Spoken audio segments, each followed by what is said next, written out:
Hey, Underrated Democracy here. Anybody new to the channel, please like and subscribe, and we should be starting momentarily.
Hi, everybody that's just joining the channel. It's Underrated Democracy here. Please like and subscribe, and don't forget to share the content on social media so that other people can see what is happening.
Dépôt de documents. Tabling of documents.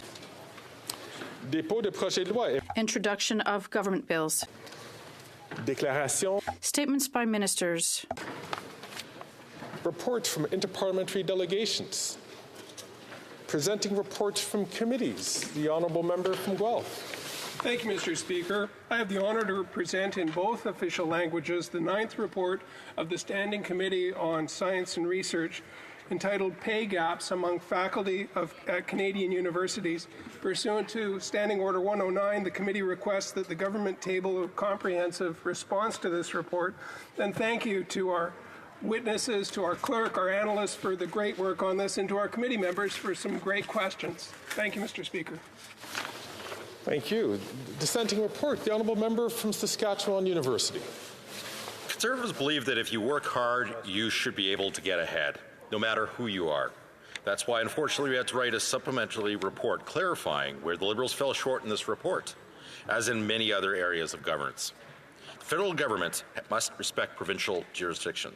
No one benefits when provincial jurisdiction is ignored. Doing so merely helps those who actually have responsibility to pass the buck. The federal government should recognize that much of the responsibility for removing barriers to pay equity in universities fall in the universities themselves. Again, we need to focus on who actually has the ability to make the changes that are needed. The federal government must ensure that the federal managed research granted programs do not enable discriminatory hiring practices. Conservatives believe that pay equity should be achieved by removing barriers that prevent the achievement of that goal, not by instituting new discriminatory hiring practices. Well done. And I apologize to the member for getting his name of his riding wrong, the Honourable Member from Saskatoon University. Présentation. Presenting reports from committees, the Honourable Member for Thérèse de Blainville. Thank you very much, Mr. Speaker. I have the pleasure to present in both official languages the 16th report from the Standing Committee on Human Resources, Skills and Social Development and the Status of Persons with Disabilities, entitled Canada Summer Jobs Program. And pursuant to Standing Order 109, the committee asked the government to table an overall response to this report. Mr. Speaker, the Canada Summer Jobs Program is one that is very important both for young people and employers.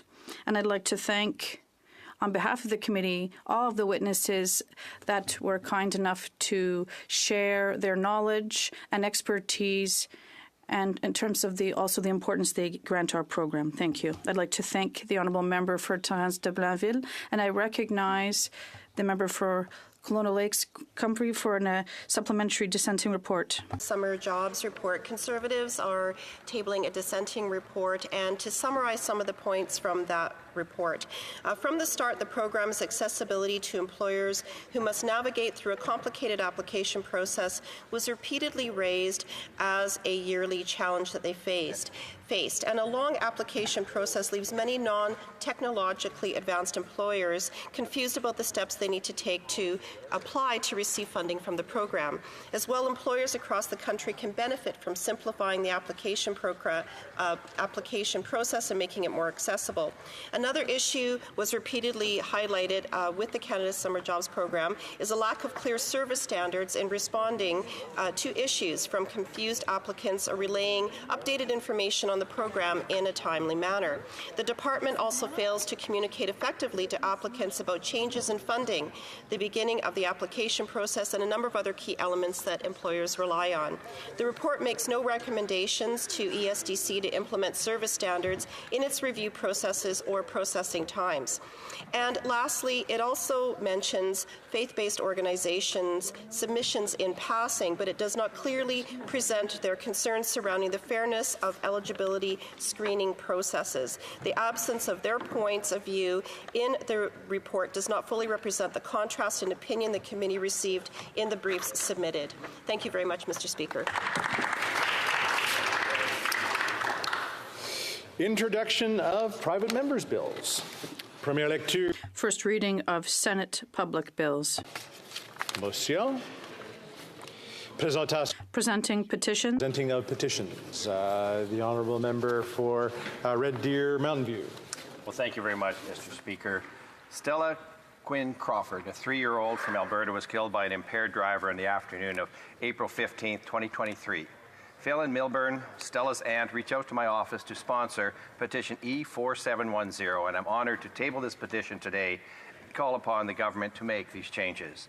The petition calls upon the Government of Canada to amend the Criminal Code of Canada to require individuals convicted of multiple impaired driving charges for the same incident to serve prison sentences consecutively. Thank you, Mr. Speaker. Presenting of petitions. Présentation de pétition. The honourable member for Pitt Meadows, Maple Ridge.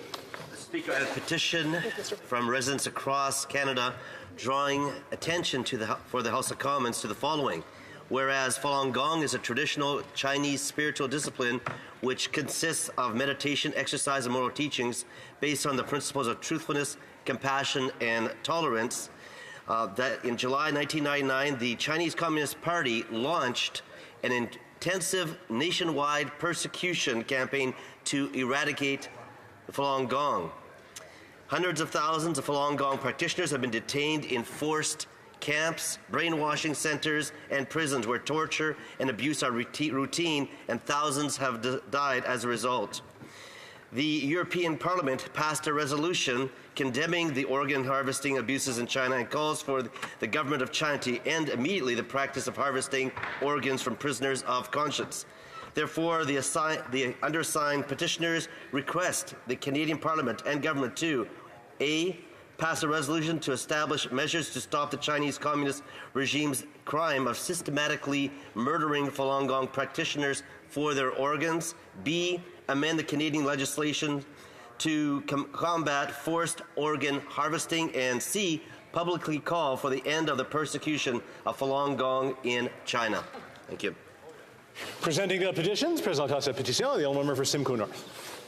We also have 2 NDP members now. Thank you very much, Mr. Speaker. It gives me great pleasure to rise today to give voice to a number of local advocates who would like to see greater recognition for the 5,000-year-old Magickening fish weirs, which are older than the Egyptian pyramids and one of the oldest, best-preserved wooden fish weirs in North America.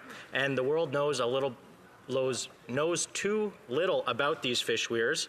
The City of Orillia, Chippewas-Arama First Nation, and the Township of Ramara have been working together to provide greater recognition. Even Parks Canada recognizes that these fish weirs have a profound cultural and spiritual meaning for First Nations peoples and critical component of our country's cultural heritage. These petitioners request that the government work with the Chippewas-Arama First Nation, the City of Orillia, and Township of Ramara to provide greater recognition for this wonderful Canadian historical artifact. Thank you very much, Mr. Speaker. Presenting petitions. Présentation de pétition. The honourable member for Courtenay Alberni. Mr. Speaker, it's a huge honor today to rise to table over 70 petitions, Mr. Speaker, in support of Bill C-310, which is calling for the firefighter tax credit for search and rescue volunteers and volunteer firefighters to be increased from $3,000 to $10,000. And Mr. Speaker, I do want to give huge kudos to every member in this House and every party, because we've had petitioners from the Green Party, from the Liberal Party, from the Conservative Party, and the Bloc, and of course New Democrats, all table petitions, Mr. Speaker, on behalf of firefighters and search and rescue volunteers from coast to coast to coast, calling for the government to make this change in the upcoming budget, Mr. Speaker. And this is a tribute to all of the selfless hours that these search and rescue volunteers put in. They put their lives on the line for us, Mr. Speaker. It's critical that we support them and that the government support them in this call to action, Mr. Speaker. So again, my hands up to the 165 communities that have written a letter and the Canadian Association of Fire Chiefs for the really important work and advocacy they've been doing. But most importantly, to those that put their lives on the line for each and every one of us to make sure we're safe, especially in rural Canada. Thank you, Mr. Speaker. Here, here. Presenting petitions. Présentation de pétition. The honourable member for Saanich Gulf Islands. Mr. Speaker, you know what a stickler I am for the rules, but I support the member for Courtenay Alberni breaking those rules in order to point out that on one petition at least, we really are in strong support, even though we're not supposed to say so. And that was the one, of course, about volunteer firefighter tax credit. I'm presenting a petition, Mr. Speaker, and I'll conform to the rules and summarize it briefly. Who knows if I'm for it or not, but many of my constituents have asked me to present a petition to protect critical old-growth habitat, which is absolutely necessary for the survival of a species at critical risk. It's threatened under the Species at Risk Act. It's the marbled murrelet. Its Latin name is the Eorampus marmaratus, otherwise known as the marbled murrelet. Its habitat is limited specifically to old-growth forests and along the BC West Coast. We really propose this to the government to take action to protect that critical habitat. Thank you, Mr. Speaker. Presenting the petitions, présentant sa pétition, the honourable member for Provencher. Good morning, Mr. Speaker. I have several petitions to present. The first one is a petition to this House which comes from Canadians who are concerned about Bill C-21, a bill that targets law-abiding firearms owners. The petitioners say that hunting, firearm ownership plays an important role in Canadian history and culture. The petitioners are concerned about the government's intent to ban several hunting rifles and shotguns, including bolt-action rifles. And the petitioners ask that the government have their guns alone, or leave their guns alone, vote against Bill C-21, protect the property rights of Canadian hunters. And I support that wholeheartedly. And I've also got another 4 petitions here all along the same line, and I'm going to consolidate them, Mr. Speaker, because and I'm going to do it because I'm eager to listen to my leader speak about axing the tax. And so in the sake and the interest of time, I'm going to just consolidate these 4 petitions from the RM of Emerson Franklin, the RM of Springfield, the communities of Niverville, and the communities of Kleefeld. And they've signed petitions in support of Bill C-310, which recognizes the many volunteer firefighter first responders that we have, and they're asking for the increase in the tax deduction to apply to those, and I would support that as well. Having been a former volunteer ambulance driver attendant, I'm sympathetic to the lifestyle that these guys choose for themselves and the volunteers that are in each and every one of our communities to keep Canadians safe. Thank you, Mr. Speaker. Just, of course, a quick reminder that we can't really support I know this happened a couple of times today, and I think starting from over that side, and they went over to this side, whether we support a petition or not, so just make sure we keep that to ourselves. The honourable member for New Westminster Burnaby. Thank you very much, Mr. Speaker, and I'm pleased to be tabling a petition today signed by dozens of people in British Columbia, including the Fraser Valley and Okanagan Valley regions, in support of the member from Courtenay Alberni, who's just spoken, and his Bill C-310, which would provide support for volunteer firefighters. And, Mr. Speaker, as you're well aware, volunteer firefighters increasingly, because of the climate crisis, are called upon to try to save our villages, towns, and communities across the length and breadth of this land. They receive very little for all of the sacrifices they make. And the member from Courtenay Alberni has started a movement, I think, across the country that has meant that MPs from all parties have tabled petitions in support of this important legislation. What this would do is increase the tax credit for volunteer firefighting and search and rescue from $3,000 to $10,000, Mr. Speaker. The government has the opportunity in next week's budget to make this a reality, and these petitioners are urging the government to do that and actually support volunteer firefighters across the country. Thank you, Mr. Speaker.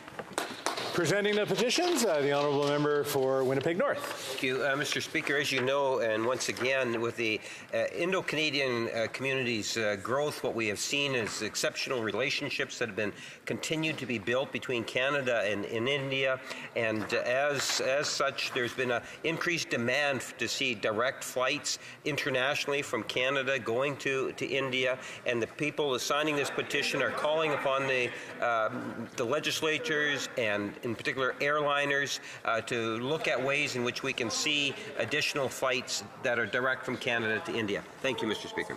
Presenting petitions, the honourable member for Sherwood Park, Fort Saskatchewan. Thank you very much, Mr. Speaker. We are joined today on the Hill by some great members of the heroic, freedom-loving Latin community here in Canada, and it's a great pleasure for me to table a petition on their behalf highlighting the plight of some political prisoners in Venezuela. The people of Venezuela, people of Cuba, various other Latin American countries have suffered greatly under the scourge of communism, socialism, and dictatorship. And petitioners wish to draw the attention of the House to the plight of political prisoners and call for stronger action by the government in defense of those supporting freedom and democracy in Venezuela, in particular, various other South American countries as well. Petitioners highlight a number of the events in Venezuela, violations of fundamental human rights, and the persecution, unjust incarceration, torture, forced disappearance, in particular of 257 individuals, including 146 military personnel, and highlight individuals with close connections to Canada who are among those who have faced this persecution. Petitioners ask the government to do the following: to include political prisoners with close ties to Canada, particularly Egbert Jose Marin Chaparro and Oswaldo Valentin Garcia Palomo, in any discussions or negotiations to restore diplomatic ties between Canada and Venezuela, to advocate for the unconditional release of the prisoners of conscience Egbert Jose Marin Chaparro and Oswaldo Valentin Garcia Palomo due to their strong family ties in Canada, and all political prisoners in Venezuela before any concessions are given to the Venezuelan government by Canada and by the international community, and to request the release and further return to Canada of these two individuals before any concessions are given to Venezuela, such as on sanctions, release, reopening of mutual embassies, or economic agreements. Thank you very much. Presenting of petitions, Présentation petition, the Honourable Member for Renfrew, Nipissing, Pembroke. Thank you, Mr. Speaker. Mr. Speaker, I'm pleased to present a petition signed by the great people of Pickering, Uxbridge, Ajax, and Whitby. They're calling on the House of Commons to immediately repeal the new regulatory constraints on natural health products passed last year that millions of Canadians rely upon, and that has since affected their medical freedom and choice and affordability. Well, here. Presenting petitions.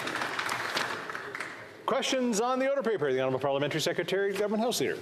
Speaker, I'd ask that all questions be allowed to stand at this time, please. Ordered. Orders of the day. Orders of the day, government orders, business of supply, consideration of an opposition motion on the subject of the carbon tax emergency meeting. Mr. Poilievre, seconded by Mr. Motts, moves that the House declare that the Prime Minister convene a carbon tax emergency meeting with all of Canada's 14 First Ministers, and that this meeting address la crise actuelle de la taxe. A, the ongoing carbon tax crisis and the financial burden it places on Canadians. B, the Prime Minister's recent 23% carbon tax increase. For provinces to opt out of the federal carbon tax to pursue other responsible ideas to lower emissions, given that under the government's current environmental plan, Canada now ranks 62 out of 67 countries on the Climate Change Performance Index, and that this meeting be publicly televised and held within 5 weeks of this motion being adopted. The Honourable Leader of the Official Opposition.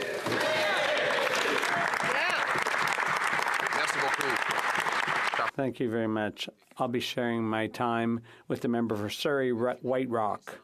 Imagine for a moment, Mr. Speaker, that you've fallen into a coma in 2015 and you're just waking up now from that coma. Imagine the last impression you would have had back in 2015. You would have been in a country where inflation and interest rates were lower than virtually at any other time in Canadian history. And taxes were falling faster than at any other time in history. The budget was balanced, the crime rate had dropped by 25%. And all across the country, people didn't even need to lock their doors. Our borders were safe and secure, And our immigration system was working very well, not perfectly, but in general, long-standing Canadians and new Canadians were satisfied with the situation. It was orderly and compassionate.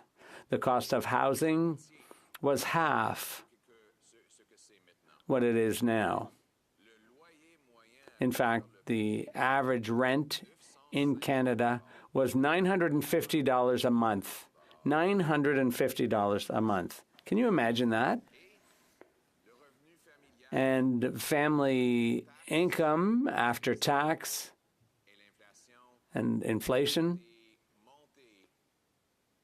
family incomes had gone up by 10%, one of the biggest increases in 50 years in this country in Canadians' income.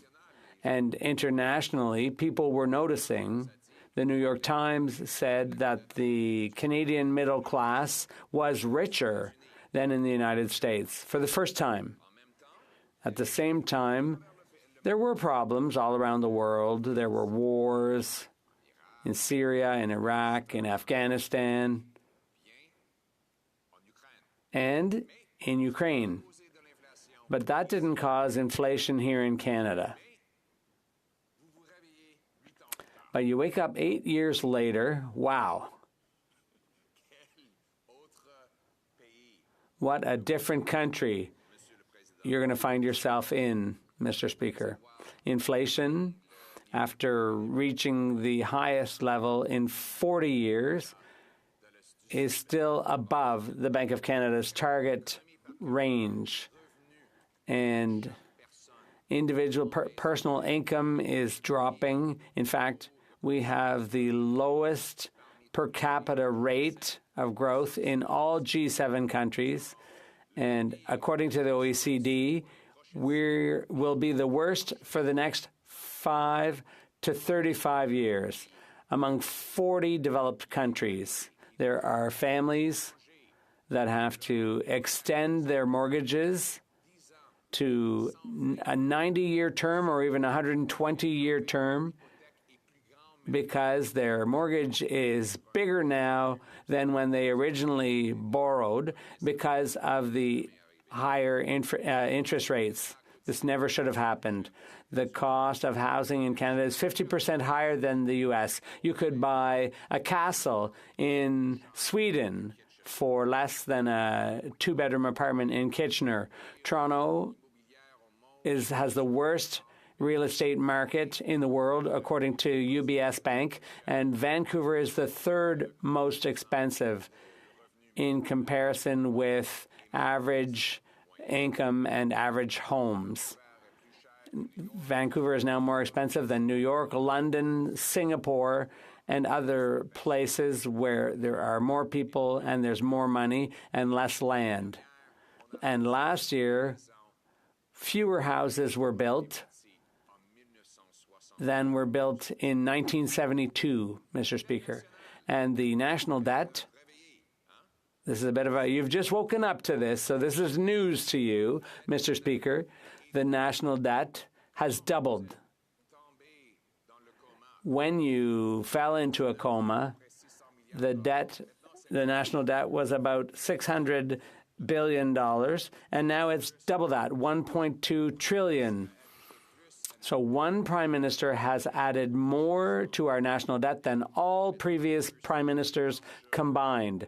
Our streets are now more dangerous. There's been a 100% increase in gang shootings, and people are afraid to go out into the streets where there's crime everywhere. Cars are being stolen, and you're waking up to learn, Mr. Speaker, that the chief of police in Toronto says, keep your keys near your front door so that when car thieves can easily steal your car. That's the Canada you're waking up to. And what's the solution of this Prime Minister? Increase taxes and deficits and free more criminals. And the other thing you'll find, Mr. Speaker, is that the Bloc has supported all the policies that have led to this nightmare. But, Mr. Speaker, there is hope.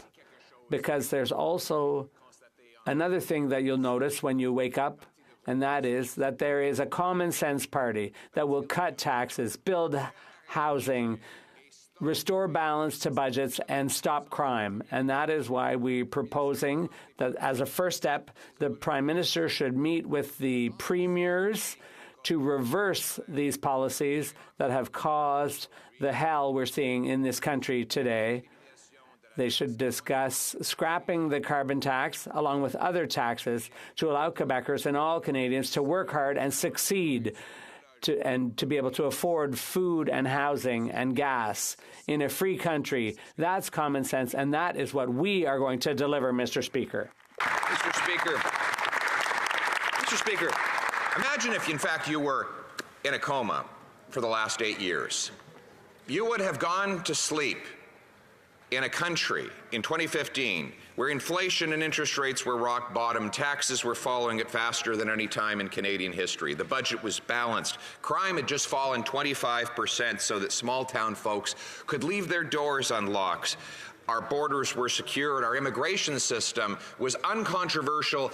Everyone agreed it worked and was the best in the world. Housing cost half of what it does today. The average rent was $950, an almost laughably low number by today's standards. Take-home pay had risen by 10% after tax and after inflation in the preceding years. The New York Times had just called Canada the richest middle class. In fact, they said that Canada's middle class was richer for the first time than America's. This, with lots of trouble in the world, wars in Syria, Iraq, Afghanistan, and yes, Ukraine, none of which caused inflation here at home.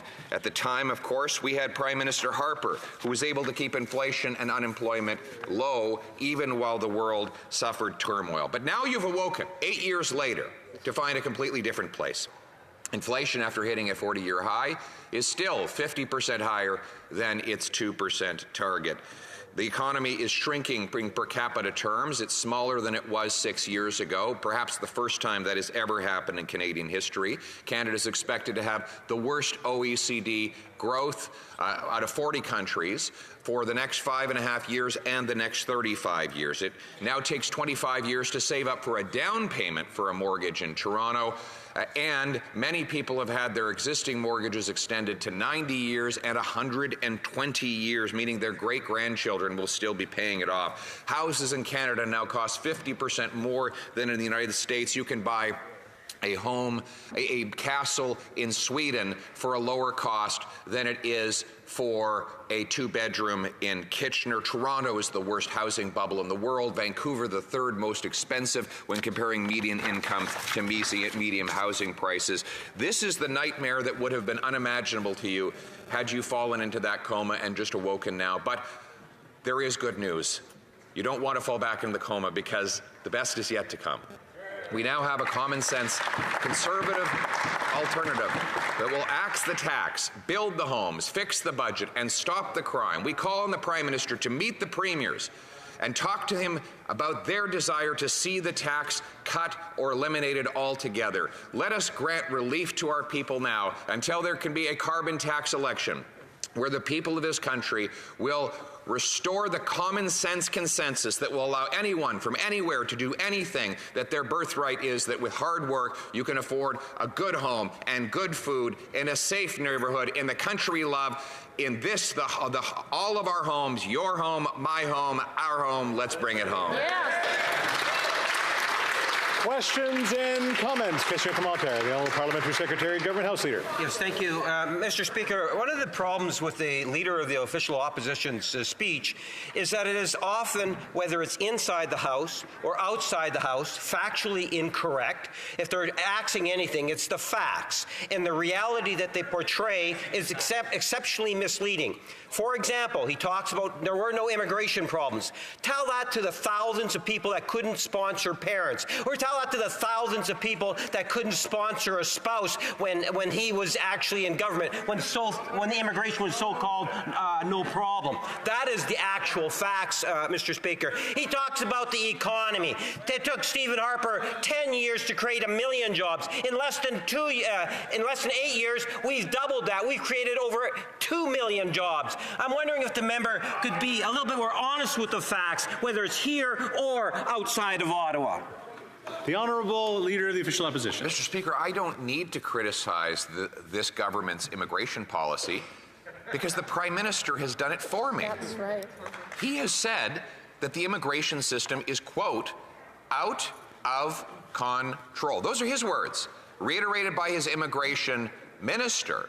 Both of them apparently blaming their preceding immigration minister for screwing the entire system up so badly that they allowed hundreds of thousands of students to come in to study at fake institutions that don't even exist, diploma mills. By the government's own description, now those kids are abused, taken advantage of, forced to work 20 hours a week, going home in body bags, forced to rent out half a bed for 4 hours a day, paying $700 a month.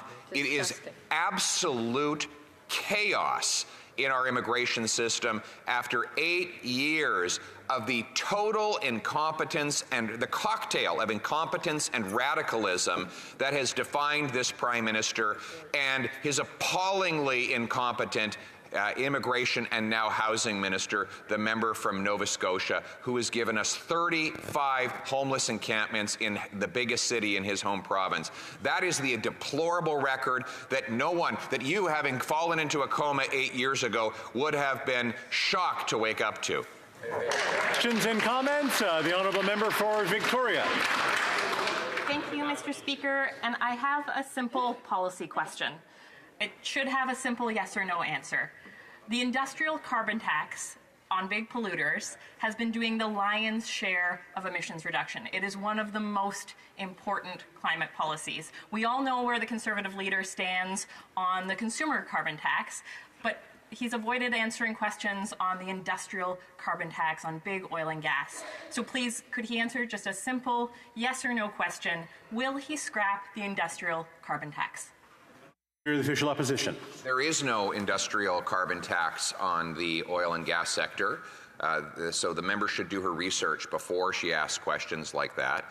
In Alberta, the province has something called the TIER system, which is a provincially administered system that stands for Technology for Emissions Reductions, and it allows the large industrial players to invest in green initiatives to reduce their emissions at no cost to consumers, and is one of the reasons why our oil and gas sector is the most advanced in the world. And what I propose is that we produce more of our clean Canadian oil and gas to displace the dirty dictators of the world. The real question is, why does the NDP want to put good union workers in Western Canada on the unemployment lines, steal their jobs, and send those jobs to foreign dictators around the world? We, common sense Conservatives, will bring home those powerful paychecks for our people in this country. Questions and comments? Question commentaire, l'honorable député de Longueuil. The Honourable Member for Longueuil-Saint-Hubert. Mr. Speaker, we're going to spend another day in this Conservative carbon tax bubble. It's disappointing, but the opposition leader talked about the Liberals' housing disaster, and their record is really poor. In Quebec, nobody is talking about the carbon tax as a solution to the housing crisis. But what they are saying is that the cities aren't the problem. It's the federal government with all the delays in implementing programs, and that's why one of the Bloc's solutions is to call on the federal government to make a lump sum payment for housing, like they do for health. That'll reduce delays. I wonder if the Conservatives would agree with that.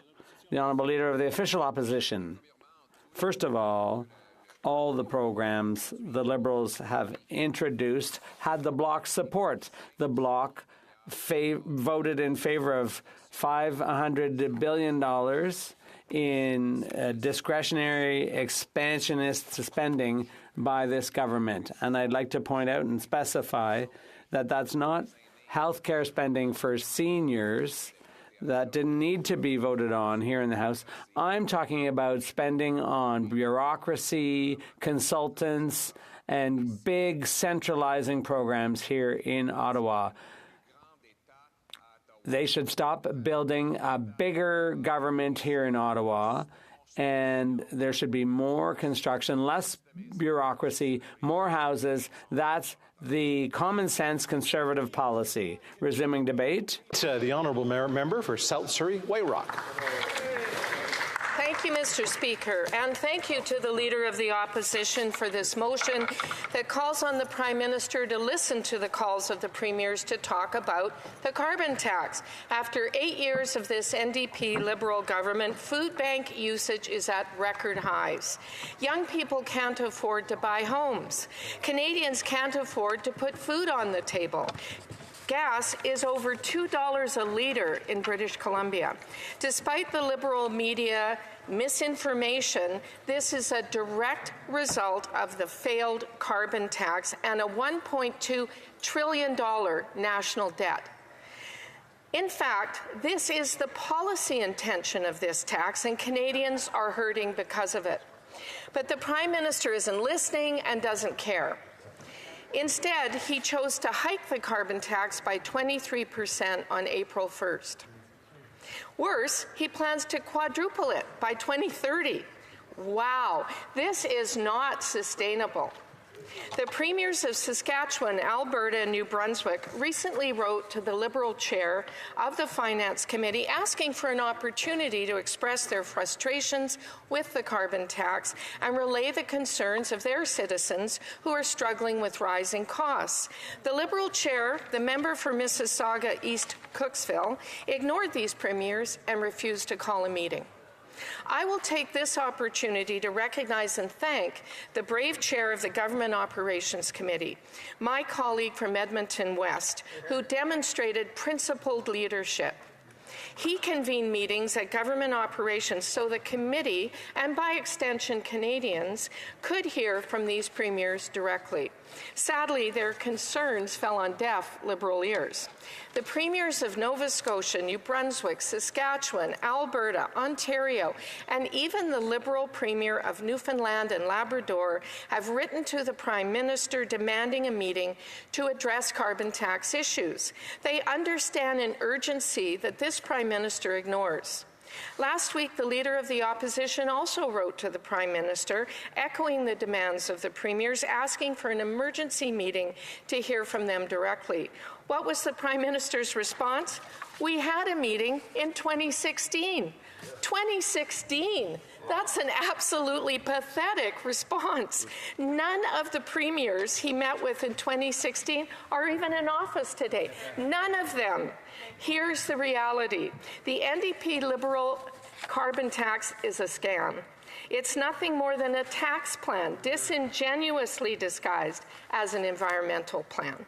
It's a behavioral science tool designed to control people's behavior, not reduce emissions. In fact, it hasn't reduced emissions, but continues to punish Canadian families for the crime of buying groceries and filling up at the pump. The Parliamentary Budget Officer confirmed as much, saying, quote, most households will see a net loss, end quote. To put it simply, the carbon tax is just like the Prime Minister, a failure and not worth the cost.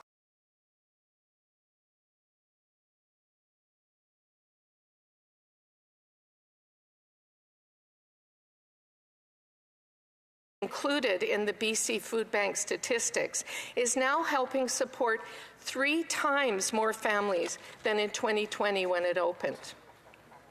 They even have a special section for international students, Mr. Speaker. Food banks in my community are also dealing with a significant shortage in donations, raising concerns that they may not be able to accommodate the increase in demand. This is heartbreaking, but it is the reality after 8 years, despite what this government would have us believe. The carbon tax is not popular. In fact, there is only one provincial party that is enthusiastically embracing the carbon tax, and that's the BC's NDP. Main Street Research recently put this question to British Columbians. When it comes to the carbon tax dispute between the federal Conservative leader and David Eby, who do you agree with? 54% of respondents agreed with our leader and our position that the carbon tax hike, Eby is happily implementing the federally mandated tax grab. On page 75 of the 2024 BC budget, it states, quote, Budget 2023 implemented annual increases to the tax to align with federal requirements. BC's carbon tax is currently at $65 per ton and will increase every April 1st by $15 per ton until rates are equal to $170 per ton in 2030, end quote. He's telling us now BC's carbon tax will increase to comply with the Prime Minister's mandate. According to the Vancouver Sun, BC's carbon tax will raise $9 billion over the next 3 years and only credit back $3.5 billion. Liberal math defies understanding, but that's a $5.5 billion net cost to British Columbians. This brings me back to the motion we're debating today. Whether this NDP Liberal government can admit it or not, we are in a carbon tax crisis. Despite the opposition of 70% of Canadians and 7 out of 10 premiers, the Prime Minister refused to spike the hike April 1st and instead chose to inflict more pain on Canadians when they can least afford it. When it comes to emissions reductions, the carbon tax has been a demonstrable failure. COP ranks Canada at 62nd out of 67 countries on climate performance.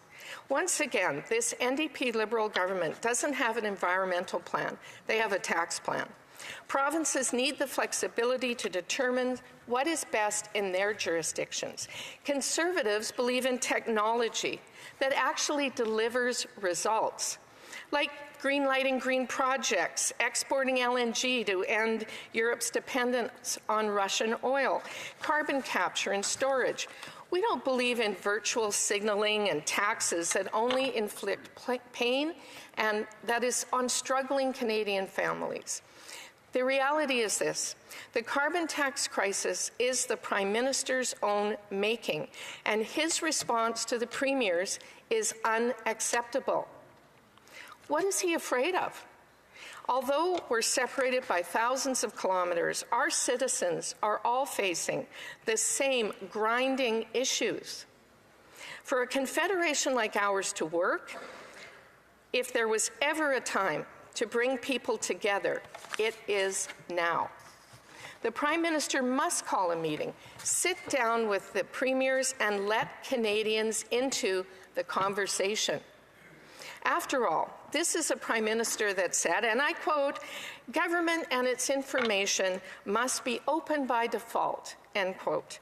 Well, now's his chance, his big moment. The Prime Minister needs to do the right thing. He needs to show some courage, sit down with the premiers, who he's never met with before, and end the carbon tax crisis that he created. He needs to do his job, Mr. Speaker. Thank you. Questions and comments? Question commentaire, the Honourable Member for Sandwich Gulf Islands. Thank you, Mr. Speaker, and thanks to my friend from South Surrey, White Rock. I'm curious to know how I'm going to vote on the Opposition Day motion today, which we're talking about at least peripherally. A complex problem. The H.L. Mencken comment that for every complex problem, there is an answer which is clear, simple, and wrong. I could add as an update, and it very rarely rhymes. What I would love to see is a discussion which is fact-based, listening to the experts like the 200 economists who say carbon pricing works, or to sit down with the premiers and listen to the science.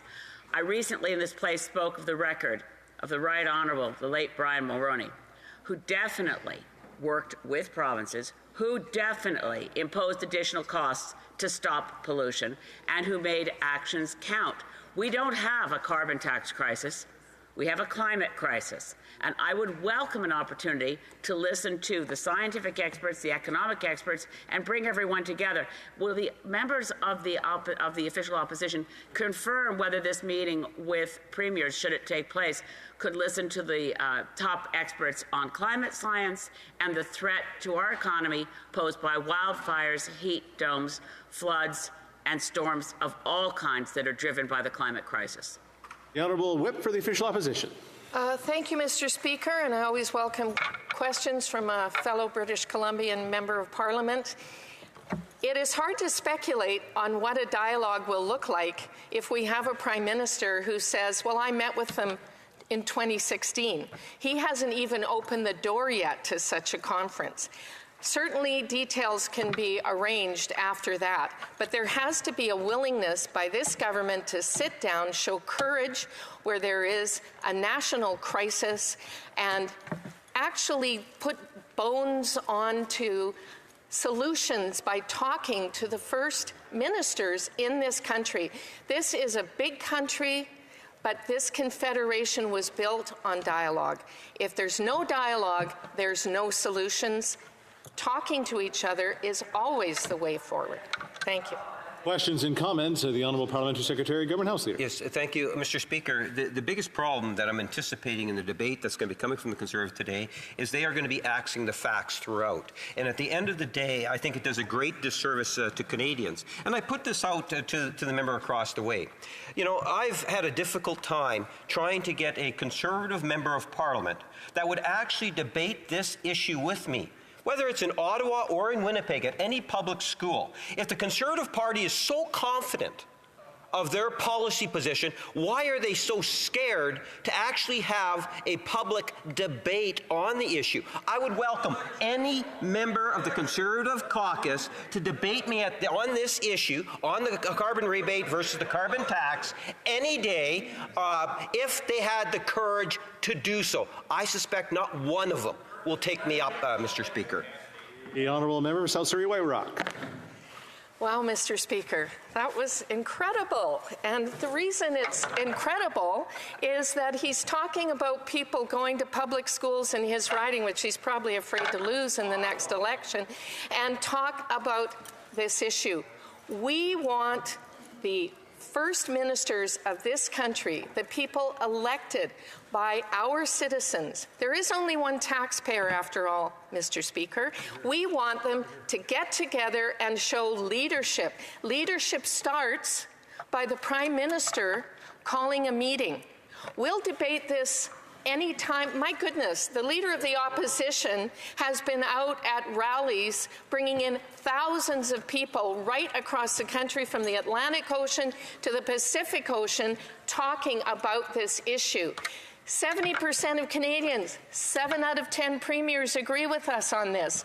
Let's get the job done, Mr. Speaker. Question et commentaire, l'honorable député de... The Honourable Member for Rivière-du-Nord. Thank you, Mr. Speaker. Mr. Speaker, we know that GHG emissions cause climate change.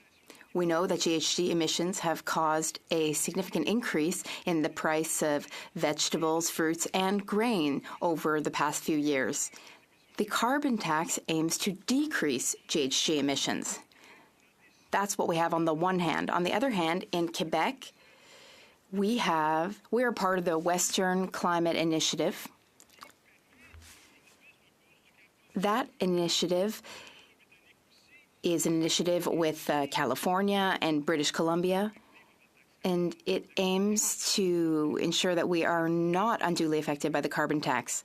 Wouldn't our Conservative colleagues agree that we should reduce GHG emissions and that we will do so by joining the carbon market with Quebec and with British Columbia? That would bring down emissions. That would bring down inflation as well. Meanwhile, we wouldn't have to debate the carbon tax every single day. The carbon tax, which is so incredibly useful in decreasing GHG emissions. Thank you, Mr. Speaker. Surrey White Rock to respond.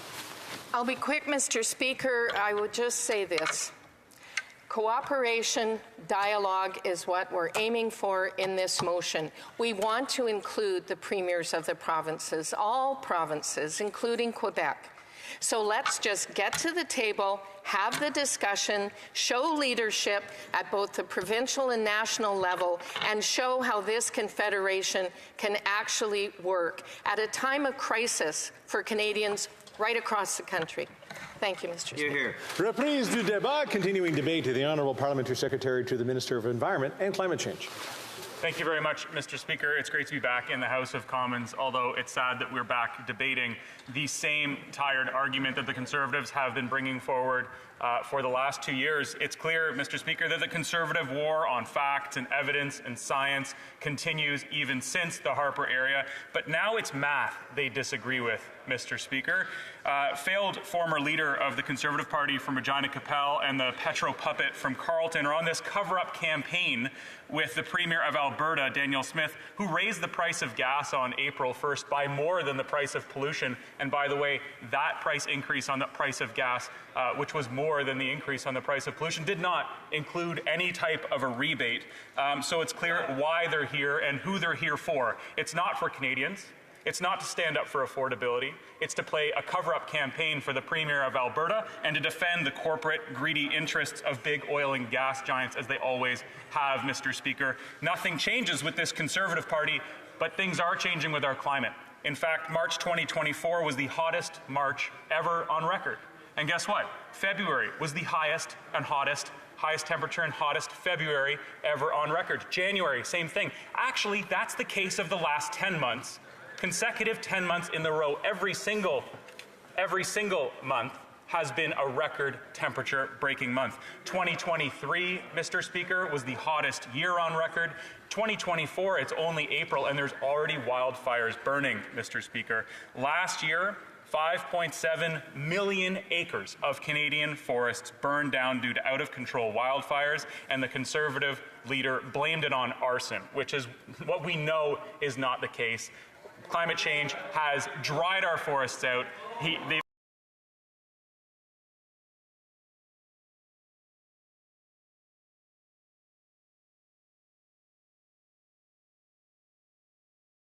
Actually, that's the case of the last 10 months. Consecutive 10 months in a row, every single month has been a record temperature-breaking month. 2023, Mr. Speaker, was the hottest year on record. 2024, it's only April, and there's already wildfires burning, Mr. Speaker. Last year, 5.7 million acres of Canadian forests burned down due to out-of-control wildfires, and the Conservative leader blamed it on arson, which is what we know is not the case. Climate change has dried our forests out.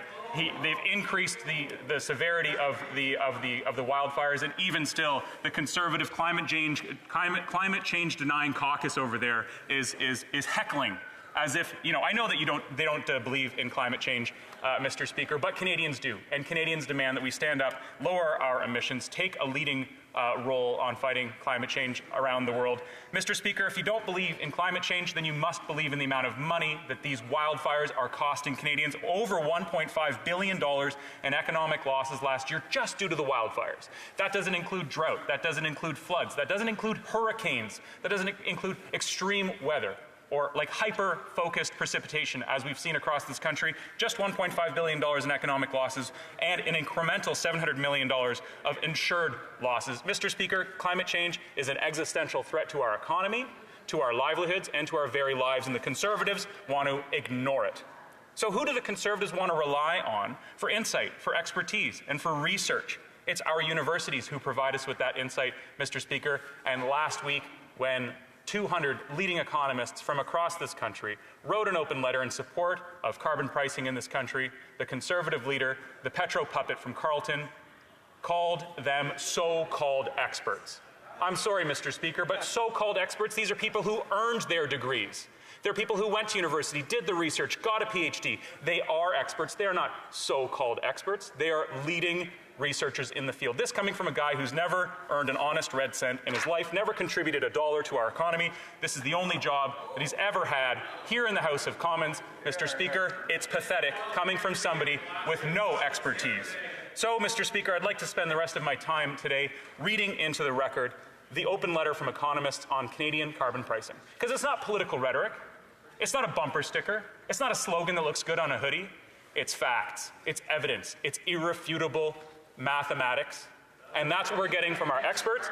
And I'll start by saying, Mr. Speaker, I'll continue to say in a moment, I'm sharing my time today with the member from Winnipeg North. I believe we have a point of order from the honourable member for Sandwich Fallons. Yeah, I hope that all in this place will forgive me for an interruption. But as a member of Parliament, I believe that my work here does earn honest red cents. I do think, I agree with the Honourable Parliamentary Secretary, that it's important for those of us here to have actually had jobs outside of politics. But I think he might want to rethink. It's up to you, Mr. Speaker, to recommend. But I do appreciate the honourable member's intervention in this, and I will just remind honourable members be judicious in the words that they choose, especially when we're talking about other members of the House of this House when we're speaking on the floor of this House. The Honourable Parliamentary Secretary. Thank you very much, Mr. Speaker. I'll certainly take that under advisement. I'll continue now in reading the open letter from the economics on Canadian carbon pricing. And it would be great if I didn't have to raise my voice and yell, but the Conservative members want to heckle, so I'll continue to speak at a volume which will allow them to hear it. This open letter from economists on Canadian carbon pricing, Mr. Speaker, signed by over 200 leading experts.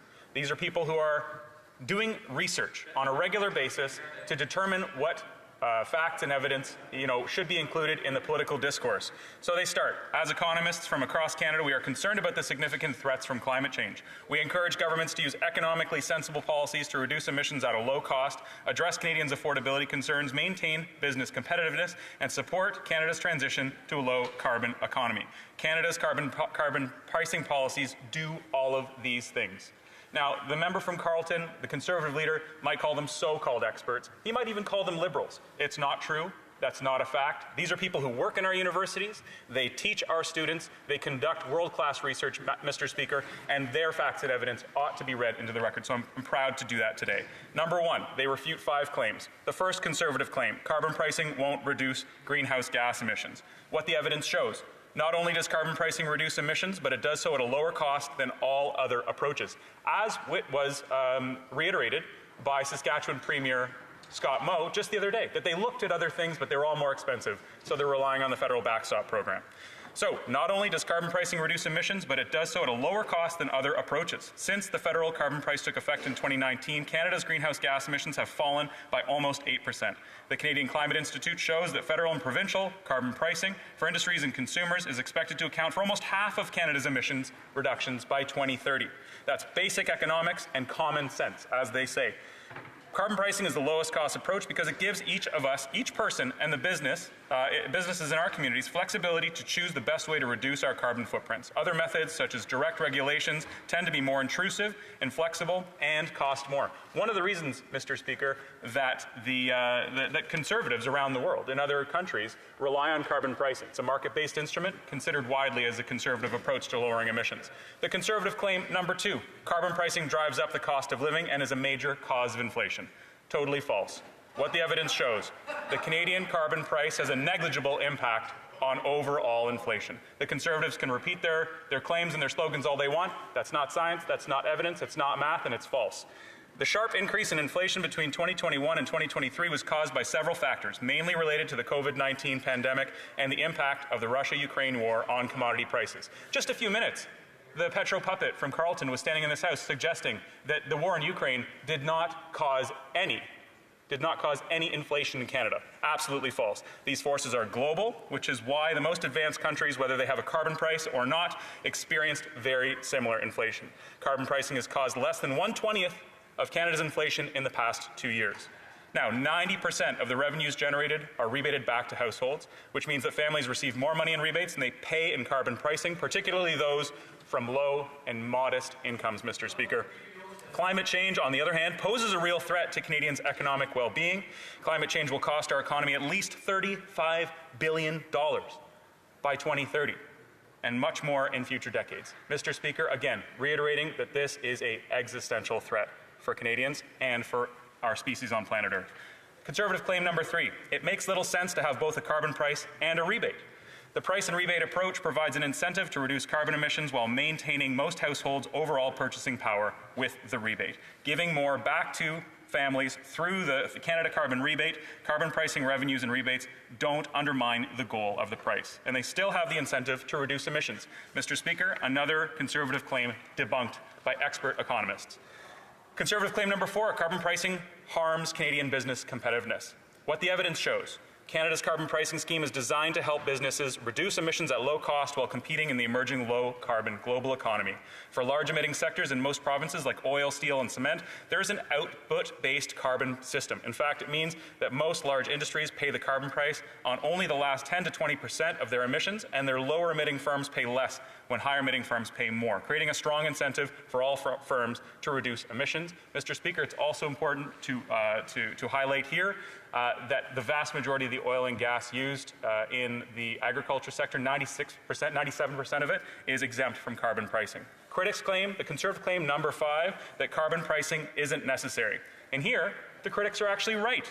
Canada could abandon carbon pricing and still hit some of our climate targets by using other types of regulations and subsidies, but it would be much more costly to do so, both for businesses, our economy, and for consumers. So unfortunately, the most vocal opponents of carbon pricing are not offering any alternative policies to reduce emissions and meet our climate goals. So, Mr. Speaker, in closing, I'll just ask. There are more than 200 Canadian economists who wrote a letter to the Conservative Party asking them to adjust some of their demands because they're just not based on fact or evidence. So if there's even one Canadian economist who disagrees with these 200, I would ask they bring those facts and evidence to this House, read them in to the record, because Canadians demand policies that are based on fact, evidence, science, and research, not bumper stickers, not slogans, and not just overly repeated political rhetoric, Mr. Speaker. Thank you very much. Before I go to questions and comments, I just want to remind members to use people's riding names when referring to them in the chamber. I know this has been brought up a number of times. It's the Right Honourable Prime Minister, it's the Leader of the Opposition, it's the member for Dauphin Swan River of Nipawin. So we want to make sure that we at least give people at least the correct title while we're speaking on the floor of the chamber. Questions and comments? The Honourable Member for Dauphin Swan River, Nipawin. Speaker, the member from Milton stated, and I quote, "Building highways doesn't fight climate change," end quote. Does the member still stand by his road building statement? Parliamentary Secretary. Mr. Speaker, that member has brought up a tweet that I put out a couple of years ago, a number of times ago, and he's yelling yes or no right now at the top of his lungs to the member. I believe that building highways is not a way to fight climate change. It's true. We should find ways to rely more on active transportation, on public transit, and on trains. And in my community, we require both directions all-day GO train service. So a lot of people use their cars when they don't have to. Mr. Speaker, it's true that we need highways. It's true that we need roads, and we need more of them in Canada with our growing population. But that doesn't mean that highways should be used as a wedge or a recommendation to fight climate change. Because what the Conservatives want to say is that when you build more highways, you get less gridlock and you get less carbon emissions. And that is proven to be false, Mr. Speaker. So yes, I stand by my statement. Comments, the Honourable Member for Courtenay Alberni. In the motion, it calls it a carbon tax emergency, okay? Mr. Speaker, we know that the PBO and the Bank of Canada, the Governor of the Bank of Canada, says it's about 0.15% impact on inflation of the carbon tax. It's about 15 cents on a $100 bag of groceries. What's really the emergency is the corporate greed emergency that's happening, the runaway corporate greed, Mr. Speaker, but that's not being dealt with.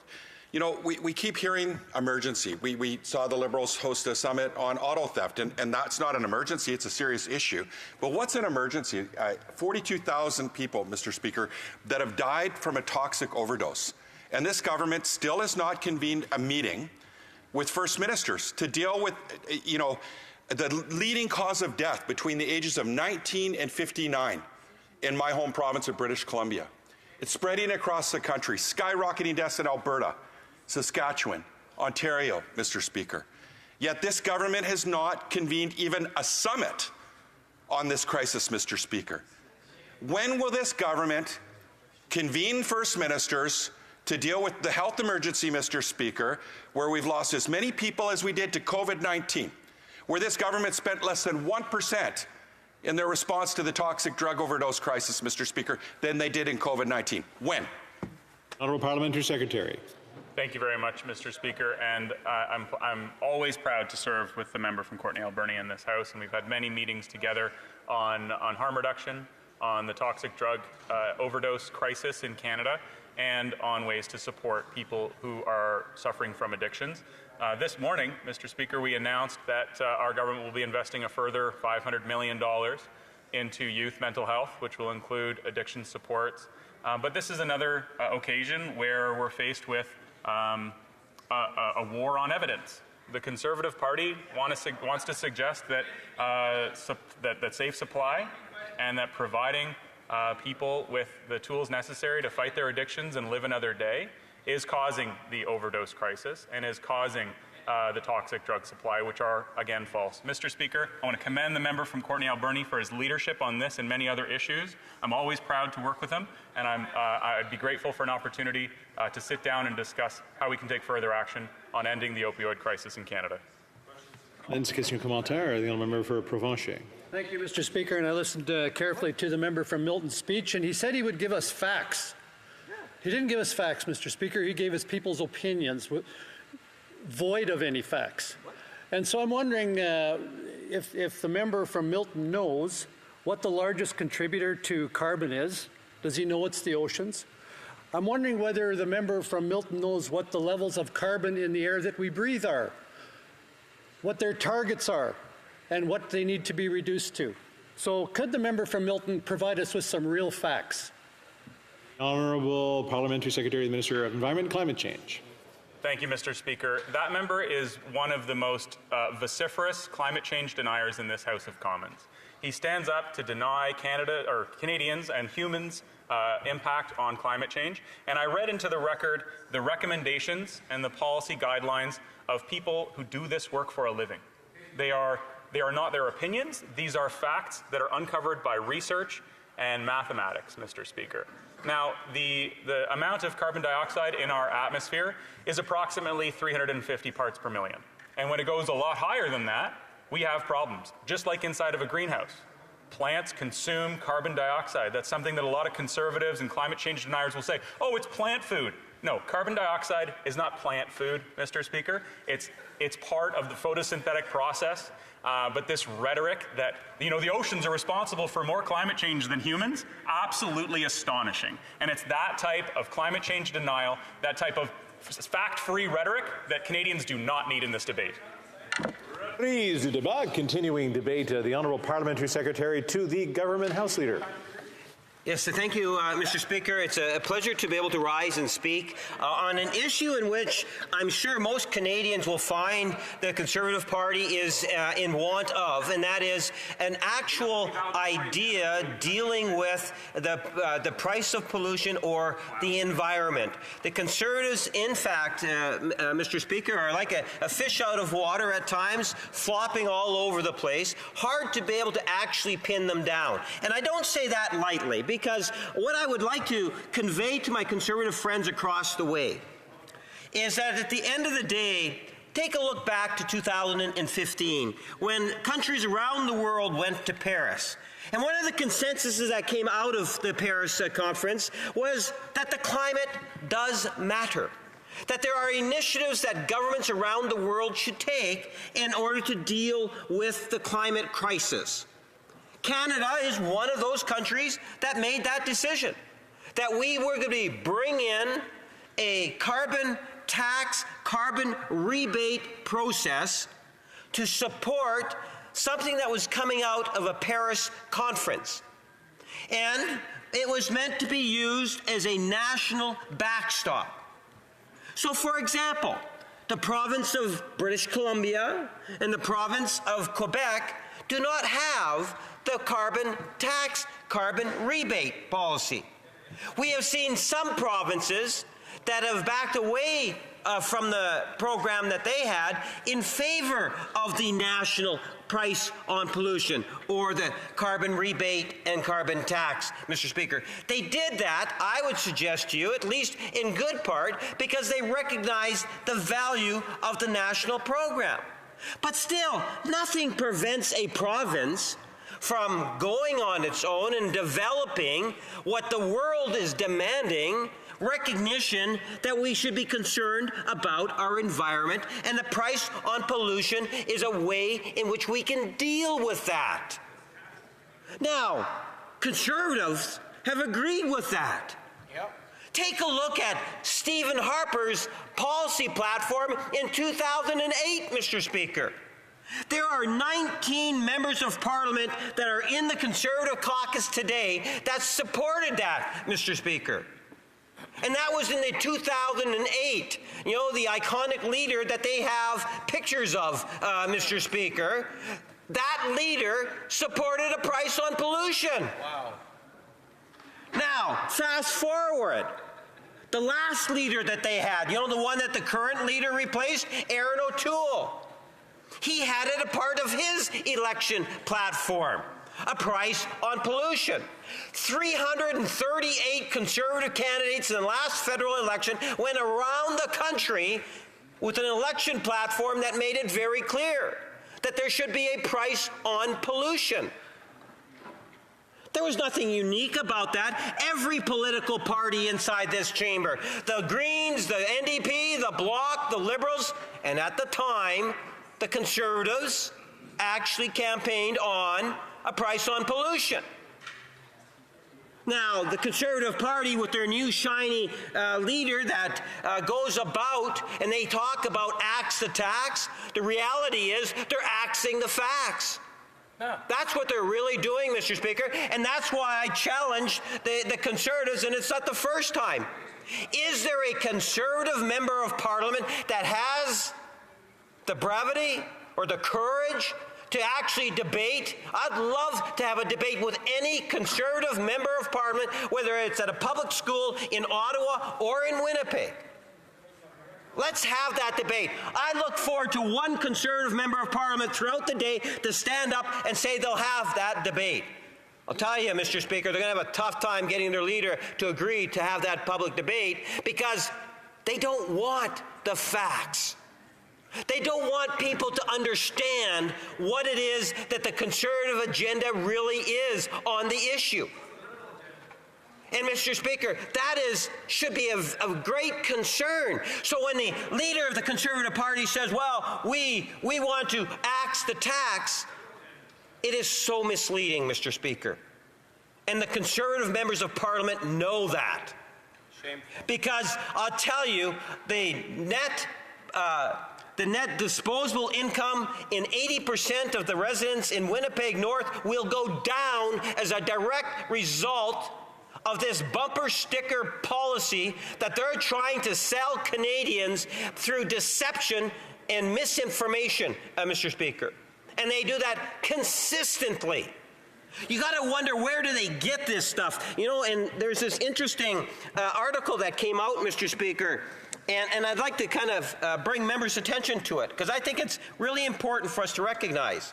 This past week, we got an extremely revealing look behind the curtains of, I can't say his name, but it's the leader of the Conservative Party's baloney factory.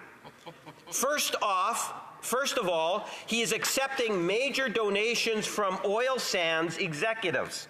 Interesting, Mr. Speaker, to hear that. Wow. Who we know are fighting hard against the rules and regulation to clean up their operations. But secondly, he is outsourcing his communication strategy. I really like this one, Mr. Speaker. He's outsourcing his communication strategy to MASH Consulting. Understand who MASH Consulting is. You know, often I talk about this leader of the Conservative Party and his links to MAGA conservatism, Mr. Speaker, the far right. Brian Mulroney said how, you know, they've kind of amputated the progressive side of the Conservative Party. Kim Campbell is even much harsher in her comments compared to, let's say, Joe Clark, who says that the Conservative Party have left progressive nature of their political heritage, Mr. Speaker. Well, MASH, and let me read right from it, is outsourcing his communications to strategy to MASH Consulting. That's where the Conservatives are going. A firm that has close ties to the Premier of Alberta, the Premier of Saskatchewan, but also companies like Shell, companies like, I understand, Canada Proud, Mr. Speaker. Wow. You know, I think that Canadians should be concerned about what it is that we are seeing from today's Conservative Party that has abandoned any sort of progressive heritage. And it's not just me saying this, Mr. Speaker. This is former progressive Conservative prime ministers that are saying what it is that I'm conveying here today, Mr. Speaker. The Conservative reality is far, far right. It's on the extreme. They're more concerned about catering to the People's Party's vote than they are in terms of good, sound public policy, Mr. Speaker. And that's why, without any hesitation whatsoever, I have no problem in challenging any member of the Conservative Party to go to a public school in Ottawa or Winnipeg, because I would love the opportunity to see a person from the media and a classroom full of students and see how it is that the Conservatives can justify their irresponsible policy stand on the issue of a price on pollution, Mr. Speaker. And I can tell you that if you were to take me up on it, and I suspect they won't, Mr. Speaker, but if they were to, that it would be somewhat of an eye-opener. And when they talk about the polls, and they say, well, the polls tell us we are right, well, they have been very successful in deceiving Canadians, Mr. Speaker, when it comes to the whole Axe the Tax campaign that they've had, and they drop completely the rebate portion, which increases the disposable income for 80% or more Canadians, at the same time providing an incentive to decrease the usage of fossil fuels. But they have no problem doing that. None at all. And we saw that today when we had the leader of the Conservative Party stand up and give all sorts of false information, Mr. Speaker. I follow immigration very closely. And I can tell you, the Harper years were not good years during immigration when I was the immigration critic, yet he seems to think that those were the best years of Canadian history, one would hear from the member. Or when he was talking about, well, the jobs, comparing to Stephen Harper, Mr. Speaker, we've got well over 2 million new jobs created in 8 years compared to just a million jobs in 10 years. It's misinformation, misleading constantly in social media, statements being put into the House, and that is the Conservative Party today, Mr. Speaker, where we see that sort of behavior. And I would suggest to you, you're not going to fool Canadians. When the time is there, Canadians will know, and the Conservatives will never be put into a government situation. Questions and comments. Question of commentaire. The honourable member for Red Deer Mountain View. Well, thank you very much, Mr. Speaker. And it's always a pleasure to listen to my friend from Manitoba. But if we look at what the business of supply is about today, it is the opportunity to let the provinces make their cases about the strategies that they have in place to counter excess carbon emissions. The NDP member earlier talked about toxic drug supply, getting the premiers together to speak about that and how significant and how important it was. I wonder if the member could come back to the actual topic of the day and talk about the significance of having the premiers get together to talk about issues of national importance. Parliamentary Secretary. Yes, Mr. Speaker, the topic of the day is the price on pollution, the carbon rebate and the carbon tax. I can tell the member opposite that our Prime Minister has had more meetings with the premiers than Stephen Harper ever had. I can guarantee you that fact. But, Mr. Speaker, this is a member that's from the province of Alberta. Do you know on April the 1st, Daniel Smith, the Premier of Alberta, increased the gas tax by 4 cents a liter, which is more than the price on pollution, Mr. Speaker, which was 3 cents a liter. I'm wondering if the Alberta Conservative Caucus has spoken and told the Premier of Alberta the damage that she is causing to Albertans. I suspect not, Mr. Speaker, because the Conservative Party today is so partisan they turn a blind eye to anything that's coming from the Conservative right to the detriment of Canadians. Commentaire, questions and comments. The honourable member for Edmonton. Oh, and sitting in the wrong place. The honourable member for Don Valley East. Thank you very much, Mr. Speaker. And I do have a question to the honourable member. I believe the member did say, and I just want to have some clarity on this. He said that he would challenge any of the 118 Conservatives on the opposite side to a public debate in any forum in front of any audience, either back home or here in Ottawa. Does that include the actual leader of the opposition? Honourable Parliamentary Secretary.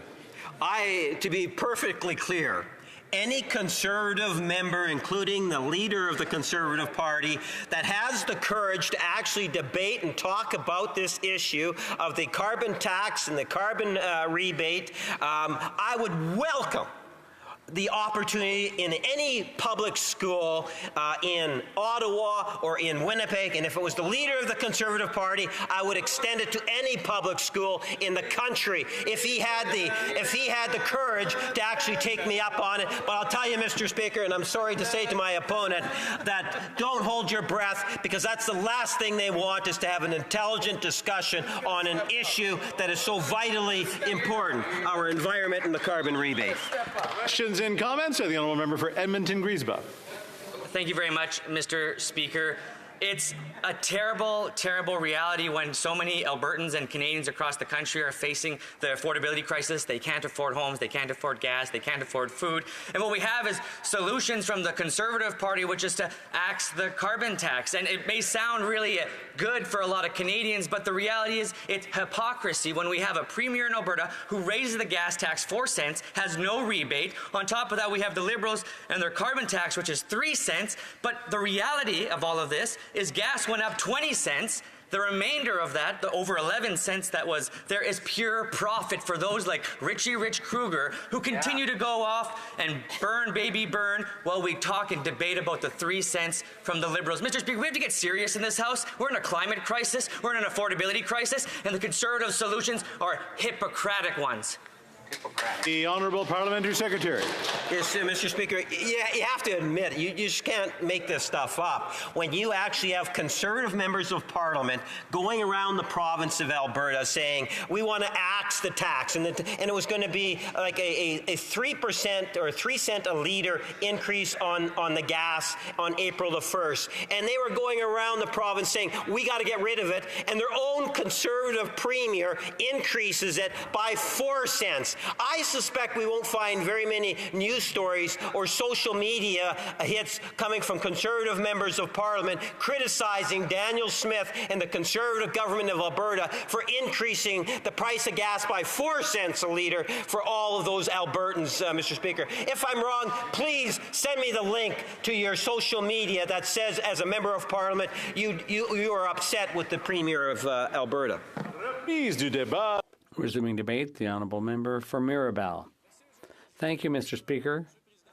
Mr. Speaker, for the sake of fairness, equity, and inclusion, I'll be sharing my time with the member for Jonquière. Look, Mr. Speaker, the Conservatives have evolved. They've evolved, and it's a pleasure to see. It took them some time. They're not evolving as quickly as others, but there has been some progress, because nowhere in this motion does it say that the 1st, 6th, 7th, 8th, 9th, and 10th, the member for Lévis-Lotbinière has talked about the carbon tax, but nowhere in this motion does it say that the carbon tax applies in Quebec, not explicitly anyways.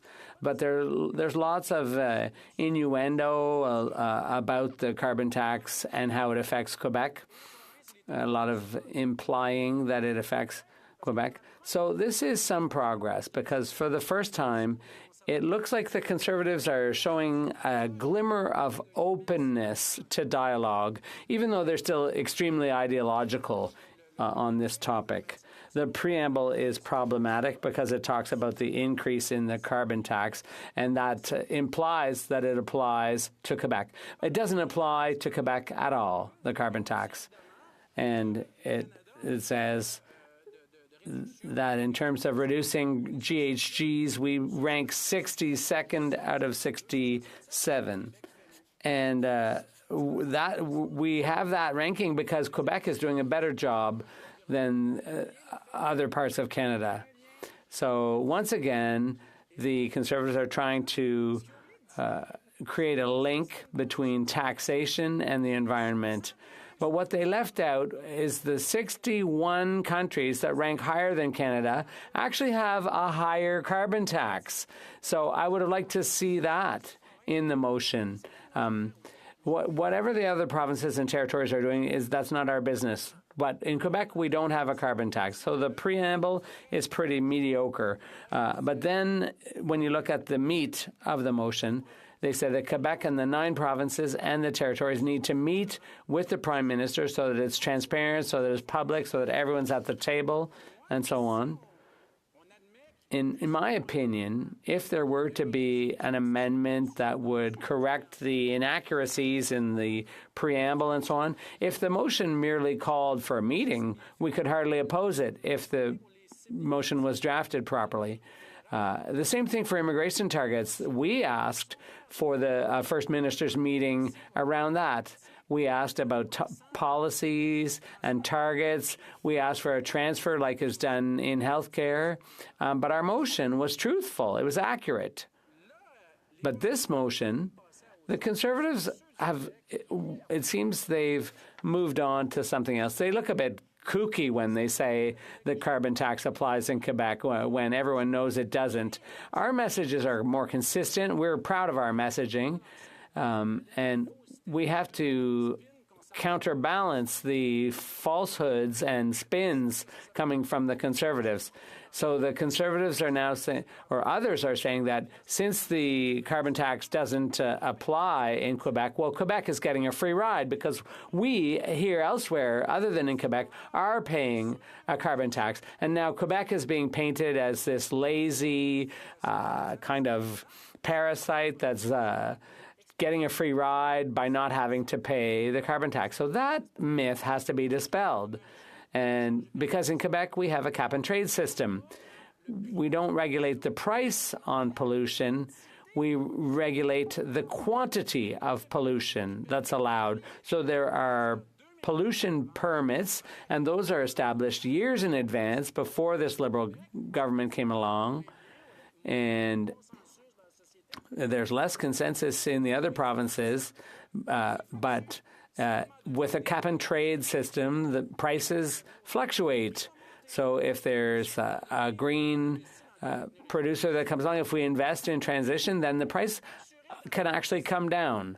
But we are guaranteed to meet our targets because our targets are integrated in the cap-and-trade system. And it has nothing to do with the federal government, Mr. Speaker. It's a cap-and-trade system that's run jointly with California. If obviously the Prime Minister knows about this but isn't interested. But in California, they're interested because they're innovative and they're forward-looking Californians. And this system is going to allow us to reduce our emissions by 37.5% over the reference levels. And it's called the Western Climate Initiative.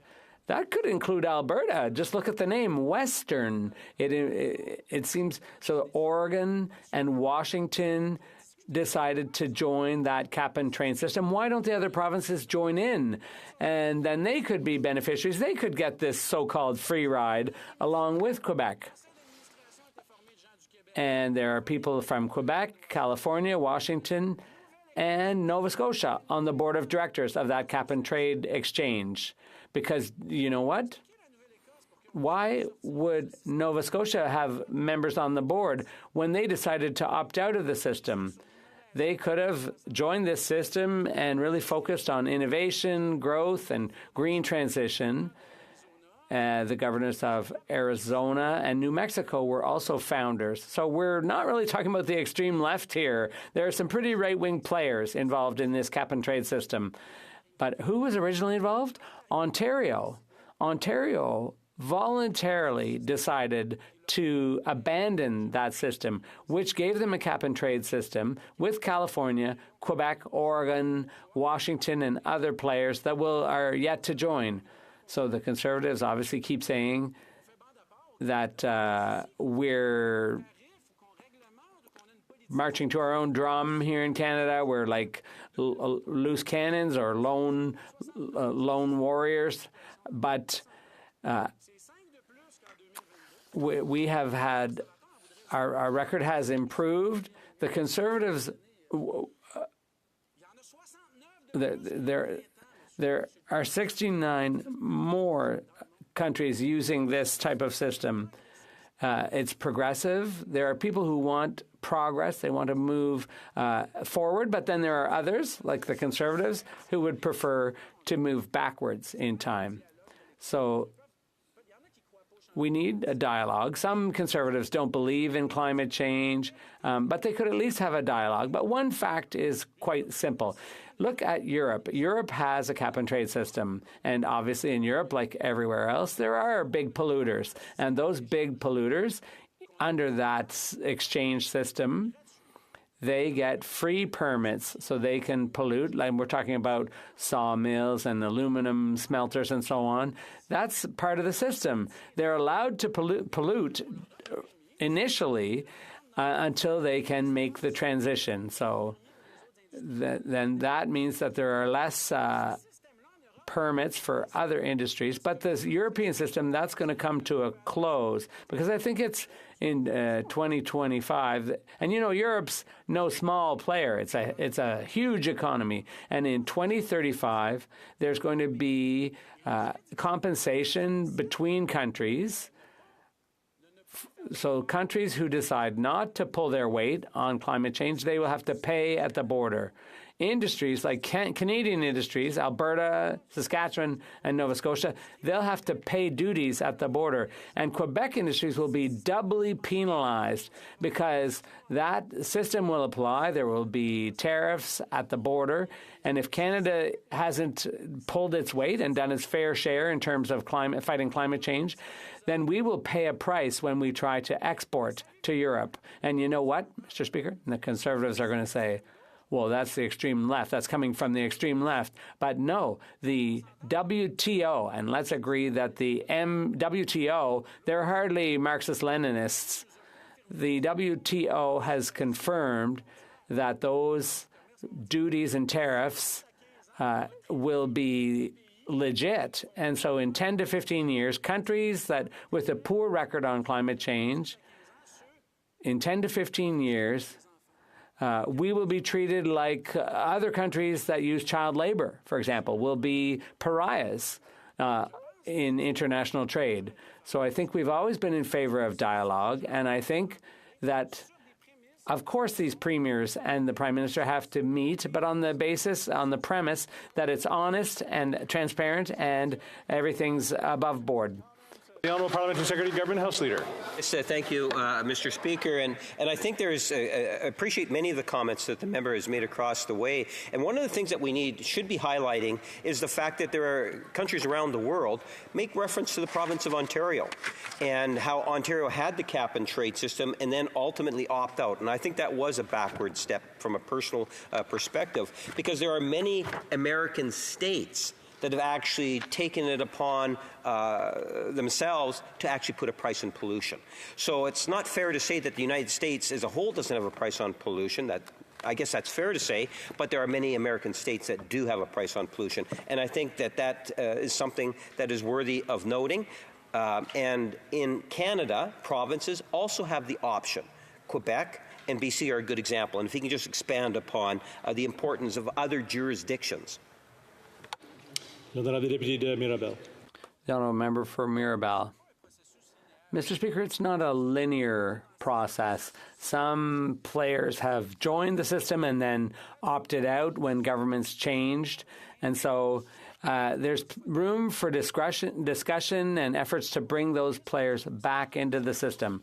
But the Conservatives are saying the First Ministers have to meet to discuss alternatives and better policies on climate change. And the message the Liberal government sent to Western premiers is that the taxpayer money is going to be used to invest in carbon capture, which will have no short-term effect, according to scientists. So that's part of their solutions. And now that the Liberals have put that in industry's heads, it's hard for them to become credible when it comes to alternative solutions. So if the government wants to be part of the solution, they have to stop flushing taxpayers' money into oil projects.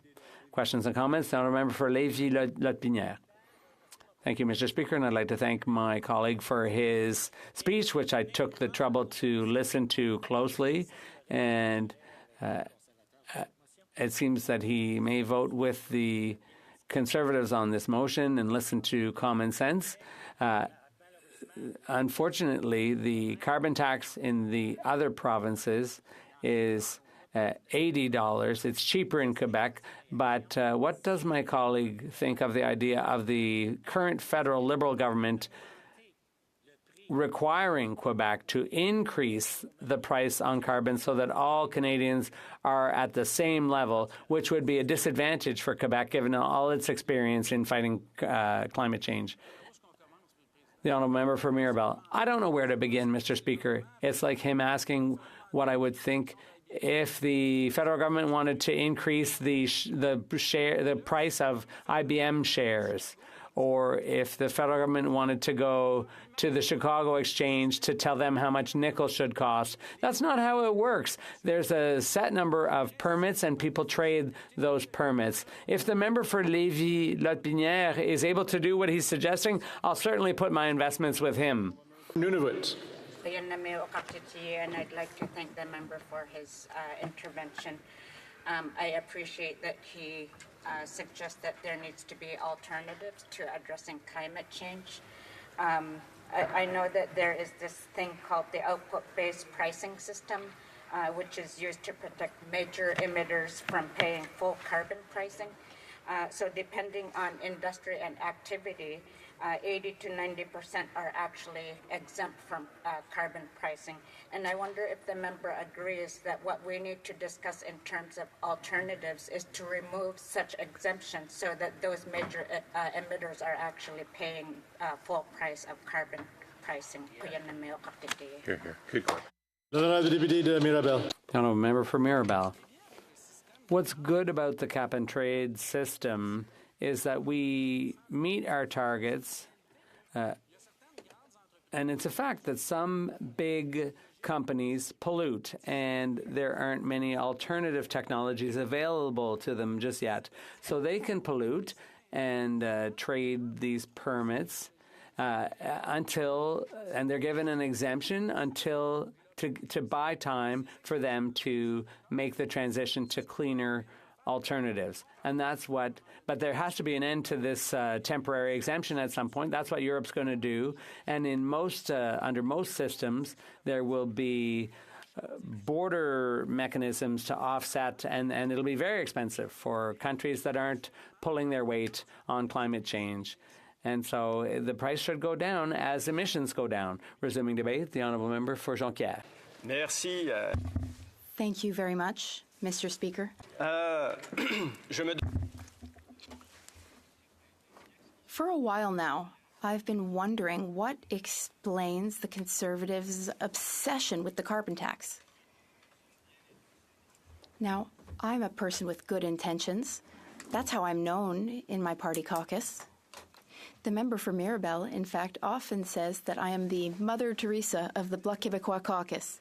So in that capacity, I tried to understand the Bloc, the leader of the opposition's message. Sometimes it's hard to understand what he's saying. Sometimes he claims things that we don't really understand. We don't understand what he means. He says he wants to fix the budget. Does he want to do that with an axe and a hammer?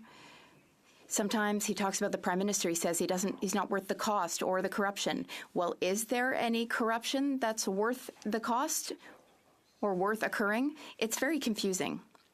The Leader of the Official Opposition has said many times that electricians can catch lightning bolts and use those lightning bolts to light our room.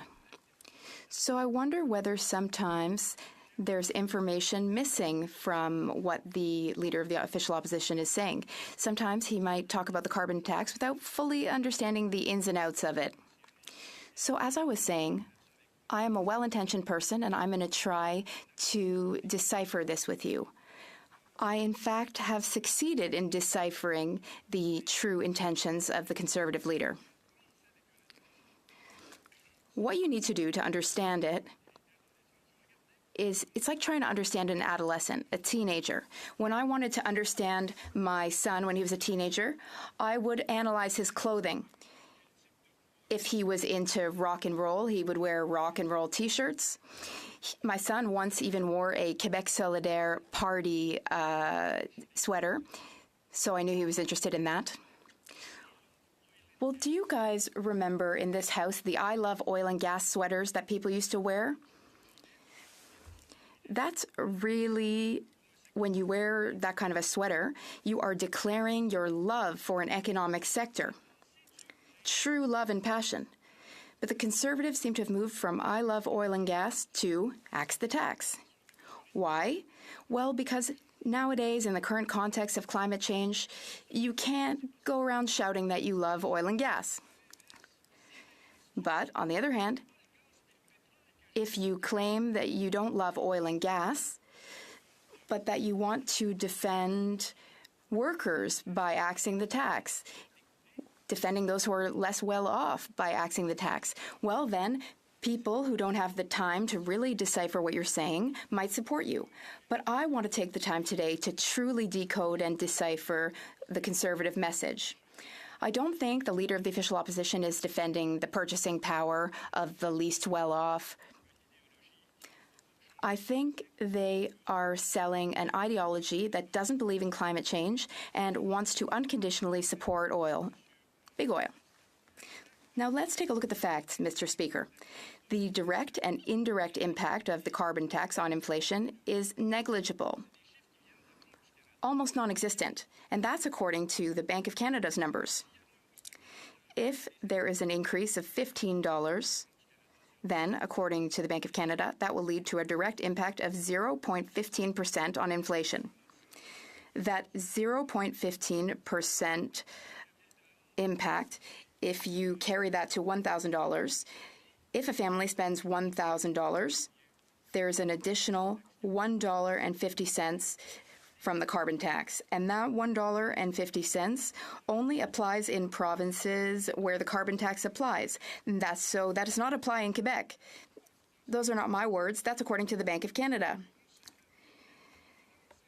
So why are people wearing sweaters and being so against this when it's just $1.50 per $1,000?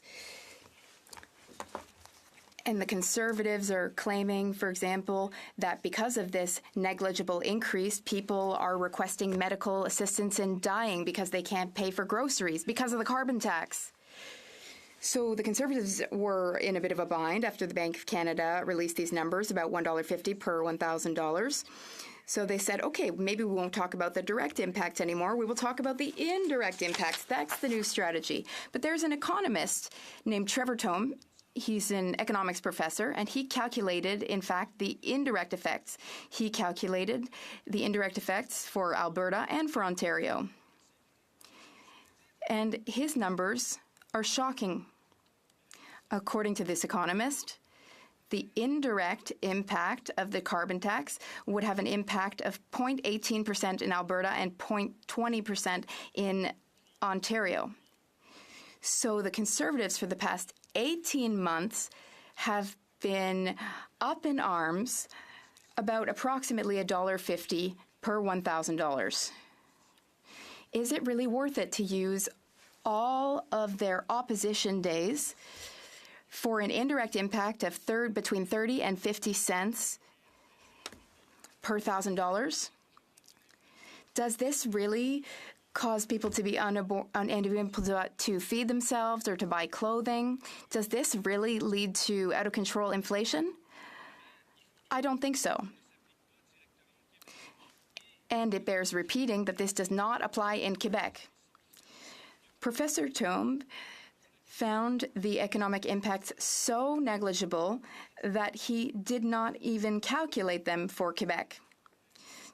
Now, imagine that the indirect impacts of the carbon tax in Quebec are 0.02% or 0.03%. That is 25 cents a month for an average Quebec household spending $1,000. So that would be 25 cents per family. This was calculated by an economics professor who many of his colleagues agree with him.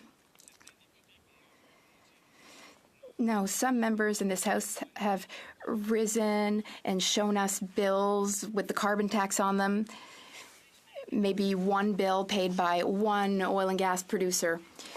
But that had an impact on me. I said, you know what we should really calculate, which would be relevant? We should calculate and put numbers on our economic support to the oil and gas sector. In the last budget, $83 billion are given to the oil and gas sector over the next 10 years in credits, tax credits, not to mention the pipeline that the federal government bought for $34 billion. So this money was handed to the oil and gas sector, and if we calculated the impact of that, I think it'll be a lot more than 25 cents per $1,000. Mr. Speaker, as I said earlier, I'm a well-intentioned individual. I am the Mother Teresa of the Bloc Québécois. So I want to pick apart the Conservatives' message, but I would also like to help the Conservatives. If the Conservatives want to have agreement among premiers, well, that's a great idea, and the Bloc Québécois would support that. That's why I wish to move an amendment to the current motion. An amendment which would make it such that other provinces might like to join our carbon market, because we can, in fact, remove the carbon tax with carbon pricing. Other provinces are welcome to join Quebec. We would welcome them with open arms. I'm Mother Teresa, like I said. They're welcome to do away with the carbon tax by joining our carbon pricing system. And that's why, Mr. Speaker, I would like to move the following amendment. I move that the motion be amended by A, replacing the words tax emergency with the word pricing, B, replacing the words that this meeting address with the word and C, deleting paragraphs A, B, and C. I couldn't possibly have better intentions, could I, Mr. Speaker? Thank you very much. I inform honourable members that an amendment to the opposition motion can only be proposed with the consent of the mover of the motion, or when the mover is not present, the parliamentary leader, deputy leader, whip, or deputy whip of the mover's party. Those are the individuals who can give consent. In the chamber, I am asking the acting whip if he consents to this amendment being moved. The honourable member for Calgary Confederation. Thank you, Mr. Speaker. No, we as Conservatives reject the amendment. Thank you. There is no consent. Il n'y a pas de consentement par... There is no consent. Therefore, pursuant to Standing Order 85, the amendment cannot be moved at this time. Questions and comments? The Honourable Deputy House Leader. Thank you, Mr. Speaker, and I want to thank my colleague for his intervention today and for his thoughtful comments on this. And one thing that I was reflecting on, actually, as I was listening to him speak and his colleague who spoke before him, was that, you know, the one constituency that the Leader of the Opposition has not been able to gain a lot of traction with in terms of his position on price on pollution is Quebec. And I think that that's because Quebec has had a price on pollution for many years, understand the importance of it, and understand how the mechanics of it work. But what I can't understand, Mr. Speaker, is how conservatives, in particular conservatives from Quebec, keep getting up and talking about this price on pollution and trying to demonize this policy. They must know that Quebecers believe in pricing pollution, whether it be through a carbon tax or through a cap and trade. What is this member's position? What does he think about this, Madam Speaker? Can he wrap his head around why Quebec Conservative MPs keep getting up and going on about this, even though they know that Quebecers, by and large, don't support what they're saying? The Honourable Member for Jonquière. I think what's most hilarious about my colleague's question is the reaction of the member for Bellechasse-les-Etchemins-Lévis, who waved a sheet of paper in the air to criticize the carbon market in Quebec. But she was, in fact, a member of the National Assembly of Quebec when we implemented that carbon market. So Quebec acts one way, Ottawa acts another. The Conservative Party is not that popular in Quebec because they are talking out of both sides of their mouths. For example, sometimes the official opposition leader says one thing and then another. For example, Bill 96, protecting the French language in Quebec, the leader of the opposition said that he would contest it. He never said that he supported unique status for Quebec.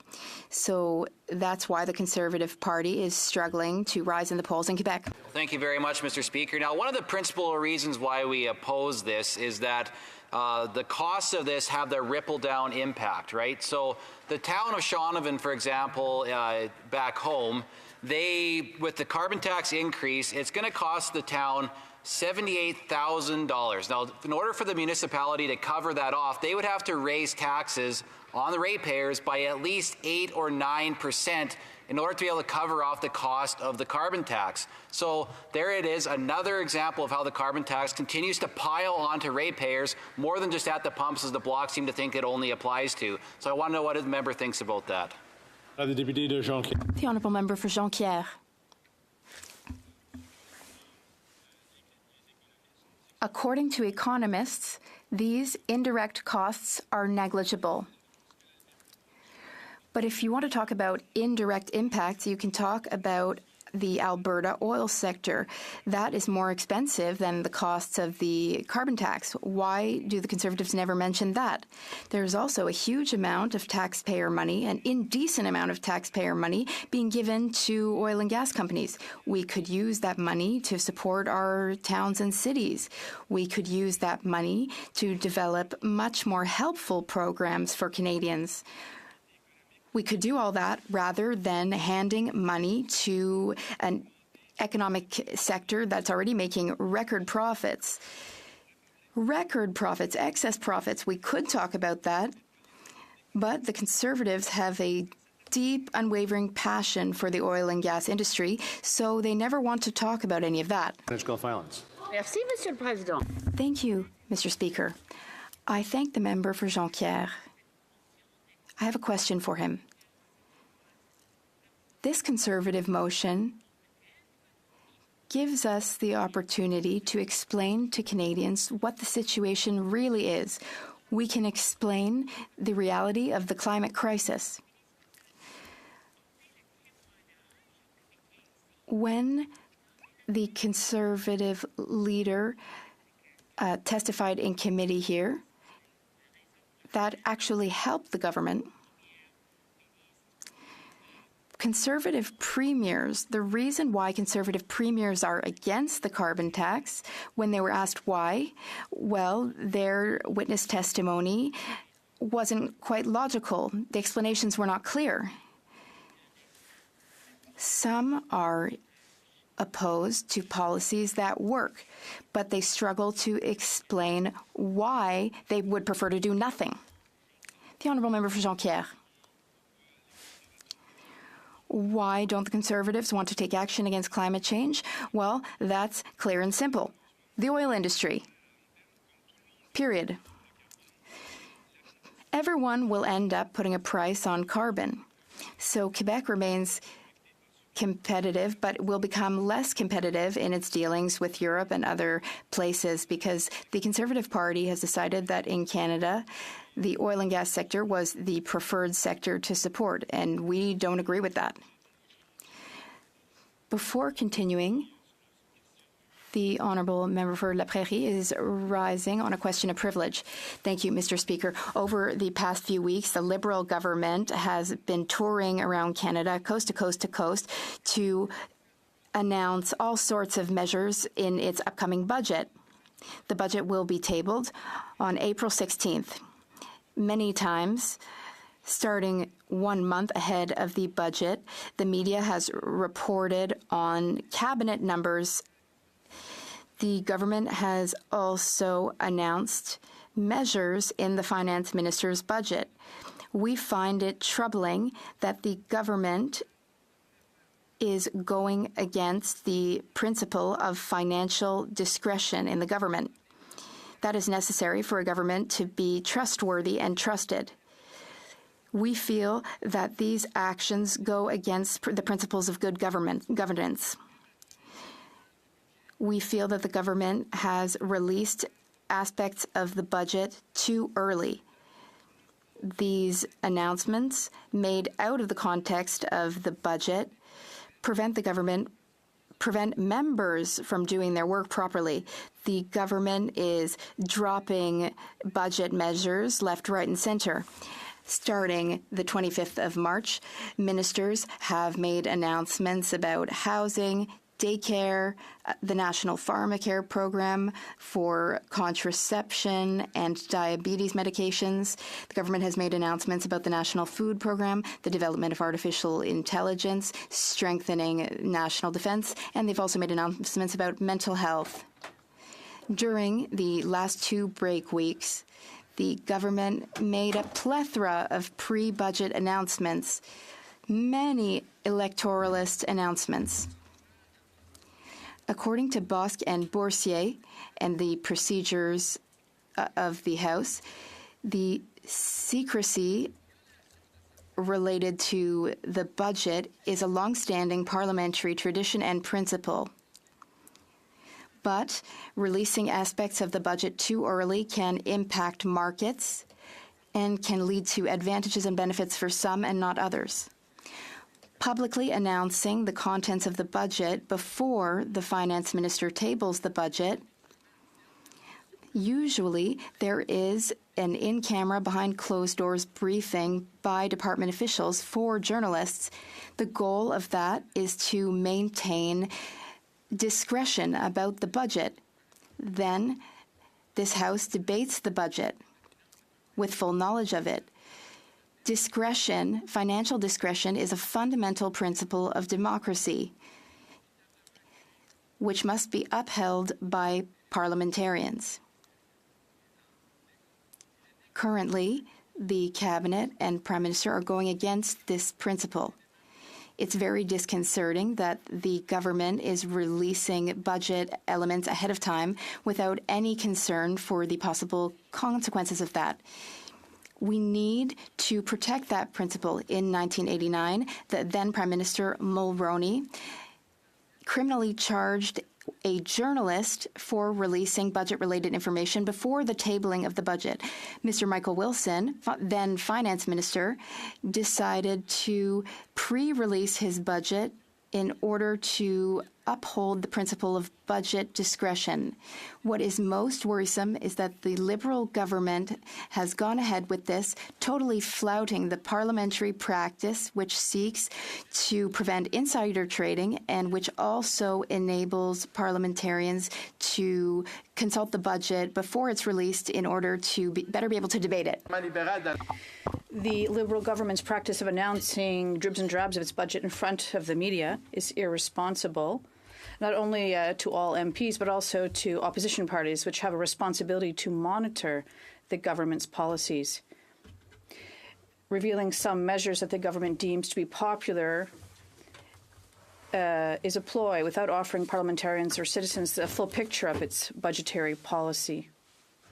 And it considerably undermines the ability of opposition parties to take an informed position and hold the government to account in full knowledge of the facts. Nevertheless, we consider that members of the opposition parties have been hampered in the exercise of their parliamentary duties, since they were not able to take into account all the necessary elements of the budget to make an informed position and properly inform their constituents about budgetary measures announced or their effects or repercussions. These budget announcements could give financial advantages to some specialists in the field, which could be considered insider trading. And this is the fundamental question for the Speaker's office to consider. Moreover, we must ensure that premature disclosure of budgetary measures does not infringe on the privileges of members who, hampered in the performance of their duties, have been unable to represent or defend the interests of their constituents. It would also be important to verify whether the premature disclosure did not have the effect of misleading the public about the budget and at the same time members of Parliament. According to Boskin Gagnon on page 116, misleading one or more members of Parliament can be considered a form of obstruction likely to hinder the work of the House. Therefore, if the Chair feels that there is a prima facie breach of parliamentary privilege, I would be prepared to table the appropriate motion. Thank you, Mr. Speaker. Merci. I'd like to thank the honourable member for this question. We will look at this closely. The Honourable Whip of the New Democratic Party. Speaker, and I would like to suggest that the New Democratic Party may come back with some comments on this in the future. I think we will give them more time. The Honourable House Leader, Deputy Leader. Comments made by my NDP colleague. If you would allow us the opportunity to do the same, it'd be appreciated. Thank you. The Honourable Member for Sandwich Gulf Islands. Monsieur le Président, merci. Thank you, Mr. Speaker. I'd like to thank our bloc colleague for this motion, for this explanation, and also the Green Party, please, would like to present other points in the future. Thank you. Okay, merci beaucoup. Thank you very much. Continuing debate, reprise du débat. The Honourable Member for Timmins James Bay. Thank you, Mr. Speaker. I'll be sharing my time with the member for Victoria. I'd like to say it's always an honor to rise in this House and speak, but I am deeply ashamed at the ignorance and failure of this Parliament of Canada and Canada's politicians from the provincial level up to deal with the greatest crisis we as a civilization and people have ever faced. I say that because wildfire season is all officially underway in British Columbia. It began in Alberta in February. In northern Alberta, they were bringing back their firefighting crews. In northern Ontario, our firefighting crews are getting ready. I will say, Mr. Speaker, I'm 61 years old. Some people might say I never grew up, and that's a fair question. But one thing, in all my 61 years, I always felt so much excitement every single spring because I thought of summer. And this past year, when I talk with people about summer, they talk about fire season. This is the planet we're giving to our children. And as a 61-year-old old white guy with gray hair, I expect young people to look at us and said, when the crisis came, what did you do? Well, we know the Conservatives ridiculed and laughed and snorted every time we talked about the climate crisis. But climate crisis deniers don't just come from the ones who troll about it and ridicule and try and deny the science. We see other forms of climate denial, which is if you put out enough press releases, somehow the planet will get better and big oil will continue to be allowed to destroy the planet. But somehow, if we just keep giving them money, they'll somehow find a way to make increasing fossil fuel production net zero, and we'll all be better off. And we just note that the Liberal government underspent by $15 billion on climate commitments. In the face of a climate catastrophe, the press releases went out, the money was promised, and it wasn't spent. I mention this, Mr. Speaker, because to bring a little bit of reality to this conversation today, I just want to bring a few facts of what's happening in the outside world. This past month, Antarctica posed the single biggest increase that has ever been recorded on the planet, 38.5 degree Celsius jump in temperatures. Glaciologist Professor Martin Siegert stated, "No one has ever thought that anything like this could ever happen. It's extraordinary. It is a real concern. We are now having to wrestle with something that is completely unprecedented." Other scientists are calling it simply mind-boggling. What we're seeing in the Atlantic is the highest temperatures ever recorded. Just over the last 14 months, the highest temperatures ever recorded. And of course, you know, people will say in the climate denial world, well, you know, it's going to be life as normal. It'll just be a little hotter. It'll be a little different. It's the problem of Lucretius.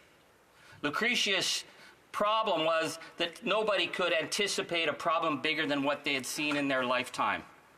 So we have no capacity to recognize the damage and the ongoing planetary breakdown that is happening. The fact that in 2023, the loss of global tree cover in the areas outside of the tropics, like Brazil, where the trees are being hacked down, Canada was responsible for the largest tree cover recorded. A loss, 24% loss in a single year. That's from our burning forests. And I would have thought that the Conservatives would have thought it would be great to bring all our parliamentarians and our provincial leaders together to talk about solutions to this crisis. But that's not what they care about. This is about a gotcha moment. And so, you know, there's a couple of things in this Conservative motion that I'm kind of interested in, and some of it I just find ridiculous. If this was going to be, the ongoing carbon crisis and the financial burden it plays to Canada, that would show leadership. Yep. That would show vision. That would show that we are being adults and we care about our kids. But no, they don't want to talk about that. They're going to let our kids burn. And so then it's like, well, we're going to bring our premiers in to talk about options of opting out of the carbon tax. What, would Doug Ford grift our government? Ontario wasn't paying the carbon tax till Doug Ford said, hey, you know what, we're going to get rid of that cap and trade, and then we're going to make every ordinary Canadian Ontarian pay a carbon tax. And then he turned around and said, whoa, how come we got this carbon tax? That's that bad Liberal government. Are we seriously think we're going to let a grifter like Doug Ford come in and talk about how to deal with the climate crisis? The guy who went, as soon as he was elected, went and ripped up all the EV charging stations? And then realized, oh my God, Ontario wants to be an automotive superpower with EV. But someone's going to have to build those EV charging stations. Daniel Smith, are we going to invite Daniel Smith, the conspiracy queen in chief? Because Alberta had a carbon tax. It was a made in Alberta solution. And I will say that the NDP Alberta solution makes a lot more sense than the Liberal solution ever did, because it was about taking money from pollution and reinvesting in business, reinvesting in alternatives, because what the Notley government had said was that they needed to reduce emissions in Alberta. They wanted to get it down by, I think, 30 million tons by 2030, and that they were going to use to pay the money from pollution was going to be reinvested. And you know, even some of those big oil companies got backhanders on that too, if they were willing to commit to clean energy and alternatives. Daniel Smith came and ripped all that up. Then she kicked out $66 billion in clean energy projects strictly for ideology. There's no place on the planet that you can get more clean energy projects off the ground with the drop of a hat than Alberta. She didn't want any of that. So what do we have in Alberta now? Alberta's got rolling blackouts in April. This is the Canada's energy superpower, and she can't even keep the power on. This is a failed state approach. And you know what the other thing is, Madam Speaker? Is that Alberta's suffering a severe drought from the climate catastrophe, and we have not seen a single Conservative from Saskatchewan or Alberta get up and talk about how they're actually burning the province. So now they're saying, well, maybe we'll get ourselves this, Athabasca pipeline of water to take water out of the already suffering, damaged Athabasca water system. But you know what? They're not going to ship it down to southern Alberta because it's needed by big oil.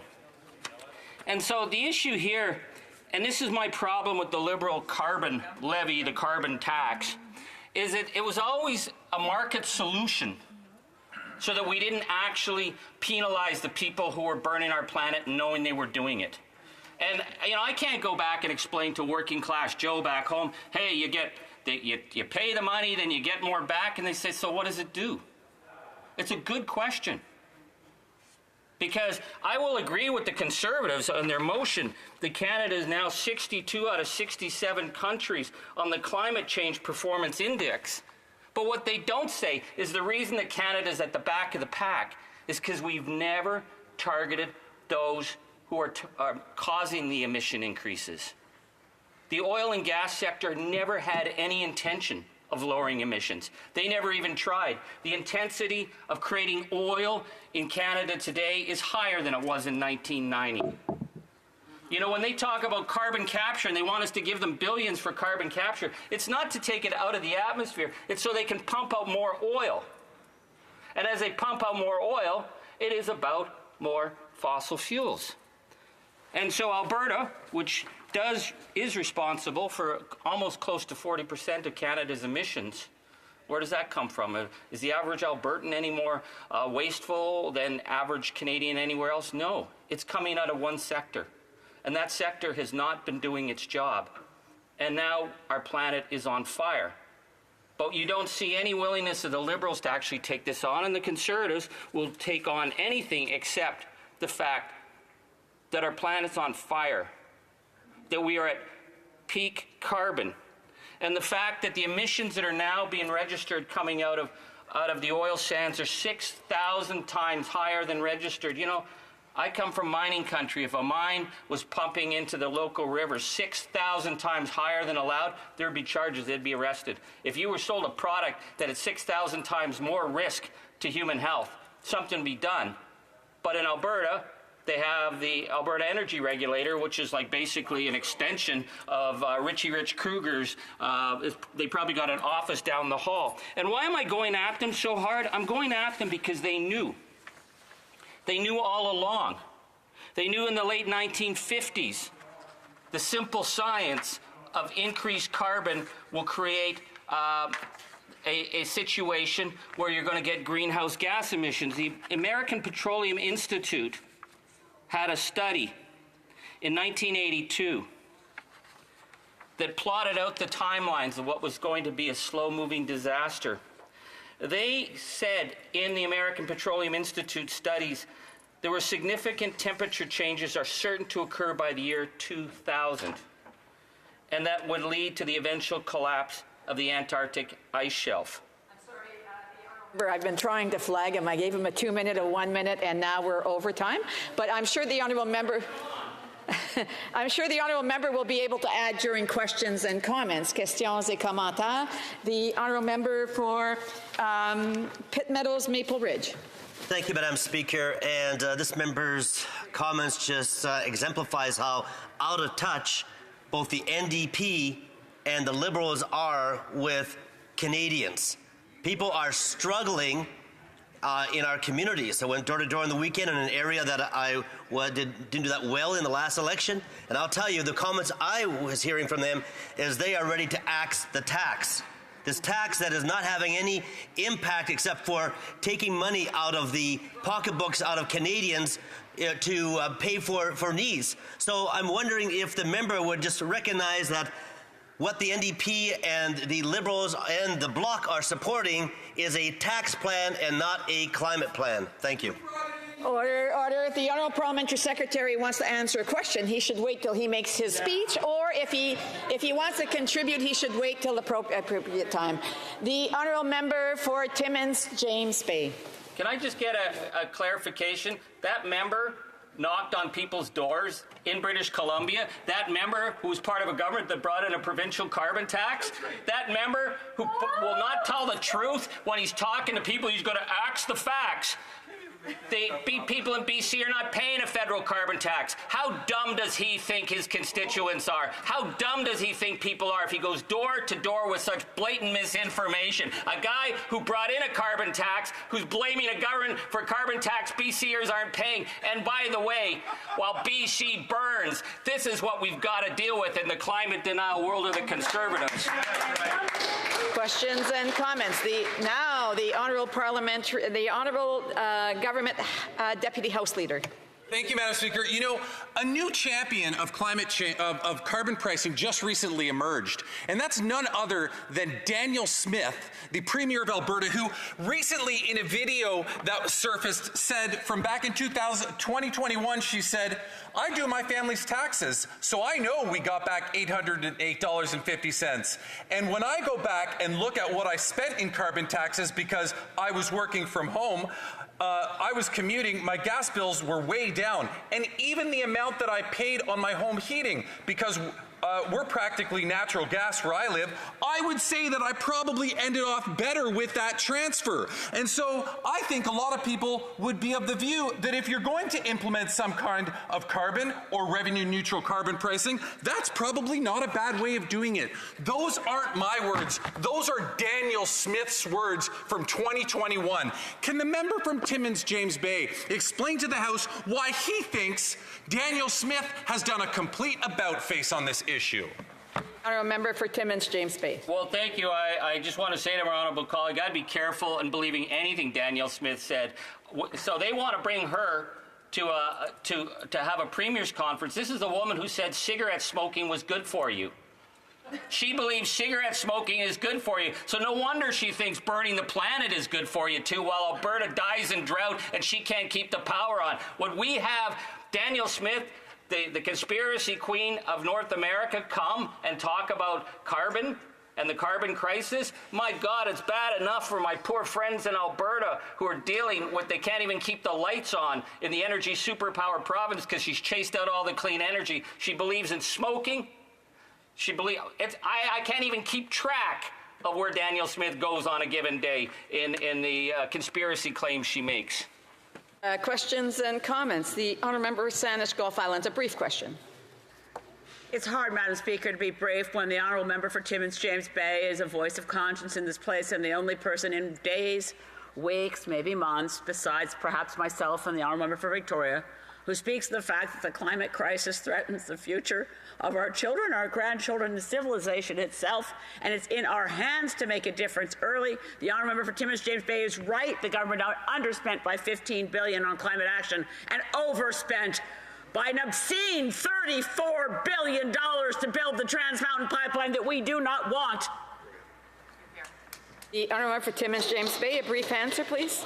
Thank you. I mean, we gave $31 billion to Big Oil so they could take unrefined bitumen because they wouldn't even bother to process it in Canada, the dirtiest product on the planet, and we're going to ship it, paid by the taxpayers, to burn the planet, while the Conservatives cheer on and the Liberals say, well, it's going to be good because we'll somehow lower our emissions. You cannot continue to burn fossil fuels without killing the future of our children. Those are the facts. Resuming debate, the Honourable Member for Victoria. Thank you, Madam Speaker.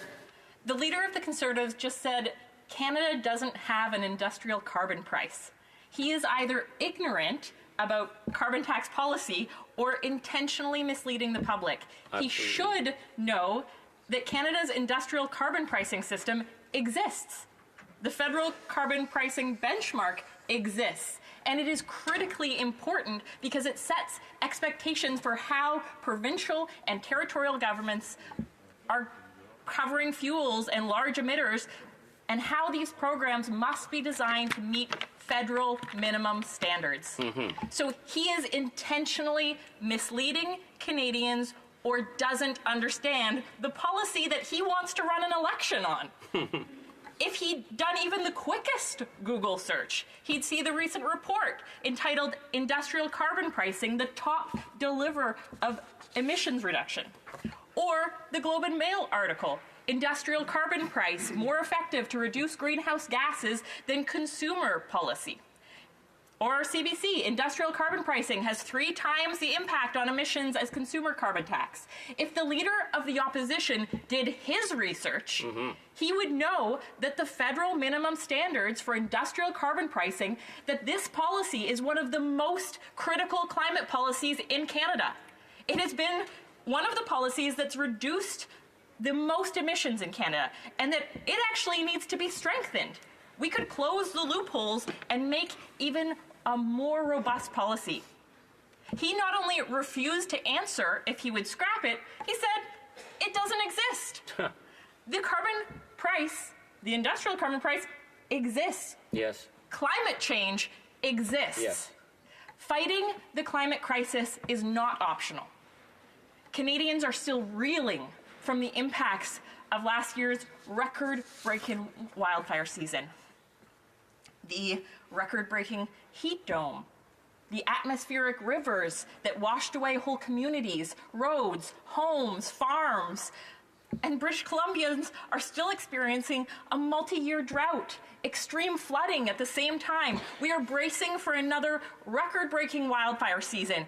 If you care about people, about families, about communities, about workers, about farmers, the land, the air, the water, about our food, our homes, if you care about what Canadians hold most dear, fighting the climate crisis is not optional. Yeah.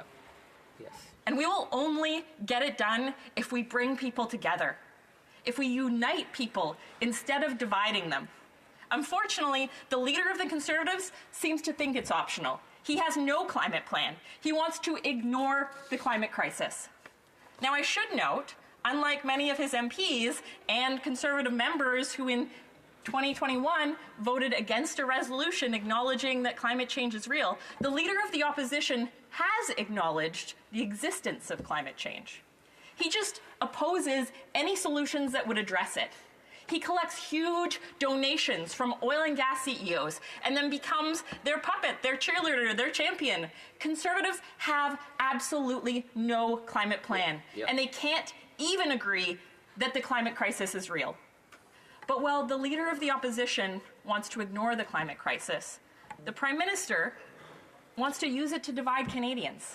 He doesn't see fighting the climate crisis as an opportunity to unite people, to take on this existential crisis. Instead, he uses it as a political wedge. He tried to buy votes with exemptions for Atlantic Canadians. He treated carbon pricing as the be-all and end-all of climate policy, so that when the Liberals brought in pipelines, they bought a pipeline, missed targets. When they broke their climate policies, they could present it as proof of their climate credibility.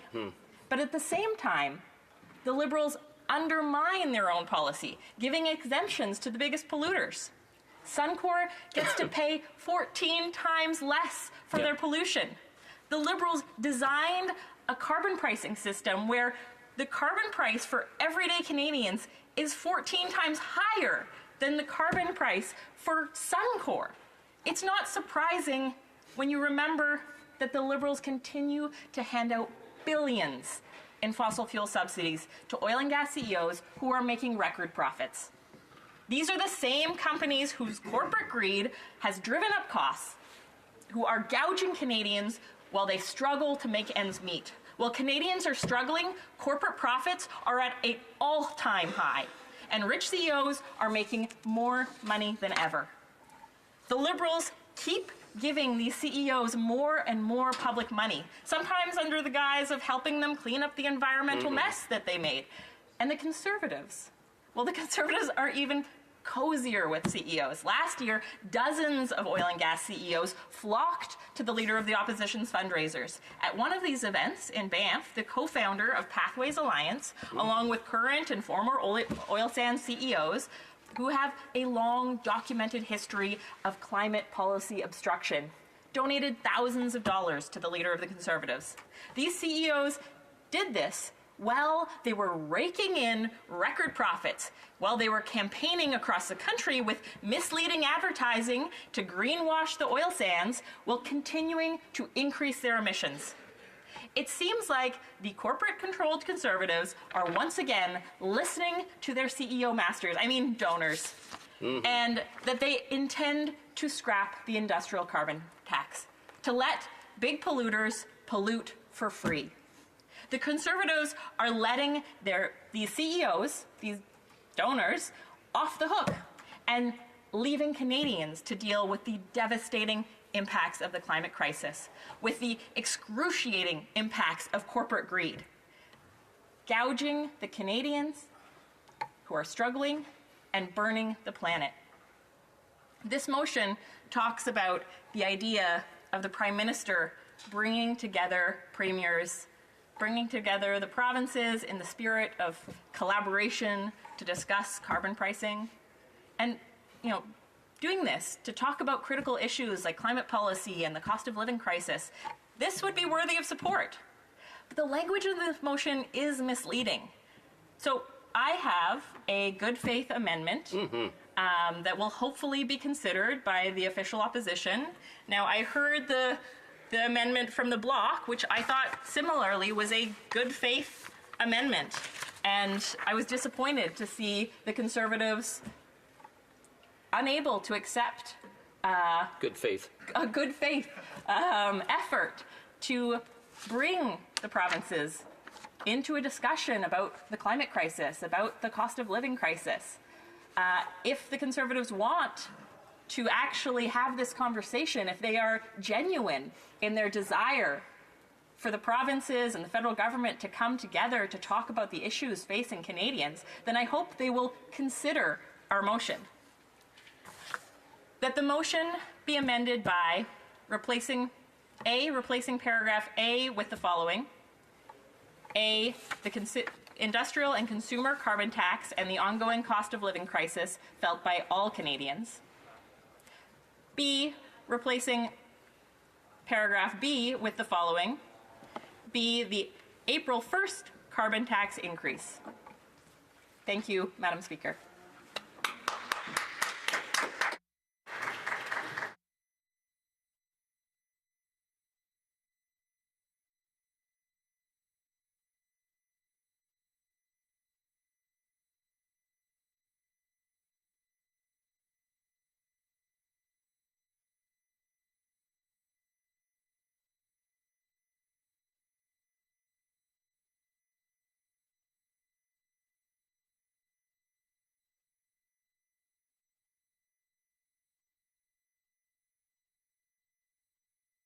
Hey, anyone that's new to the channel, please like and subscribe.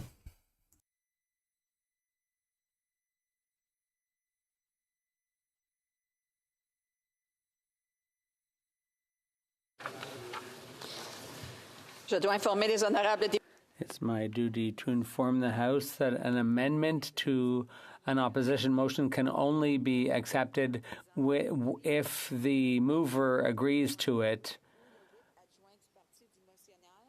or if the whip or deputy whip gives consent in the place of the mover. Chris. So if the sponsor is... Okay, since the sponsor is not present in the chamber, I ask the deputy whip if he consents to this amendment being moved. The honourable member from, the honourable deputy whip. Thank you, Madam Speaker. The answer is no. Perfect. There is no consent, therefore, it's pursuant to Standing Order 85, the amendment cannot be moved at this time. Questions et commentaires, questions and comments. The honour member for Cloverdale Langley City? Langley Aldergrove, sorry. Next door. Thank you. The best way to encourage consumers to reduce carbon emissions is to give them alternatives like SkyTrain in Metro Vancouver, which I don't have to tell my colleague from British Columbia runs on clean British Columbia produced hydroelectricity. The best way is not an ever increasing tax regime that just makes life so much more difficult for people. You know, for example, people who drive in rural British Columbia who don't have an alternative but to drive. Would the member agree that the best way to reduce carbon emissions is simply to give Canadians good alternatives? The honour member for Victoria. Thank you, Madam Speaker. I want to thank the member for his question. Canadians deserve affordable, low-carbon alternatives. Absolutely. It's unfortunate that the Conservative Party refuses to actually propose credible climate policy that would provide Canadians with those affordable, low-carbon alternatives. It is mind-boggling that the Leader of the Opposition continues to go out campaigning to scrap a policy without presenting how he would fill the emissions reduction gap, how he would make life more affordable for Canadians and make a more climate-safe future for people now and for future generations. Questions et commentaires. L'honorable député. The Honourable Member for Lac-Saint-Jean. Thank you, Madam Speaker. Clearly, the Bloc is not opposed to federal-provincial discussions with a view to meeting mutual needs, but the motion says something about plans for provinces to opt out of the federal carbon tax and so on. Well, that already exists, Madam Speaker. The federal system already allows for an opt-out for all provinces. So every province has the right to opt out of the federal system as long as they do something to protect the environment. Does my colleague think that a First Minister's meeting might be better used to discuss issues where the provinces don't have a right to opt out, but they'd like to have one? And I'm thinking of housing and health, for example. Thank you, Madam Speaker. Gloria. I want to thank the member for his question. And, it's lovely to hear people combating the misinformation that comes out of the Conservative Party. We know that provinces have the option to present an alternative system, and provinces have. You see that in Quebec, you see that in British Columbia, and you see these provinces also reducing their emissions, having incredible plans when it comes to electric vehicles, when it comes to hydroelectricity and renewable energy. But unfortunately, the Conservatives continue to mislead Canadians with this kind of rhetoric that we hear from them every day in this House, but also as they go to rallies across the country. I would love to see emergency debates on the critical issues that are facing Canadians, including the climate crisis, but also housing, on the toxic drug supply, on the cost of living crisis. We need to bring provinces and the federal government together to talk about these issues. It's unfortunately the Conservatives have done this in such a way. Questions and comments. A brief question. The Honourable Government Deputy House Leader. Thank you very much, Madam Speaker. And I found the exchange with my Conservative colleague to be very interesting, because he was basically just saying, yeah, just give more options. And then when people have more options, they're going to pick. It reminds me of the Premier of Saskatchewan when he came before committee on March the 27th. And the Canadian press summed it up perfectly when they said, big polluters shouldn't be punished financially. They should just emit less. No incentives required. Just tell them to do it. I'm sure they'll do it. Does that sound like a plan to this member when Conservatives get up and say, yeah, they just need more options, companies should just emit less? Does that sound like something to this member that is going to resonate and actually impact our marketplace? Answer, the Honourable for Victoria. Well, we absolutely need a strong industrial carbon price, and we need strong regulations to make sure these big polluters cannot pollute for free. And the Conservatives are clearly unwilling to stand up to their corporate donors. That said, the Liberals also have been giving out billions of dollars to the same companies. They have watered down key climate policies like the industrial carbon price and the emissions cap and the clean fuel regulations and the clean electricity regulations. We need strong climate policy to hold these corporations to account. I just want to remind members to make sure that if they want to have conversations, to take them now, and if they want to participate in the debate, they should wait till the appropriate time. Resuming debate, the Honourable Member for Edmonton-Wetaskiwin. Well, thank you, Madam Speaker. Madam Speaker, I'll start by saying that I'll be sharing my time with the Honourable Member from Miramichi Grand Lake. And it's a pleasure to stand here on behalf of the constituents of Edmonton-Wetaskiwin. That was an interesting exchange we just heard there, where the NDP member took issue with many things that the Liberals are doing that are destroying the economy of our country right now, while at the same time, she and her colleagues, every single time they have a chance to vote against this government and go into an election to change the government, they side with the Liberal government every single time, Madam Speaker. Madam Speaker, I just had the opportunity to come back from the constituency where, like many colleagues, we were meeting with constituents. I had 6 constituent roundtables, 2-hour constituent roundtables this last week. Had a chance to interact with dozens of constituents at these roundtables. And Madam Speaker, lots of issues got raised. Interestingly, the number one issue was not the carbon tax at those roundtables. The number one issue, time and time and time again in Edmonton-Wetaskiwin, is how do we get rid of this guy before he destroys the country? That is the way that it's articulated in those roundtables by constituents. How do we get rid of this Liberal Prime Minister before he destroys the economy of Canada?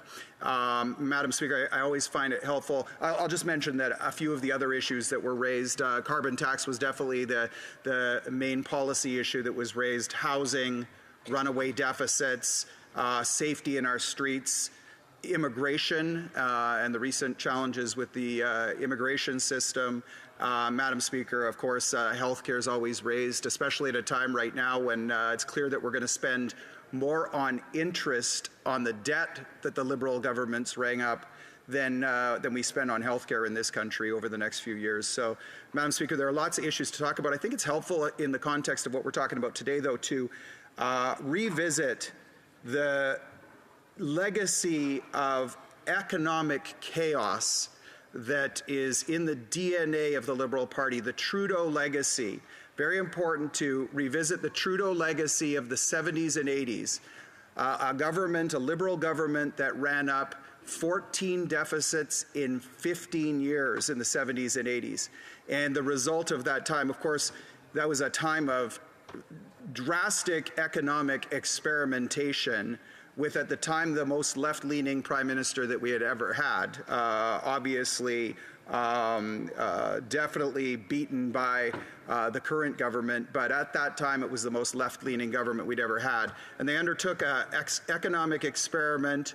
We saw crises, an energy crisis, we saw an inflation crisis, we saw a housing crisis, we saw a national unity crisis that stretched right to the end of that government in 1984, but interestingly, way beyond the time that that government was in power.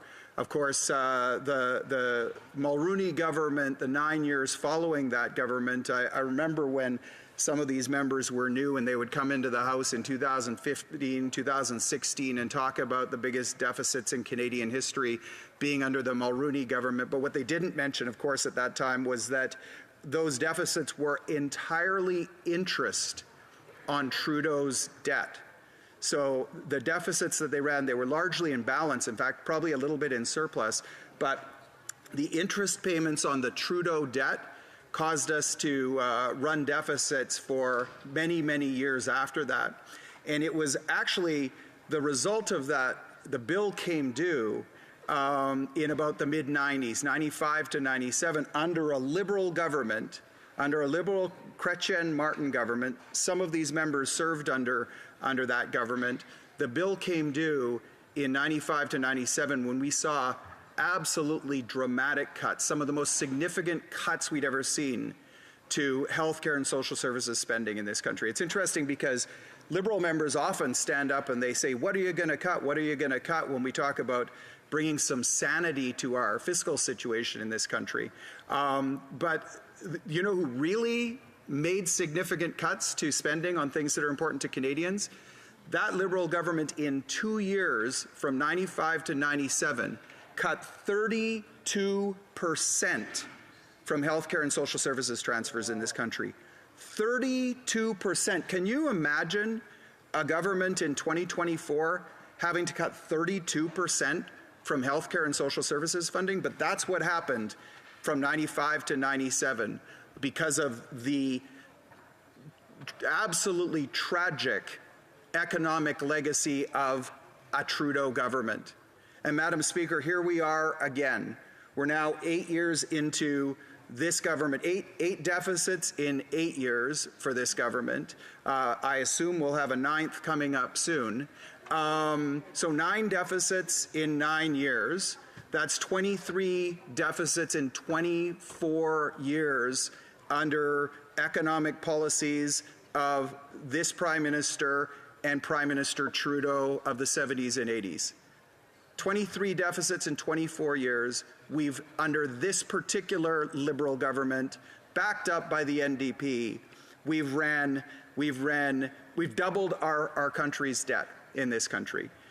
And you take a look at the things that could help that. We think about the conversation that we're having today. You know what might help us in terms of our economic situation right now, the chaos that we're seeing economically and otherwise in this country, is perhaps revenues from oil and gas.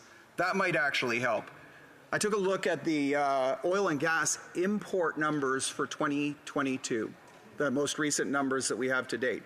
And this will be astonishing to Canadians who assume that we're, that we have a lot of oil and gas production in Canada, obviously one of the world leaders in terms of our vast resources and the potential that comes with our oil and gas resources. But, Madam Speaker, what a lot of people don't realize is that Canada every year imports oil and gas because the policies of this Liberal government have made it impossible to build a pipeline in this country. So instead, mostly to Eastern Canada, we're importing oil and gas. In 2022, we imported $21.5 billion in just crude oil. $21.5 billion in 2022 alone. Madam Speaker, that's up 46% from 2021. 46%. Of course, the Americans are the number one supplier of oil and gas products, crude oil, to Canada. The number 2 and 3 countries are Saudi Arabia and Nigeria, totaling over $5 billion. And that's just crude oil coming into Canada.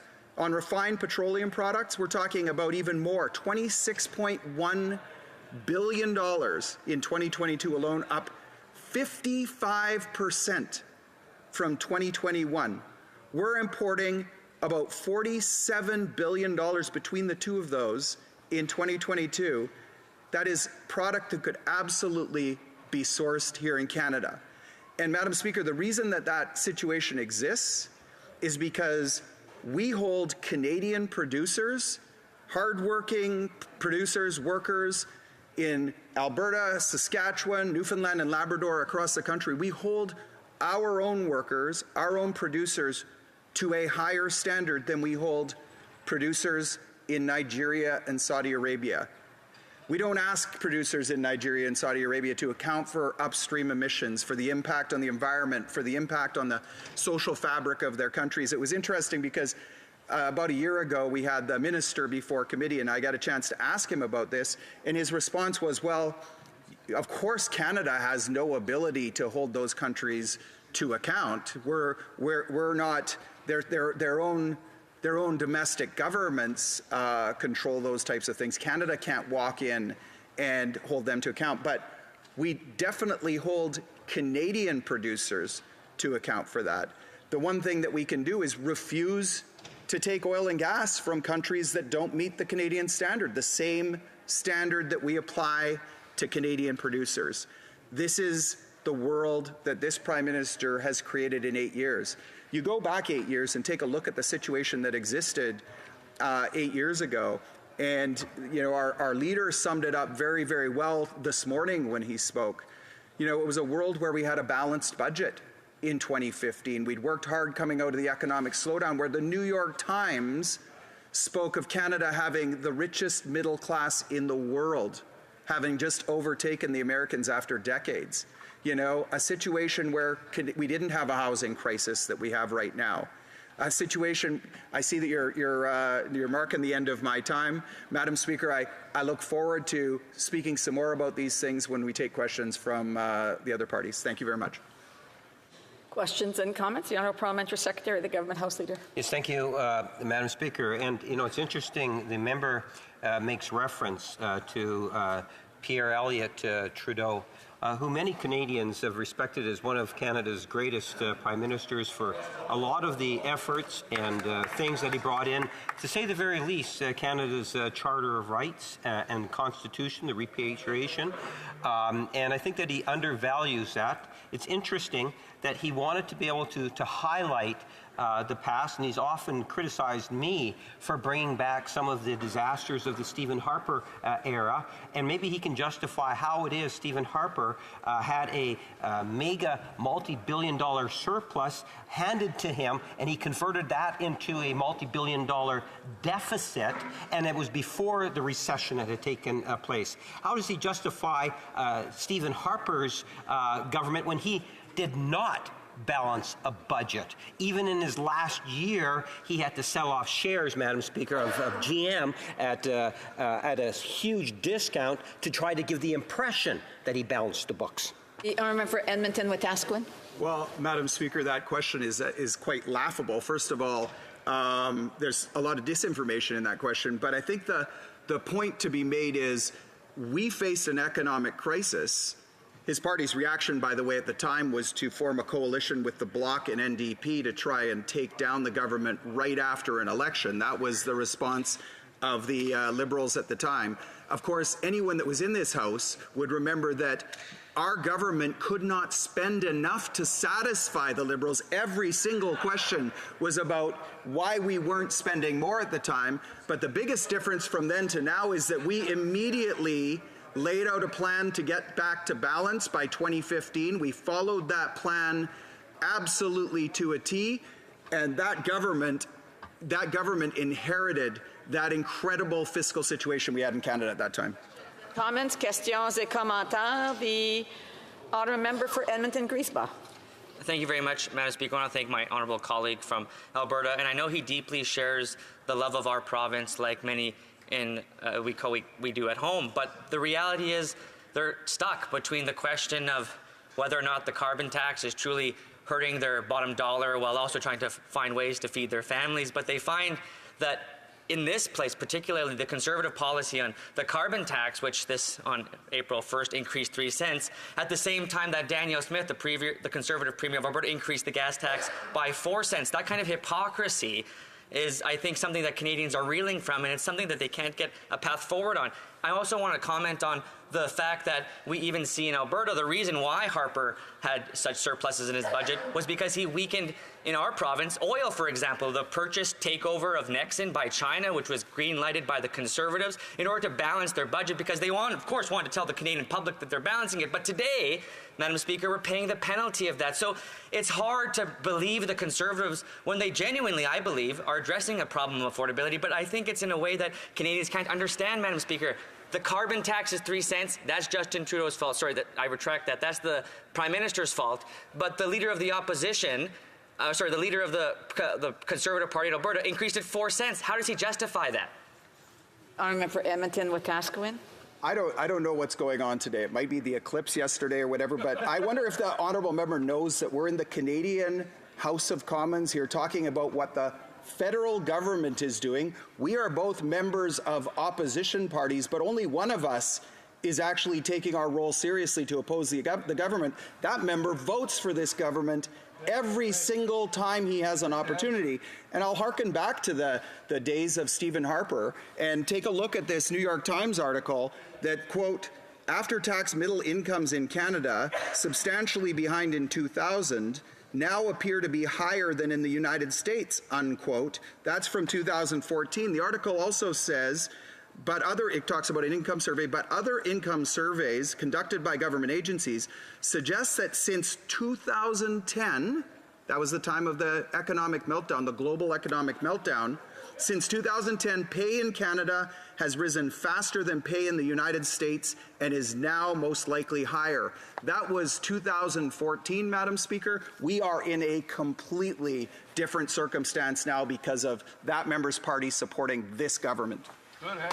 Resuming debate, reprise de débat. The honourable member for Miramichi-Grand Lake. Thank you, Madam Speaker. Today we are asking the House to declare the Prime Minister convene a carbon tax emergency meeting with all First Ministers. This meeting must address the ongoing carbon tax crisis and the financial burden it places on Canadians. The Prime Minister's recent 23% increase plans for provinces to opt out of the federal carbon tax, pursue other responsible ideas to lower emissions. Given that the government's current environmental plan, Canada now ranks 62nd out of 67 countries on the Climate Change Performance Index.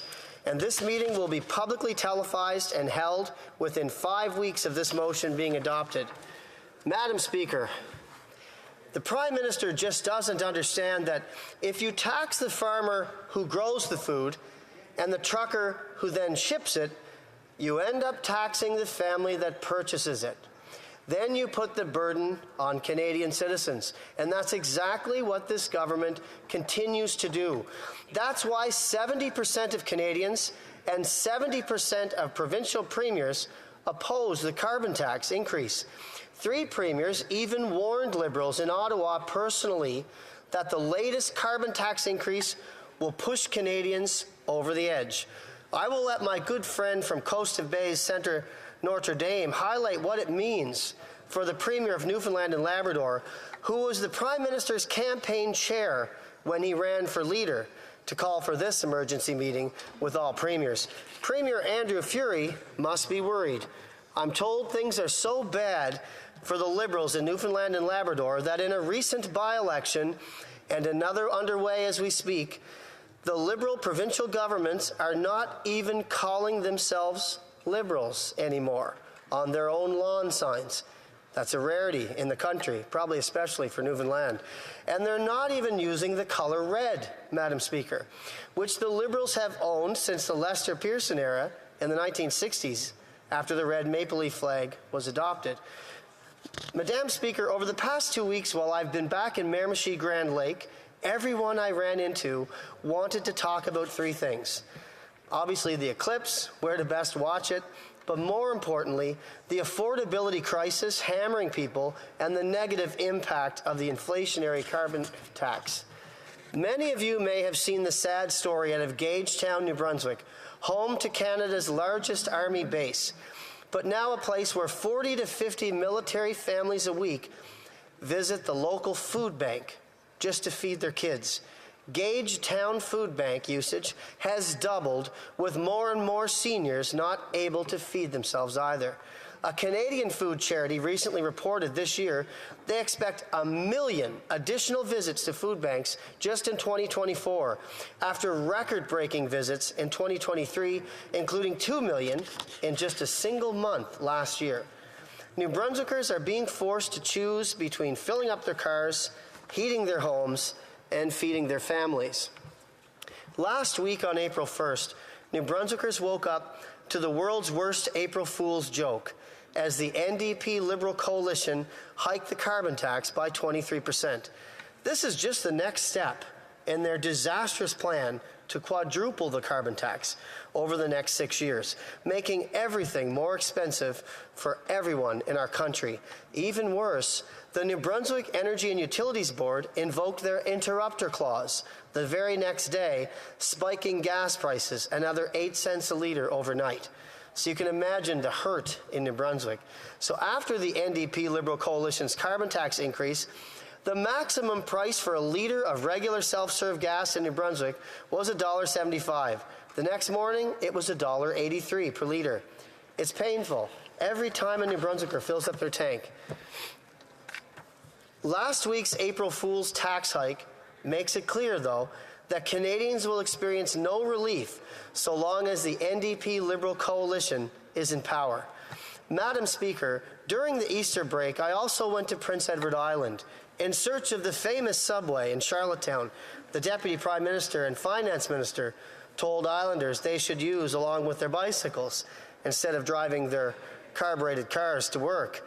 Lo and behold, Madam Speaker, I couldn't find a subway in Prince Edward Island.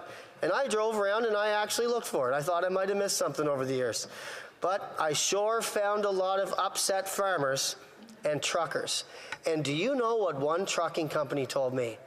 This is a company that has over 100 trucks on the road. Now, I want people in this house to really listen to this example, and if you're listening at home, this will give you a little insight into the long-term plan. These trucking companies have been told that by 2035, they're all supposed to be changed to electric transports. Hear me out here. An electric transport costs $250,000 more right now than the transports they're using. So imagine getting, another 9 years in this country, how much that price is going to go up. For potato growers, processors, and shippers, it really is a tax on a tax on a tax. The average farmer is now paying $150,000 a year on what they call the weather tax on the island. I remember being an energy critic in New Brunswick a few years back, probably back in 2014, 15, 16, those years. I had been kind of like the understudy for the previous energy minister. And it was said at the time that it would take 80 to 90 years to even make an honest effort to get off of fossil fuels in this country. That statistic was researched, and that was from 2014. 2014, we thought it was going to take 100 years to get off fossil fuels. And that was like pushing it. And here we are here, 10 years later, and people now can understand why this radical ideology is costing them, they can't afford to live anymore. This ideology doesn't make sense. Canada is fueled by oil and gas. The world knows it. We're inventors in that category. We develop it better than anybody else. We refine it better than anybody else. We have the best labor laws. We have the best environmental standards. We literally are #1 around the globe for that. So it's a very shameful attempt by this government to try and rewrite history. The notion the NDP Liberal coalition can tax the weather to bring down greenhouse gas emissions is a falsehood. Trying to encourage residents in Miramichi-Grand Lake to transition away from gas-powered cars and trucks is foolhardy. I represent a large, mostly rural district, but it does include the city of Miramichi. According to the Change Finder website, there are 3 charging stations in Miramichi, one at Community College, one at Northumberland Mall, and then another one near City Hall. These are facts. There are 3 charging stations for more than 57,000 people that live in amongst that basin, including the outskirts of the city. That math does not add up, Madam Speaker. That doesn't even make sense for anybody. The response from the Prime Minister that there's no need for an emergency meeting since he already convened one with premiers in 2016 is simply ridiculous. Do you find it a bit odd, Madam Speaker, that not only was that meeting 8 years ago, none of the people who are now serving as premiers were in office at that time? So this is an entirely new slate of First Ministers that the Prime Minister is ignoring, while 70% of them, plus and growing, disagree with him. The NDP Liberal coalition must listen to Canada's premiers who are calling for an emergency meeting on the carbon tax. On this side of the House, Conservatives will work with Canada's premiers to bring home lower prices for all Canadians. I know in Miramichi-Grand Lake, everywhere I go, I hear the hurt that it's causing people. We used to have a median household income of $34,000. That stat would be a few years old now. You can imagine a rural area like mine, how hard this is hitting people. Our leader has been clear since day one, Madam Speaker.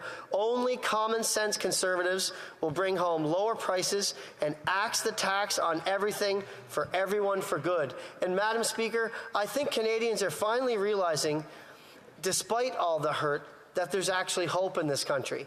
The hope in this country is that our leader, the honourable leader from the riding of Carleton, has shown time and time again that he sees the hurt the Liberal policies are causing Canadians. And he wants to put policies in place to have more money on your paycheck. We shouldn't be paying this. I remember when I was in the island, they asked me, media, CBC of course, so if you axe the tax, would you axe the rebate? And I looked at him and I said, well, there would be no need for a rebate if we weren't taxing the citizens.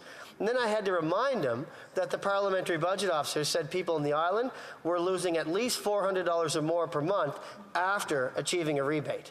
Anyway, thank you, Madam Speaker. It's a pleasure to speak on this. The Prime Minister needs to listen. He needs to convene this meeting and stop hurting Canadians. Thank you.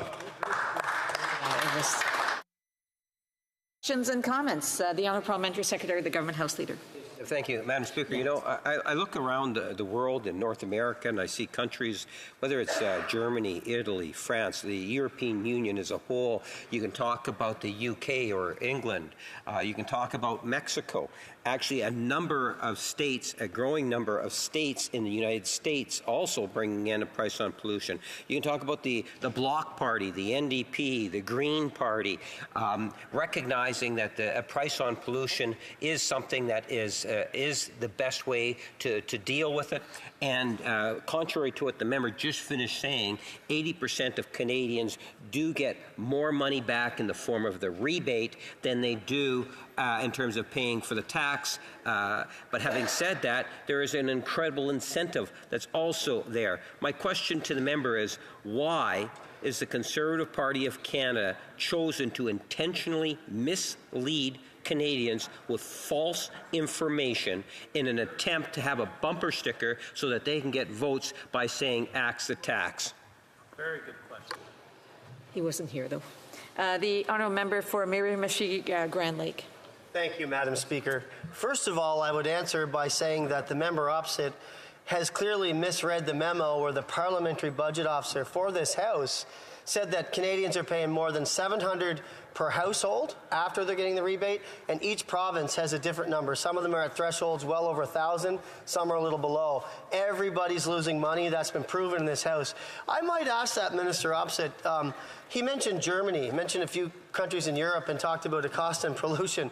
He should have mentioned where Germany, England, and France are getting their energy supply. They get it from Russia. That's where they get it, because the Prime Minister of this country said, we have one of the largest deposits of natural gas in Canada, in my province, and we have a really short boat ride over to England. So if we were developing our natural gas, which he historically said is uneconomical, they wouldn't have to buy their energy from Putin, so the Liberals continue to fuel the war machine over there. Comments? Senator for Courtney Alberni. Motion, the way it's read, it's calling it a carbon tax emergency. Madam Speaker, right now, we're seeing global ocean temperatures higher than ever in history. We had 100 dormant fires in northern Alberta for the first time in our history. On Vancouver Island, where I live, we're 54% below the average snowpack, Madam Speaker, like most of British Columbia. There's drought-like conditions right across the prairies. That's an emergency, Madam Speaker. That's called a climate emergency. And I'm going to read a quote from Sandy Garasino. She was at the energy talks in Parksville. It's real quick, Madam Speaker. She says, please stop talking like a teenager trying to get out of doing the family chores. And that was directed at Conservatives, Madam Speaker. And through you, Madam Speaker, to my colleague, is he going to offer any solutions today to tackle the climate emergency, or is he going to continue to try to get out of doing his chores like everybody else? Member for Miramichi Grand Lake. Thank you, Madam Speaker. You know, I find it interesting coming from a party where obviously the members are literally running to retire because they've sold their soul. And now they don't want to face that in the doorstep. And I get that because they sold their soul and now they're going to have to deal with it at somebody's doorstep. So he talked about forest fires. You know, in New Brunswick, we had a lot of forest fires as well, and then some statistics came out. 97.6 or 8% of all forest fires in New Brunswick were started by human beings, by human error, and by arsonists. So in my province, we can't attribute none of our forest fires to this climate agenda that the Liberals have. No, it's not false. It's actually true. And I know that it goes against everything you spread because, I mean, listen, every time we have somebody murdered with a knife, they're calling for gun control. No one can even understand any of them anymore. I do want to remind members that if they want to contribute, they should be waiting for the appropriate time. And this has been going on a bit today, so back and forth, or when individuals are speaking, others are trying to be part of that conversation. So I just want to remind members to please avoid doing so. A point of order, the honourable member of Courtney Alberni. By that is my colleague saying that that people boiled hot water and put it in the ocean. That's the reason that the oceans are... This is debate. The honourable member, resuming debate, reprise de débat, the honourable member of Vaughan Woodbridge. Thank you, Madame la Présidente. It's always wonderful to rise and an honor to rise in this in this esteemed House. Madame la Présidente, we are discussing something very important to Canadians. Honourable for Miramichi Grand Lake. Madam Speaker, I just wanted to stand up on this point of order because what the member here behind me said that I said, I didn't. I said nothing about... Again, this is not points of debates. These are not points of order. They're points of debate. The honourable member for Timmins, James Bay, has a point of order as well. To support my colleague, because it's really unfair for the NDP to talk about science when there's Conservatives in the room. So I think it was put this all at a great disadvantage. Time to be debating during this subject matter that's before the House during this opposition motion, and I would just ask members to please wait till the appropriate time again.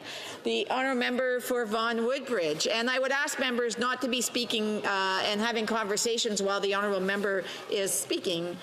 So the honourable member for Vaughan Woodbridge. Yes, Madame la Présidente, respect and decorum in this House should be the first thing that all members come to an agreement of and behave accordingly to. Madame la Présidente, I'd like to state that I will be splitting my time with the honourable member from the beautiful province of Nova Scotia, the honourable member from King's Hat, a good friend and a dear colleague. Madame la Présidente, before beginning the discussion on really the heart of the debate, let's just put a simple fact out there. Today, through a channel, we found out that the world has experienced its hottest March on record. The world has experienced its hottest March on record, marking the 10th straight month of broken global temperatures, according to the EU Copernicus Climate Change Service. When you think that, Madame la Présidente, and the debate we're having, when the month of March 2024 is the hottest March on record, due to climate change. Due to climate change, Madame la Présidente, and you have an opposition party where half the members or 3/4 of the members don't even realize or believe that climate change is real and that we need to act. And they have absolutely no plan. I understand I have a heckler this... Point of order, the honourable member for Timmins, James Bay.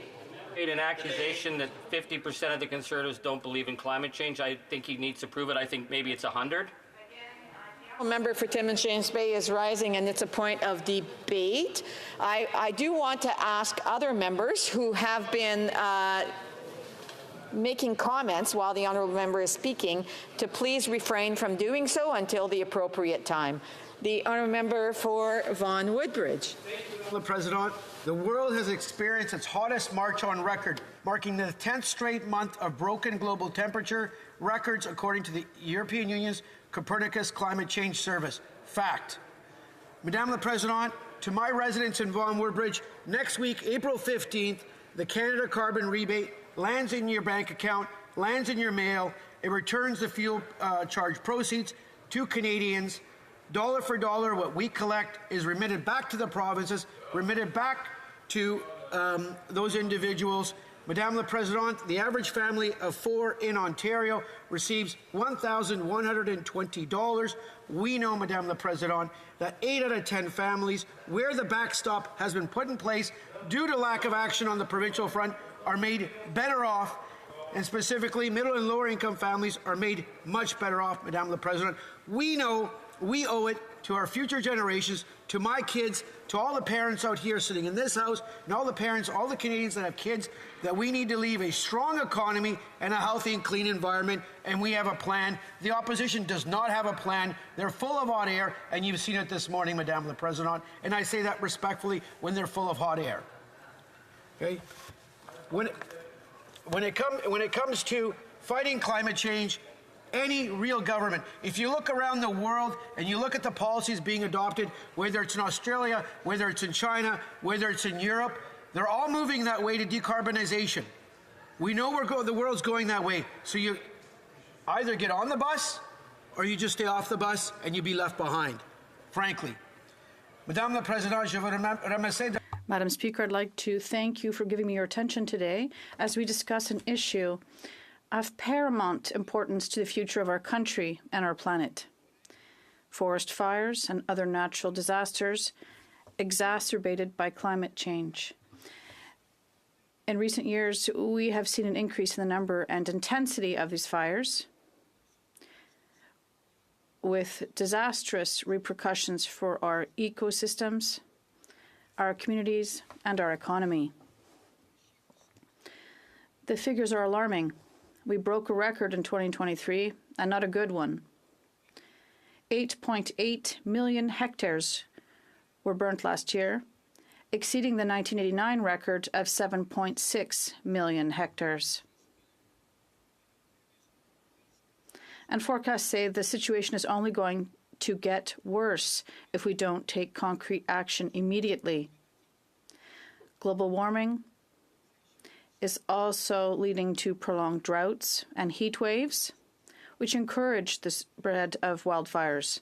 And moreover, melting glaciers and diminishing snow cover are leading to an increase in the number of forest fires by freeing up previously ice-covered ground.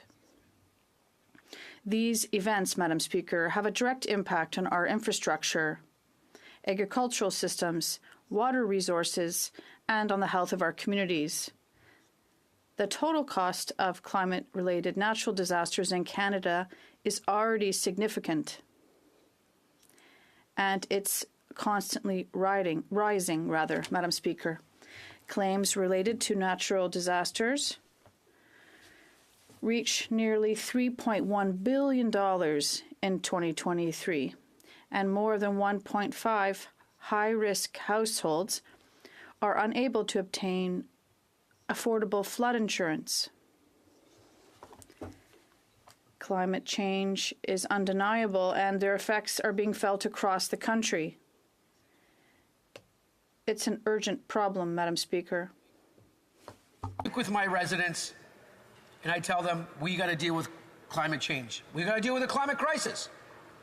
And we know that we have a plan in place. The other party doesn't. They don't, and they don't want to. They don't want to deal with problems. They don't want to deal with the crisis. They have these cliche slogans that don't work, that spread false misinformation, misinformation. We know we need to deal with this issue. We know the economy is going that way, the global economy is going that way. We know the planet, there's only one, but we also know that there's a transition.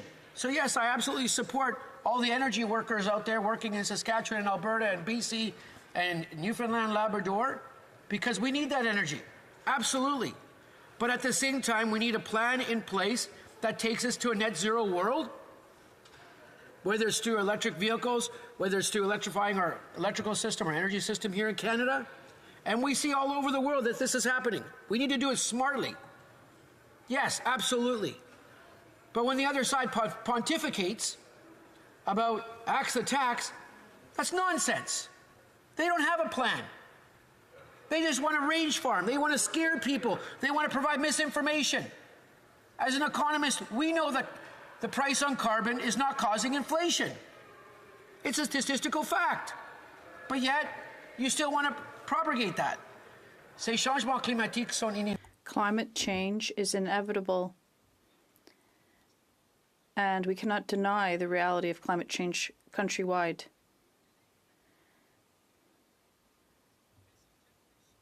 It's regrettable that some people continue to deny the reality of climate change and minimize its impact on forest fires. Yet, scientific data couldn't be clearer. Global warming is an undisputable reality, and we must act decisively to mitigate its effects, and protect our communities. That's why the Canadian government has set up a series of measures to fight climate change and mitigate the risk of forest fires. Carbon pricing is at the heart of these measures. Central for reducing emissions, whether it's on the industrial side, or on the consumer side. Yes, we need folks to have alternatives, electric vehicles, thermal pumps or heat pumps, making sure our electricity system is moving to fully renewable, that our small businesses have the opportunity to lower their energy bills through smart programs. We need all that stuff in place, absolutely. But we need a plan in place. That is what's called responsible leadership. That is what as a government is elected to do, provide responsible leadership, not cliches, not misleading folks that climate change is not real. For Frank's sakes, God's sakes, I would say, I should use that word, and not even believing in climate change itself. And saying there's an issue out there when we just had the month of March as the hottest month on record for that month. We need to be smart. We need to go where the puck is going, or as my daughters would say, where the soccer ball is, and make sure we put those goals in the other opponent's net, i.e. have a competitive economy. That's what we need to do while we support those hardworking energy workers that are out there doing what they need to do, and I support them. Tout en favorisant la croissance économique. While still encouraging economic growth and renewable energy and energy efficiency. In provinces where the federal fuel tax applies, the Canadian carbon rebate means that 8 out of 10 Canadian families receive more money than they pay in carbon tax. Families are made better off under the pricing for pollution system. Now, folks may not want to believe that. Fine, but it's the truth. Are we almost out of time, Madame la Présidente? So I'll end it like this, Madame la Présidente.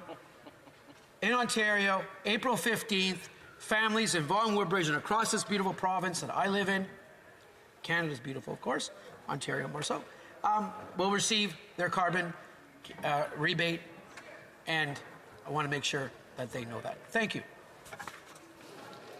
Questions and comments? Questions et commentaires. The honourable member for Cypress Hills Grasslands. Well, thank you very much, Madam Speaker.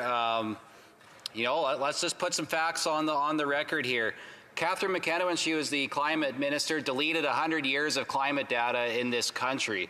And we can leave that up for debate as to why she did that. But so let's go to an organization that actually has been collecting data for a very long period of time. Let's use their data and see what it says. The National Oceanic and Atmospheric Administration in the United States has some weather data, and it says that this past March was only the 17th warmest in the last 130 years. And in fact, March was 2 degrees Fahrenheit colder than it was in 1905. Okay, so there is data out there that actually tells everybody that what he said was in fact a mistruth, Madam Speaker. So I'm just wondering what the member would have to say about that, the fact that there is actual real data set out there, because he didn't use any data in his arguments, but there are organizations that actually have it. The honourable member for Vaughan Woodbridge. I wish to thank the honourable member from Cypress Hills Grassland for their question. Through you, Madame la Présidente. I work with this colleague on the Natural Resources Committee. I have much respect for him. I know he does a great job representing his constituents, much like we all do and I do. And Madame la Présidente, there's just obviously a difference of opinion here in terms of looking at the data. As I cited in my speech, the EU Copernicus Climate Science Center in Europe just stated that we had the hottest March in recorded temperature history. Madame la Présidente, climate change is real, it's serious, it's a risk, and we owe it to our kids to leave a healthier and clean environment and a strong economy, and that's exactly what we're doing. Comments? The honourable member for Timmins, James Bay. Madam Speaker, when we had energy workers come to talk to Parliament about being part of a new energy economy and the need to have their voice at the table, the Conservatives shut them down. They shut down the IBEW, they shut down the construction workers, they shut down the building trades, they shut down the Canadian Labour Congress. When the Alberta Federation of Labour came, they wouldn't let them speak. When it came for coal workers who had been hurt in the transition, it was New Democrats who brought the coal workers because the Conservatives weren't interested in letting working people speak. I want to ask my honourable colleague, given the evidence that we heard from energy workers in Alberta who understood that there's a new future out there, why did the Conservatives shut them down time and time and time again to not let workers from the energy community speak? Good question. The honourable member for Vaughan Woodbridge. Madame la Présidente, je remercie mon... I'd like to thank my colleague for his question. We know that hardworking Canadians, hardworking middle-class Canadians, those union members out there that are whether they're working in building our cities or whether they're working in the oil sector, in the natural gas sector across this country, we know we're going to be supporting them not only today, but even and tomorrow and the day after to make sure they have the skills that they'll have for the jobs of tomorrow in the future sectors that they'll be employed in, including for many, many, many years to come in the energy sector, because we know we're going to need them and we're going to support them. And they're always welcome to come to the Natural Resources Committee or the committee that I'm at, because we need to hear their voice. They build this country, and God bless them, and they're always welcome. For a brief question, the Honourable Member for Don Valley East. Thank you very much, Madam Speaker. I want to thank the member for his words and bringing clarity to this House in regards to the different positions of different parties here. I know that not too long ago the Conservatives actually denied that climate change was taking place at a convention, and in the last election they flip-flopped and they actually had it as part of their pillar within their campaign platform. Can the member reflect on the different various positions and maybe shed some light on where the Conservatives are today when it comes to climate change? Answer from the Honourable Member for Vaughan Woodbridge. I wish to thank the member from Don Valley East for their question. I will say this, Madam the President, almost every single Conservative on the other side of the aisle, on the other side of this House, ran on a platform in the last election on putting a price on carbon, and shame on them for flip-flopping on such an important issue for Canadians and for the world to make sure we leave a strong economy and a healthy and clean environment for our kids. Shame, Madame la Présidente. Order, order. I want to remind members that if they have anything to contribute, they should wait till the appropriate time. And it seems that it's often the same ones that we have to keep reminding. So I would just ask members to please prevent this from happening.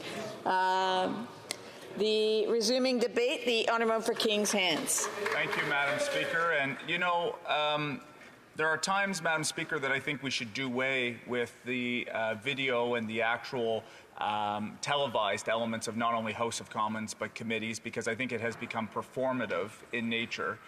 But then after watching and listening to the comments from the member from Miramichi, I'm actually quite glad that this is televised so that Canadians can see the way in which members of Parliament engage what is a really important topic around how we put forward credible plans to fight climate change, to reduce emissions, and to follow the science that has been very clear around the world. I have heard comments, particularly from the opposition benches, of course, today, that start to call into question about whether or not they believe there is an imperative to actually fight climate change and reduce emissions. And I look forward to their opportunity to ask me questions on that particular piece. I have about 10 minutes, Madam Speaker, and I think this is a really important national conversation about what are the mechanisms that we're going to do to be able to fight climate change. But let's get back to basics about why we're doing this. As I mentioned, the science is very clear that there is a global imperative to try to reduce greenhouse gas emissions and the global warming that is coming as a result. That goal, internationally recognized from countries around the world, is to try to keep global warming to 1.5 degrees or less, but certainly below 2. This is recognized as being an existential threat to the way in which we've been able to enjoy this planet and our communities and our country up until this place. So if we can agree that there ought to be something to be done to reduce emissions, and again, some of the comments from my colleagues here in this House raises the question about whether or not we're all on board on that initiative. But let's just assume we are for a minute, or the majority of Canadians are, because of course we know the majority of Canadians know that science is real and that climate change is real and that we need to do something. So how do we go about actually incentivizing that change? Madam Speaker, I would submit to you there are 3 ways to actually reduce emissions in this country. You can subsidize activities, whether it be new innovation or technology to try to bring down emissions. You can regulate the activity, or you can put a pricing mechanism and allow the ingenuity of the private sector and the markets to actually reduce emissions. Now, by the way, Madam Speaker, each one of those comes with a particular cost. If you subsidize the activity in question, there's a cost to taxpayers. If you regulate, for example, Madam Speaker, I'll give you an example. My home province of Nova Scotia, we have a goal of being off coal-fired electricity by 2030. The compliance costs associated with that objective comes with costs downstream to consumers. On carbon pricing mechanisms, the Conservative Party loves to talk about the price signal, the cost. They never talk about the way in which the money under the federal backstop is actually returned back to households, back to businesses. This is something that I think is missing from the actual entirety of the debate if we want to have reasonable, informed conversation about this.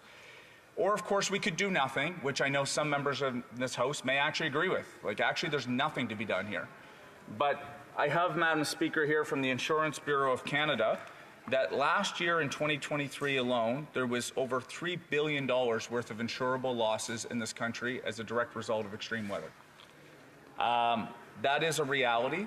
The cost of doing nothing, the science is clear. I don't think any moral imperative would allow us to do that, nor would the fact that this actually has true cost to Canadians today.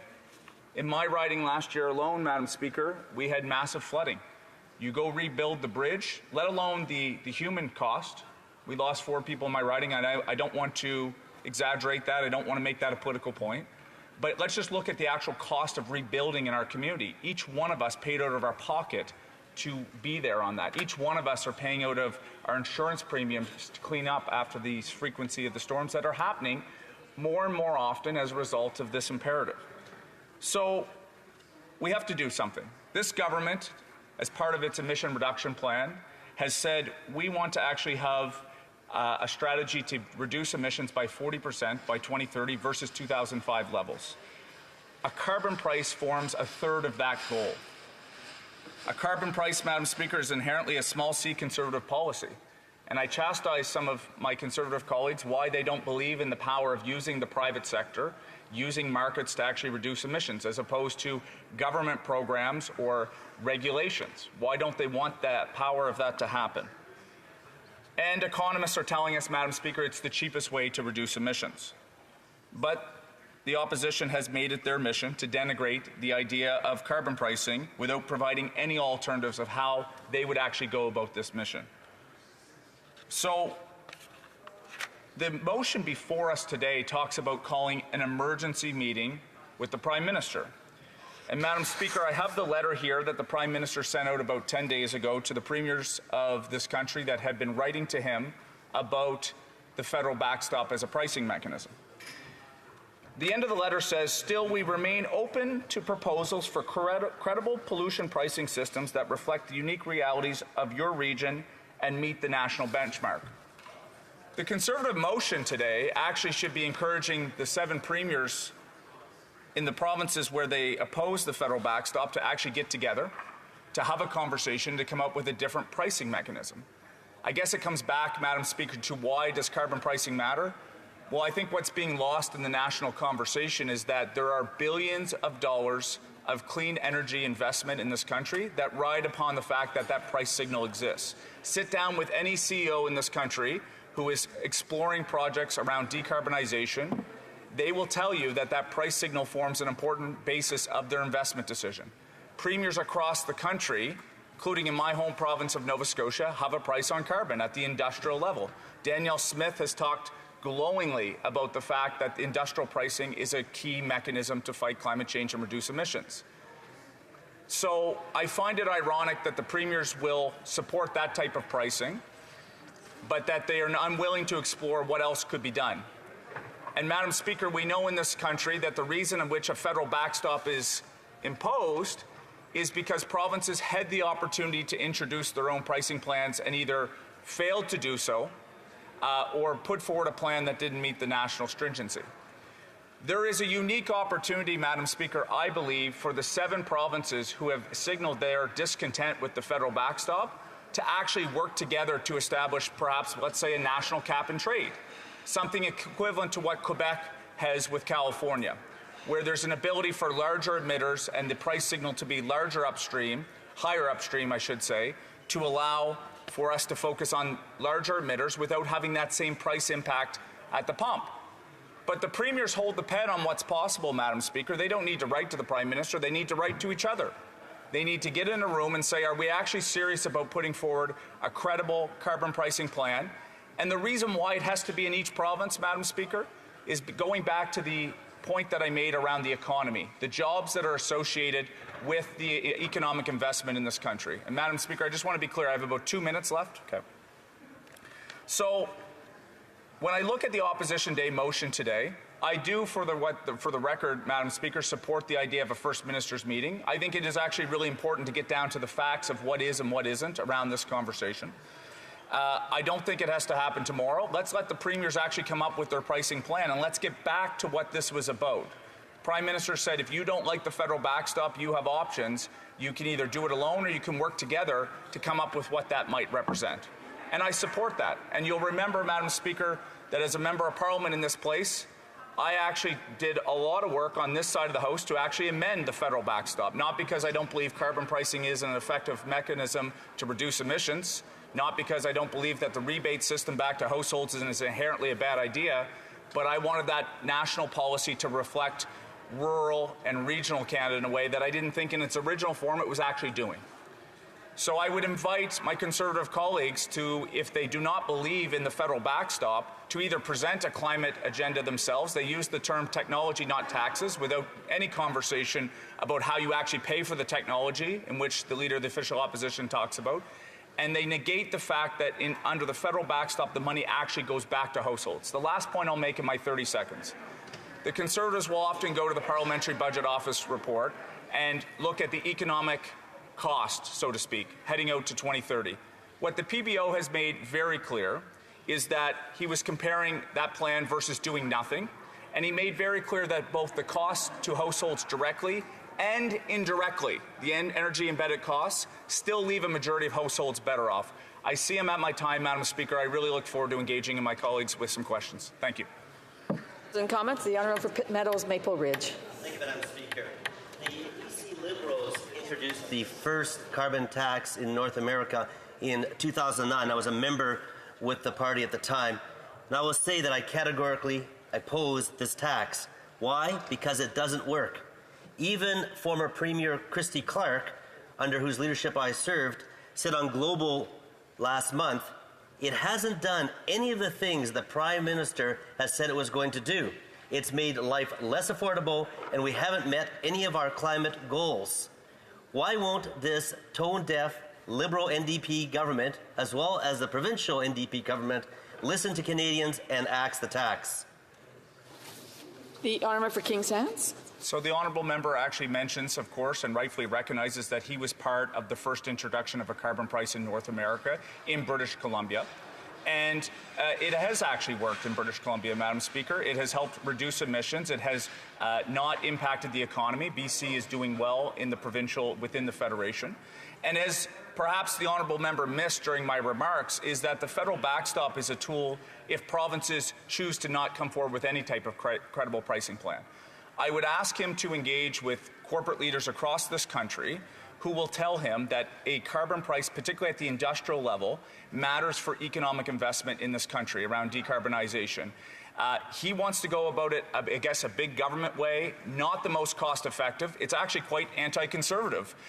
He wants to use a more expensive way to reduce emissions in this country because economists are clear that carbon pricing is the most effective way to do so. I guess he also wants government to decide as opposed to letting the private sector decide. Where have the Conservatives gone? Where are the folks on that side that actually believe in the private market? They're not really stepping forward at this point. Questions and comments? The Honourable Member for Nunavut. And I'd like to thank the member for his intervention. I wanted to, I'm so conflicted between two questions. One, to have him respond to the member from the Miramichi, basically blaming his own constituents for the wildfires and what the constituents should do at the next election so that they're not blamed for things that are not for them to be blamed about for the wildfires. But I'm more curious about what his response is to the parliamentary budget officer saying that Canada would have generated $4 billion in revenue on a windfall tax against the oil and gas company. But the Liberals voted with the Conservatives against it when the NDP made that motion. And I wonder if the member can respond to that and how this Liberal government will do better to protect families rather than protecting for-profit corporations that are benefiting from climate change. King's hands.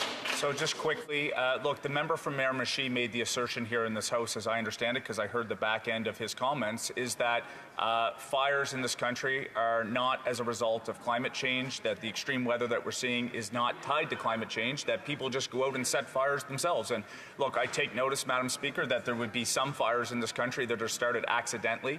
But the idea that all forest fires that we're seeing or the extremity of the weather that we're seeing has no connection to climate change is the most tone-deaf thing I think I've heard this entire week in this House, maybe in the last couple months. To address the other portion of the member's question about around having larger corporate entities, larger businesses in this country contribute towards programs that matter to Canadians, to contribute towards the programs that can help reduce emissions. I agree around the concept of saying, how do we make sure our larger emitters can actually be responsible for driving those investments, reducing emissions, and I do think we're at a time right now where corporate leadership needs to be cognizant and read the room. Time for a brief question. The honourman for York Simcoe. Brief question. Well, thank you, Madam Speaker. And if you can believe it, last week I went atop the CN Tower to see if I could see my riding of York Simcoe. And guess what? I couldn't. And we know rural Canadians are disproportionately impacted from the carbon tax, but my riding does not receive the rural top-up. The soup and salad bowl of Canada, Madam Speaker. It's unbelievable. So I wonder if my colleague could comment about the carbon tax disproportionately affecting rural Canadians and why we are not getting the rural top-up. A brief answer from the honourman for King's Hands. Sure. As I mentioned in my remarks, I fought very hard for his constituents and mine and all rural Canadians to actually get a higher rural top-up of 20%. That his party is actually standing in the way of right now in relation to rural Canadians. On the definition, he's absolutely right. There has to be a revisiting of what defines a rural community versus what isn't. But again, I know that honourable member is a good man. I encourage him to push the Conservative Party to actually put forward a serious climate plan because it is important in the days ahead. Resuming debate, the honourable member for Coast of Bay Central Notre Dame. Here. Thank you, Madam Speaker, and I'll just let you know that I'll be splitting my time with the member from Dauphin, Swan River, Nipawin. Madam Speaker, unlike Sleeping Beauty, who was awakened by a kiss of love, Canadians are waking up after 8 years of this NDP Liberal Prime Minister to find out that he's just not worth the cost. They're waking up with a Judas kiss. They've been betrayed, Madam Speaker. The Judas kiss, Madam Speaker, from this Liberal NDP Prime Minister. After 8 years, this Prime Minister, who promised sunny ways and sunny days, life has become dark and dreary for Canadians, and especially for the people of Newfoundland and Labrador. People of Newfoundland and Labrador have woken up to rent that's doubled, mortgages that have doubled, prices of food that have doubled, and gasoline that they can't afford. The costly coalition is going to make carbon tax on fuel that they need for the necessities of life go to 61 cents per litre. When you tax the fish and the food that fishermen and farmers grow and catch, and the truckers who transport the food, and the grocery stores that sell the food, you tax the consumers who buy the food. This out-of-control spending, Madam Speaker, that's also led to a housing crisis, is forcing more and more Canadians to food banks. Canadians like those in Gander, where the food bank is ran by Winston House, who I spoke to last week, and he's very concerned about how the demand for it at his food bank has risen by 44% in just 6 months. So he doesn't know where to turn. His volunteers are getting burnt out. Not only do the folks who volunteer at the food bank not know where to turn, the premiers don't know where to turn, Madam Speaker. They begged the Prime Minister to not raise the carbon tax by 23% on April 1st. Their pleas fell on deaf ears, Madam Speaker. So, you know, even provincial Liberals in Newfoundland and Labrador, led by Premier Furey, have now turned against the carbon tax after 8 years. So, with all their pleas falling on deaf ears, begging the Prime Minister not to raise the carbon tax by 23%, Premiers are now asking for an emergency meeting between the 14 First Ministers and the costly coalition Prime Minister. They want to discuss the ongoing carbon tax crisis, the recent 23% increase in carbon tax, and the plans for provinces to opt out of federal carbon tax and to implement reasonable measures to reduce emissions. The Premiers know, Madam Speaker, that carbon tax is just not working. Newfoundlanders and Labradorians know that the carbon tax is not working. There are just no options for rural Canadians to reduce their emissions by changing the things they do from day to day. Folks in Fogo, Madam Speaker, who need to drive to St. John's for a doctor's appointment, they don't have a choice but to drive. They can't take a SkyTrain, Madam Speaker. Fishermen from Lassie, who need to get their life raft service in Donovan's Industrial Park in Mount Pearl, they drive to St. John's, and also to pick up some fishing gear, they can't stop burning gas. So there's no option for those fishermen as well, Madam Speaker. So while the Premiers, including Premier Furey, who's lost his clout with the Prime Minister, beg for a First Ministers meeting to discuss carbon tax, what's the Prime Minister been up to? Along with his costly coalition ministers, they've been jet-setting around Canada, Madam Speaker, trying to sell their upcoming budget.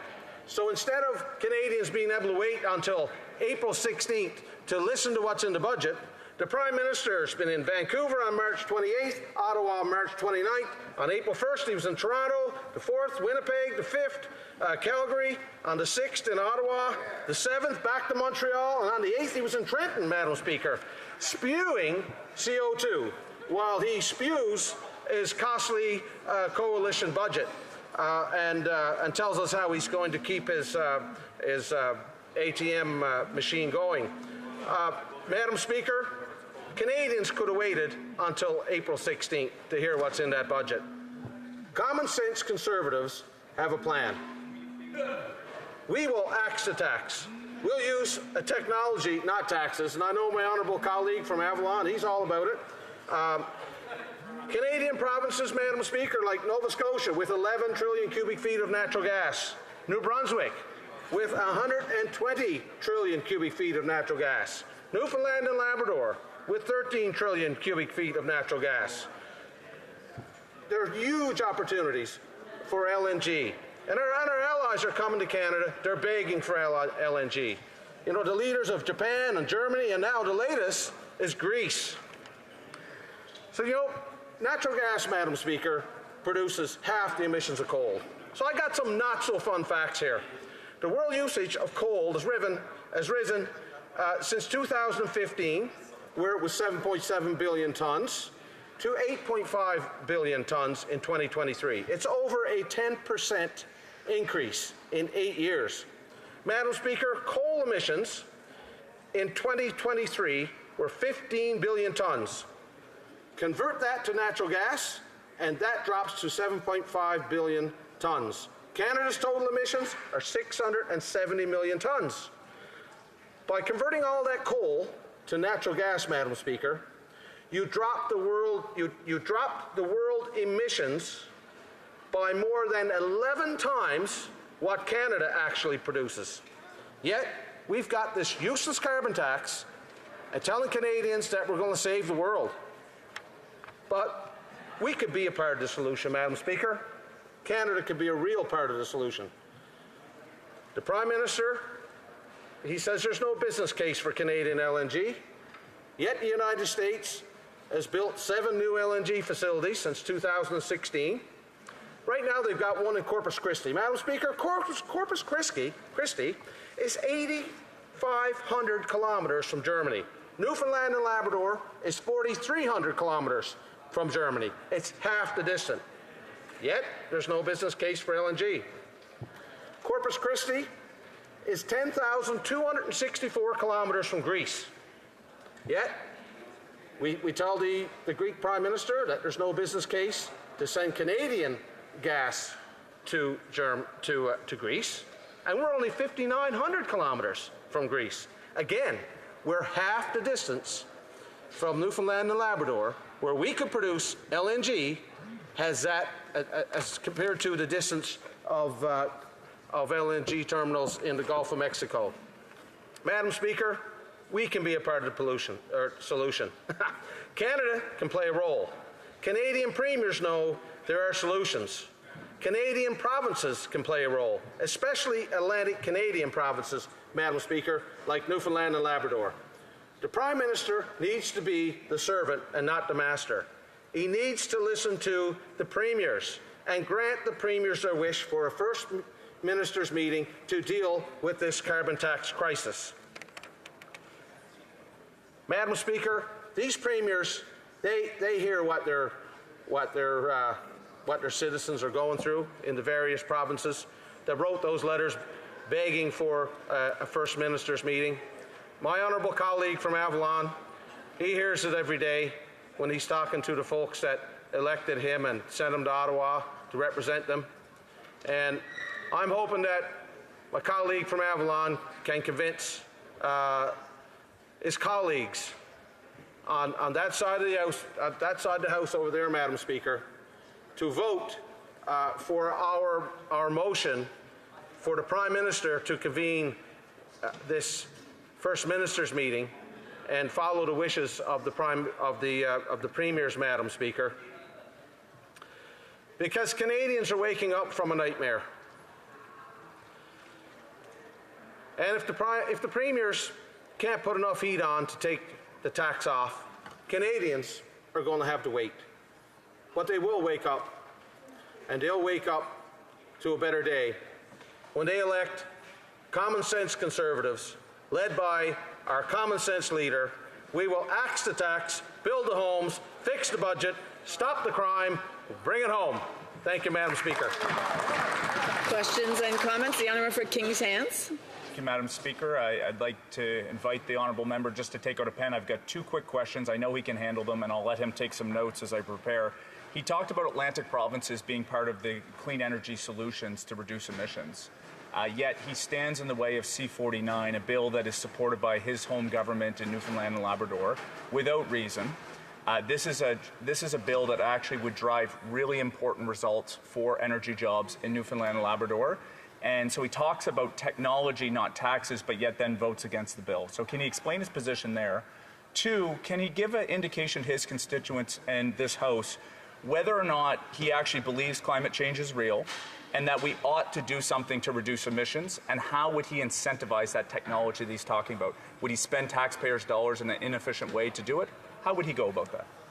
The honourable member for Coastal Bay Central Notre Dame. Madam Speaker, I appreciate the member from King's Ant's question there, but I'll start with his last question first. How are we going to incentivize? We don't need to incentivize natural gas. We can have the free enterprise invest in LNG, build pipelines, and send that LNG to countries in the world that are burning coal to get their emissions down really fast to half of what they produce right now. And in terms of Bill C-49, Madam Speaker, the fishing industry has grave concerns with Bill C-49, including about 6 fish harvesters groups that I've been consulting with that costly coalition did not consult with in the forming of that bill, and they're counting on us, Madam Speaker. The FFAW in Newfoundland and Labrador worked with us to build the amendments to Bill C-49 that his side voted down in committee 3 weeks ago, Madam Speaker. Questions and comments. The honourable member for Edmonton Strathcona. Thank you, Madam Speaker, and I would like to thank my colleague for his interventions today in the House. You know, he spoke about natural gas going to Germany.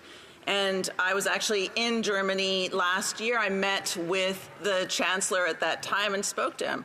And he made it very clear that in the short term, Germany is interested in natural gas, but in the long term, they're not. They're actually interested in renewable energies. And yet in my province of Alberta, I know it's on the other side of the country from the member, in my province of Alberta, Premier Daniel Smith has shut down $66 billion worth of investment in renewable energy. So I wonder if he agrees with her stance on renewable energy, with Daniel Smith's conservative stance on renewable energy, knowing the countries around the world want to see Canada move towards a greener energy grid. Thank you. Honourable for Coast of Bay Central Notre Dame. Madam Speaker, I'm not here to talk about the Premier of Alberta. I'm here to represent the people of Newfoundland and Labrador. And the people of Newfoundland and Labrador know that we've got 13 trillion cubic feet of natural gas lying under the Grand Banks and under the Labrador Sea, and that natural gas can go to Germany, where they're building steam plants right now that can be fueled by, in the interim, fueled by natural gas, Madam Speaker. And down the road, when we can have the green hydrogen, the hydrogen can replace the natural gas. But for now, the quickest way to get those emissions down is to use natural gas. And in terms of the green revolution, Madam Speaker, it takes over 18 years to greenlight a mine to produce the rare elements that are needed in the green transition. That government, with Bill C-69, is destroying our mining industry and our opportunity to take part in the green economy, Madam Speaker. Thank you. Questions and comments? Brief question, the honourable member for Langley-Aldergrove. Madam Speaker, I'd like to thank my colleague from Newfoundland and Labrador for his very thoughtful speech. All day we've been hearing from the other side of the House that Conservatives don't want to have a serious conversation about the environment, but when I hear a Conservative like the Premier of New Brunswick suggest that a lot of construction dialogue could be around liquid natural gas and combating global climate change in that way, I'm more optimistic. I wonder what my colleague thinks about the opportunity for good constructive conversation. Thank you. Answer from the honourable member Coast of Bay Central Notre Dame. Madam Speaker, we need to have good constructive conversations, and I thank my honourable colleague for his question.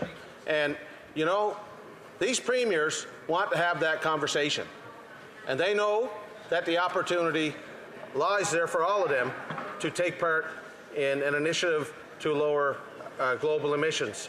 Premier Higgs just gave a great testimony talking about his province's vast amounts of natural gas and how he wants to get rid of the crazy regulations, reduce the red tape, and so that Newfoundland and New Brunswick can liquefy their natural gas and get it to Europe, get it to Greece, get it to India, and get it to China, and bring down their emissions fast. Resuming debate, the honourable member Dauphin, Swan River, and Nipawin, and I will have to interrupt him at one point. Thank you, Madam Speaker. For once, this Prime Minister has achieved unity among Canadians. He has united Canadians in opposition to his failed carbon tax. I can't recall the last time 70% of Canadians in 8 out of 10 provinces opposed a federal government's policy.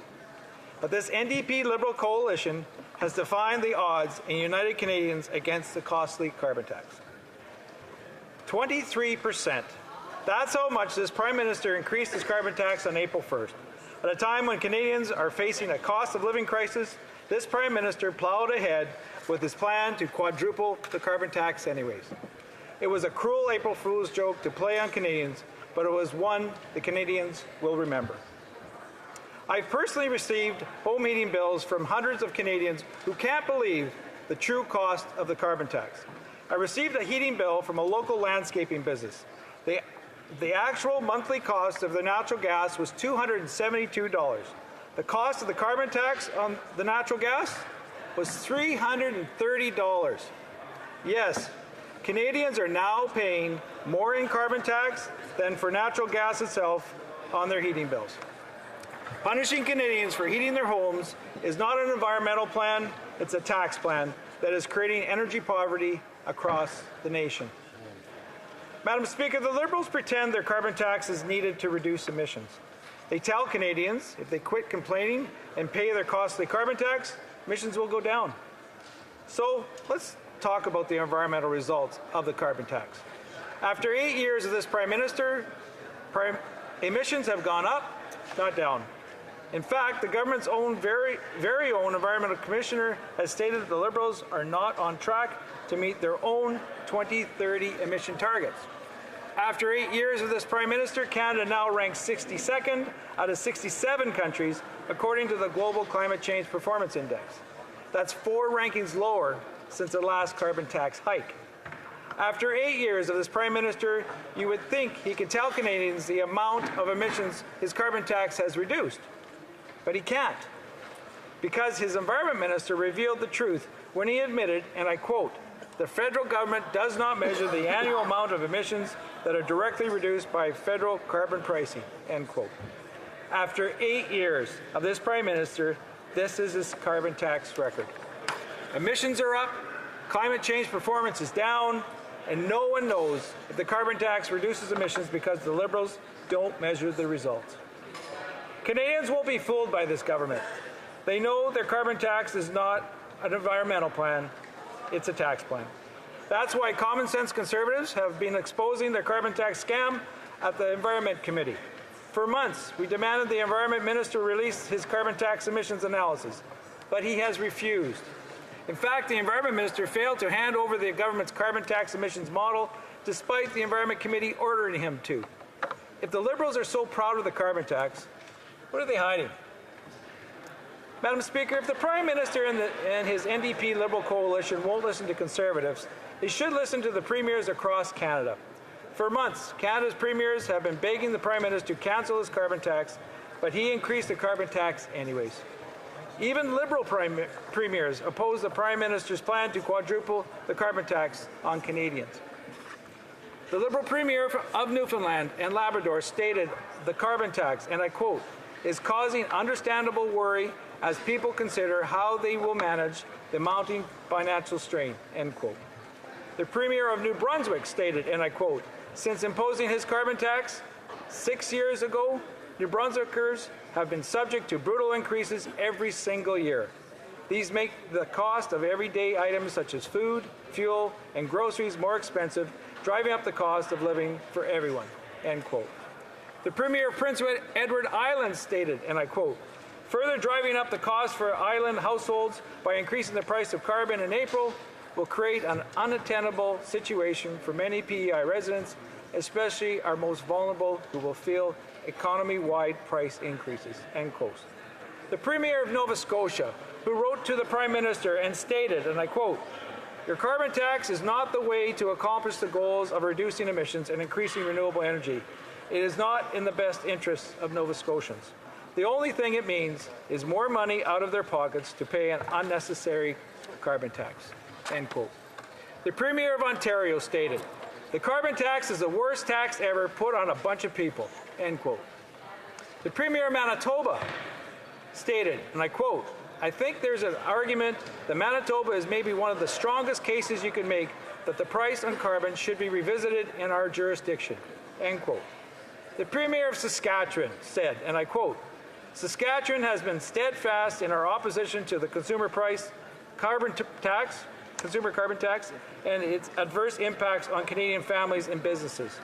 Addressing climate change is a priority for Saskatchewan, but ideological one-size-fits-all approach is ineffective, end quote. And the Premier of Alberta stated, and I quote, the carbon tax has contributed to increasing stress and financial pain for millions of Canadians, end quote. Madam Speaker, at what point does this NDP Liberal coalition put their ideology aside and listen to Canadians? If the Prime Minister truly believed in representing all Canadians, he would call an emergency meeting with Canada's premiers to hear their concerns on the carbon tax. That's what Conservatives are calling for today. That's why we put forward this common sense motion. It's disturbing that Parliament must vote for a meeting between the Prime Minister and the premiers, but we have no choice because this Prime Minister refuses to listen. What happened to the sunny ways and the openness this Prime Minister once preached? Madam Speaker, it is very easy to see why Canadian premiers have lost trust in this Prime Minister over his failed carbon tax, because he has continued to mislead them for 8 years. Before 2019, the Prime Minister's former Environment Minister promised Canadians not to raise the carbon tax over $50 a tonne. And then, after the election, the Prime Minister announced his plan to quadruple the carbon tax. In fact, the current Environment Minister is now refusing to rule out any further carbon tax hikes. I asked the Environment Minister if he could promise Canadians to not raise his carbon tax over $170 a tonne. He refused to answer. I wonder why. The Prime Minister also told Canadians they would get back more than they paid in carbon tax. But the government's own parliamentary budget officer proved that wrong. In fact, the majority of Canadians will pay more in carbon tax than they'll get back. No wonder the premiers across Canada have lost trust in this government's carbon tax scam, and no wonder they're demanding a meeting with this Prime Minister. It sure doesn't help when the Environment Minister punishes Canadians for driving their cars and heating their homes as he jets around the globe lecturing others. The hypocrisy is truly astounding, and the Canada premiers are right to call this government out. The honourable member will have 2.5 minutes the next time that this opposition day continues for debate after QP. I do want to remind members that are filtering in and some who are having conversations that to please take their conversations outside and to please be a bit more quiet when you're coming into the chamber so that the member statements can be heard. I just want to remind members again that take their conversations out. Thank you. The honourable member for statements by members, déclaration de député, the honourable member for Malpeque. Thank you, Madam Speaker. I rise today to extend congratulations to the Kensington Monaghan Farms Wild, who captured the Atlantic Major Under-18 Men's Hockey Championship this past weekend in Nova Scotia. This weekend's victory by the Wild followed an impressive performance in the Island Provincial Championships last month and marks the latest accomplishment in their highly successful season. For the first time in 20 years, an Island team will represent Atlantic Canada in the Under-18 Men's National Championships. And it's the first time in the Kensington Wild's history that they will represent Atlantic Canada at the National Championship. I would like to congratulate everyone involved for your accomplishments and hard work this season, from coaches to players to parents to volunteers and everyone who has played a part in this exciting year. You have made the entire island proud. We look forward to watching all of you represent Atlantic Canada at the TELUS Cup later this month. Thank you, Madam Speaker. Again, I want to remind members to please keep the tone down, have conversations on the outside instead. The honourable member for Red Deer Lacombe. Madam Speaker, recently Red Deer Polytechnic hosted a transformational celebration of a major gift of one of Canada's leading philanthropic families, the late Jack Donald, his wife Joan, and children John and Kathy. The Donald Family Institute for Health Tech Innovation will stand tall in the creation of an ecosystem where teams of experts, practitioners, researchers, faculty, and students will collaborate on a solutions-based approach to healthcare training, applied research, and economic diversification across Alberta. As matriarch, Joan Donald said at the unveiling, "As a family, we believe in supporting our community, and one of the best ways to enrich your community is to support education and health care." Jack and Joan Donald will continue to have an indelible positive impact on RDP learners, our community, the province of Alberta, and beyond for years to come. A celebration of Jack's life will be held at the Westerner on April 20th. To the Donald family, we say thank you for your commitment and love of our community, our province, and our nation.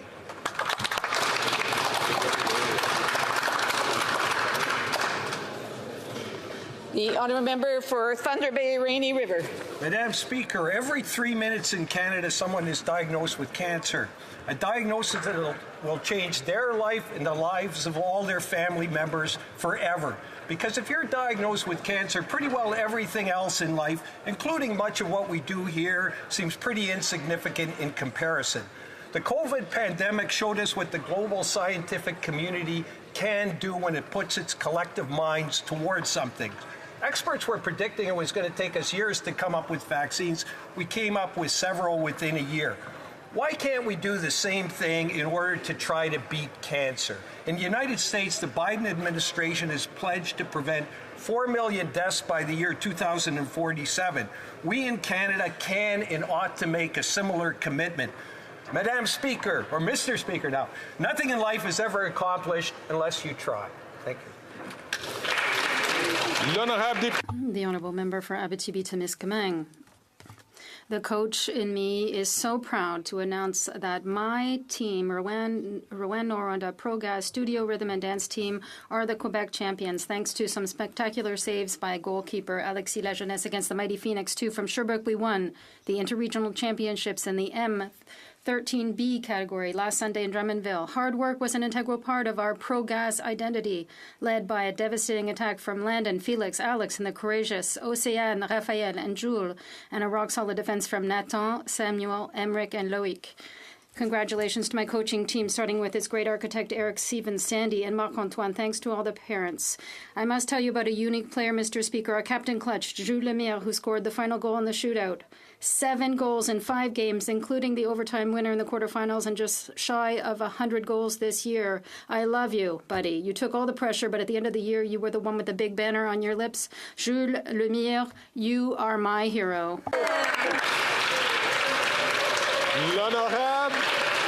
The honourable member for Orleans. Thank you, Mr. Speaker. I have the pleasure to tell you that yesterday the Minister of National Defence released our defence policy update. Our North, strong and free, a renewed vision for Canada's defence. This update includes an investment of $73 billion over 20 years and provides a clear plan to strengthen the foundations of the Canadian Armed Forces, defend our country and our global interests. We know that our Canadian forces and their families are at the heart of everything we do, and it's more important than ever to invest in them. That's why our plan commits $295 million over 20 years to establish a housing strategy, $100 million over 5 years to improve access to childcare for Canadian Forces personnel. This is an important update to give our troops the tools they need to defend Canada. Thank you. And a welcome and an honourable member from Durham.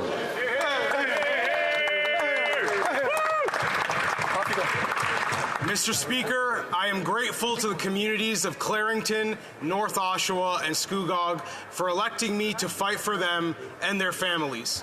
We are a diverse riding that brings together working class and middle class families from all cultural backgrounds. This is why I must oppose the NDP Liberal government's elitist ESG policies and divisive diversity, equity, and inclusion agenda. ESG and DEI are smokescreens, allowing big businesses and liberal politicians to create a false sense of progress while life gets harder in this country. Conservatives stand for all Canadians, no matter what you look like or where your parents are from.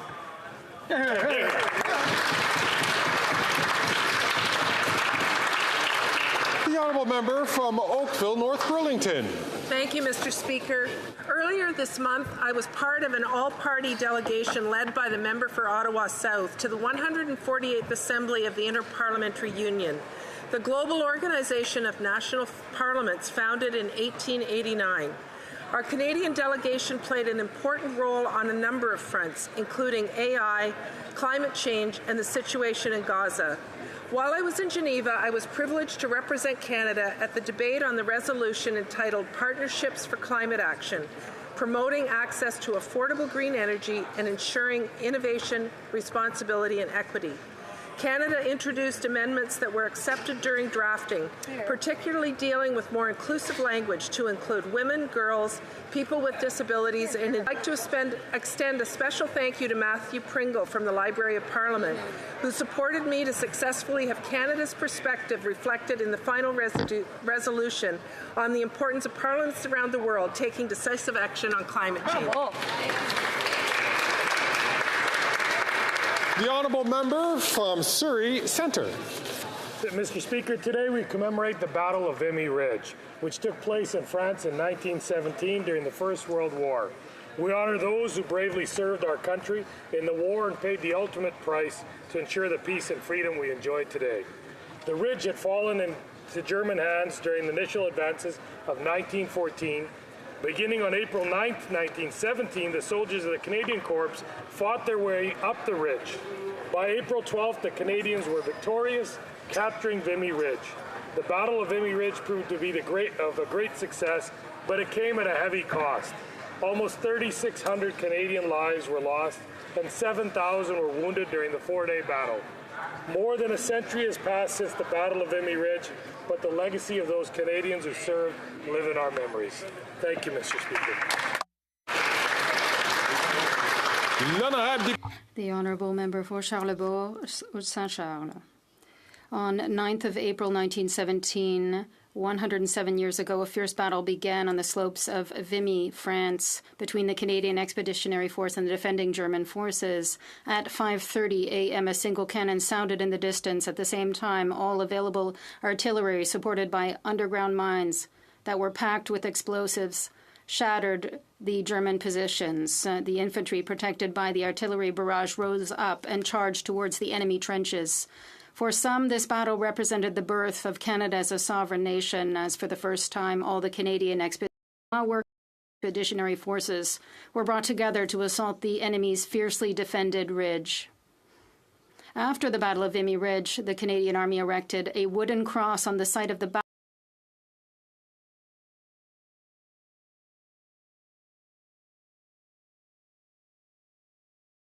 Worked the battle in memory of those fallen. When the Vimy Memorial was built, this cross was entrusted to the Guard of the Royal 22nd Regiment and placed at the Quebec Citadel. This cross is still used in ceremonies commemorating the Battle of Vimy Ridge as it is today. The Honourable Member for Ottawa-Vanier. Thank you, Mr. Speaker. I rise today to pay tribute to Benoit Pelletier, a published author, a distinguished minister in the Quebec government. Benoit played a crucial role in strengthening the ties between Quebec and Francophone communities across Canada. His bold vision and commitment to the Francophonie marked a significant turning point in our country's history. As minister, Benoit worked to promote Quebec's place within the Canadian Francophonie, leaving a lasting legacy for future generations. He was always committed to the defense of our language. The FCFA awarded him the Prix Boreal, a Boreal Award, and he was recipient of France's Ordre des Palmes Académiques for his commitment to education. He was a man who had heart, who adored the Outaouais, his adopted region. As a jurist and politician, he left an invaluable political legacy. His dedication as a lawyer and professor at the University of Ottawa inspired many students. Our thoughts are with his family and loved ones. Rest in peace, Benoit. The Honourable Member from Kenora. While Canadians are struggling to feed, heat, and house themselves, this NDP Liberal government went ahead with a 23% carbon tax hike on April 1st. And we already know that they're not worth the cost, Mr. Speaker. After 8 years, rent and mortgage payments have doubled. Their deficits are driving up inflation, and food banks received 2 million visitors in a single month last year, Mr. Speaker. Now, with Budget Day just around the corner, Conservatives are calling for a cap on government spending through a dollar-for-dollar approach, a plan to build homes, not bureaucracy, and we are calling on the government to axe the tax on food and farmers by immediately passing Bill C-234 in its original form, Mr. Speaker. That would support farm families and ensure that all Canadians can afford to put food on their table. It's clear that only common-sense Conservatives have a plan to make life more affordable and bring home lower prices for all Canadians. Well done. The Honourable Member from Peace River, Westlaw. Well, thank you, Mr. Chair. Mr. Speaker, after 8 years of this NDP Liberal government, Canadians cannot afford to live. Rent has doubled. The cost of owning a house has doubled. And this Liberal government is out of touch and is not worth the cost. This week, the Canadian Housing and Mortgage Corporation said that the problem's only getting worse, that despite all the photo ops and billions of dollars of promised spending, Canada is building fewer homes today than in the 1970s. This crisis is causing the Liberal government to keep hard-working Canadians from owning a home. By axing the tax, Conservatives will make all aspects of home ownership more affordable. We will balance the budget and bring down interest rates. We will cut red tape that keep communities from building homes and that Canadians can afford. Only common sense Conservatives have a real plan that will build homes for Canadians so that they can afford to live. Hear, hear. Hear, hear. The L'honorable député de Vaudreuil-Soulanges. The honourable member for Vaudreuil-Soulanges. My family and I celebrated my 12th year in remission from cancer, immensely grateful for the continued time we have together. And today, I am privileged to rise in this House to extend a heartfelt thank you to the team at the Canadian Cancer Society for the role they played in seeing me through my own experience and the support they've provided to countless more each and every day since 1938.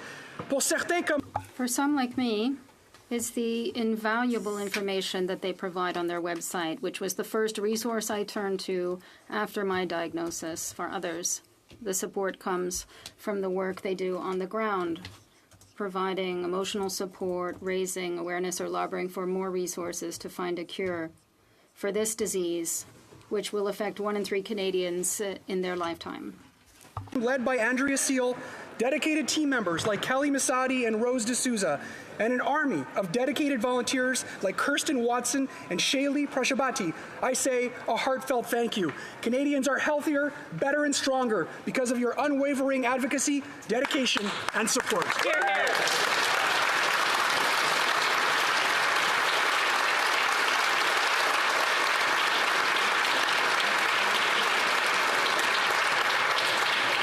The honourable member from Esquimalt, Saanich Sooke. Mr. Speaker, I rise today to stand with the community-based prevention services and the other dedicated organizations who serve those living with HIV/AIDS in calling on this government to deliver the funding necessary to eliminate HIV in the upcoming budget. The government's committed to having 95% of those vulnerable being tested, 95% of those tested receiving treatment, and 95% achieving viral suppression by 2025. But it's failed to meet its interim targets. Instead, rates of new infection are rising, not falling. New infections in Saskatchewan have increased by over 30% since 2020. Among Indigenous people in Saskatchewan, the rates of testing, treatment, and suppression are only 67%, 67%, and 68%. Rates of new infections are falling dramatically in other similar countries. All we need is an investment of $100 million annually over 5 years. Yet federal funding for self-testing kits ran out March 31st. Funding for outreach in Indigenous communities on the prairies also came to an end. Without investments in self-testing kits and community outreach, Canada will continue to fail at limiting the spread of new HIV infections.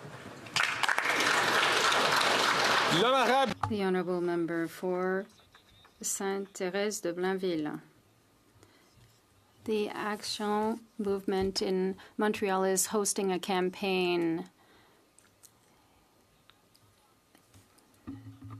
They are ensuring that all workers on maternity leave are not penalized unfairly by an archaic and outdated system. This is an illustration of the fact that it's time to update the system to end the discrimination that women are facing when it comes to the access to programs and to fix the wrong done to female workers. That is why in the Bloc Québécois we have been pushing for a long time for a reform for equality and for accessibility. It is time for this government to take action.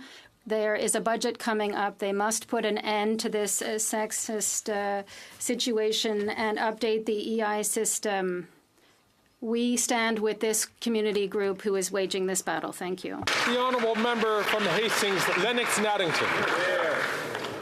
As Canadians know all too well, this Prime Minister has abandoned any pretense about fiscal stewardship, with his government racking up more national debt than all previous Prime Ministers combined. His record-shattering tax and spend agenda has driven up inflation and interest rates, increasing the cost of food, fuel, and housing. It has gotten so bad that leading economists are warning that the record-high spending may delay interest rate cuts. The common-sense Conservatives have a simple solution that can be implemented in next week's NDP Liberal government budget. The government ought to find $1 in savings for every dollar spent. This is reasonable and a simple lever that can be used to get their inflation under control. Mr. Speaker, after 8 years, Canadians are in debt, exhausted, and looking for relief. Let's axe the tax, build the homes, cap the spending, fix the budget. Let's bring it home. Yay!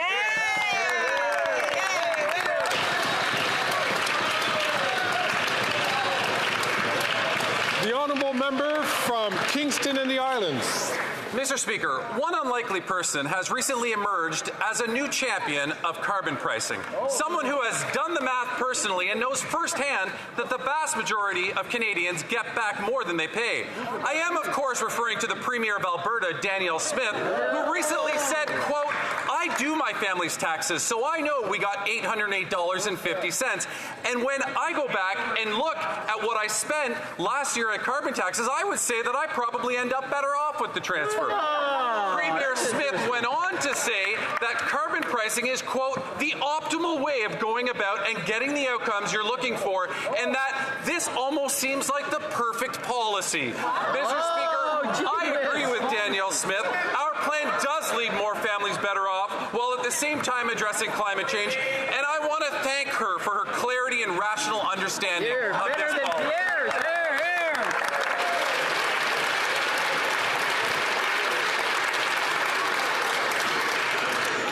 Questions orales, oral questions. The Honourable Leader of the Opposition. The common sense Conservatives want to axe the tax, build the homes, fix the budget and stop the crime. But this Prime Minister is simply not worth the cost. After 8 years, he's doubled national debt, which has led to rampant generational inflation, forcing 2 million Canadians to food banks. According to his own statistics, the Prime Minister has spent more on interest on that than on health. Why is he giving more money to bankers than to actual healthcare professionals? The Right Honourable Prime Minister. Mr. Speaker, quite the contrary. It's the Conservatives who continue to put forward austerity and cuts whilst we invest in nurses and doctors. We are here to invest $200 billion, Mr. Speaker, over the next 10 years in order to improve our healthcare system. We are here to deliver a national programme for food at schools to help children study with a full stomach.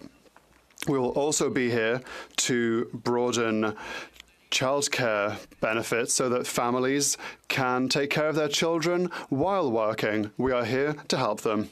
The Honourable Leader of the Opposition.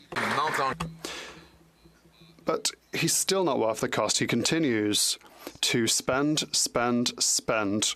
causing worst inflation levels. There are 2 million people that have to go to food banks every month. He's doubled the cost of housing, even after having spent $80 billion in housing. These are programs that balloon government costs and that butt into provincial jurisdictions. Will he finally meet our defend his inflationist and expansionist policy? The Right Honourable Prime Minister. We will continue to meet premiers to work on affordability for families. In order to work for housing investments in Quebec, for example, we've put forward $900 million for the House Building Accelerator Fund, and Quebec is doubling that money, meeting us halfway to build houses throughout the province. We are here to work hand in hand with provinces to fight against climate change, to fight against the housing crisis, and to invest in young people, invest in seniors. We will be here to build a stronger future whilst the Conservatives keep preaching austerity every single day. Common sense Conservatives will axe the tax, build the homes, fix the budget, and stop the crime. This Prime Minister is not worth the cost. Indeed, his carbon tax, which the Parliamentary Budget Officer has proven costs 60% of Canadians more than they get back in rebates, is now opposed by 70% of Canadians. Everybody understands that the tax is driving people to the food bank. That's why 6 premiers, including the Liberal Premier of Newfoundland and Labrador, have asked for a meeting. Will he agree to a televised carbon tax conference if he's so sure of himself on this issue?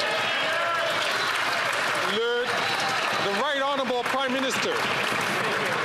Parliamentary Budget Officer has confirmed that 8 out of 10 families across the country get more money with the Canada Carbon Rebate attached to the price on pollution than it costs them. That's $1,800 arriving for a family of 4 in Alberta. It's thousands of dollars right across the country. These are things that are helping people with the high cost of living and groceries at the same time as we fight climate change. But Mr. Speaker, what would be also helpful is if we were able to deliver the doubling of the rural top-up to put hundreds of dollars in the pockets of Canadians, but the Conservative Party is blocking the legislation to double the rural top-up.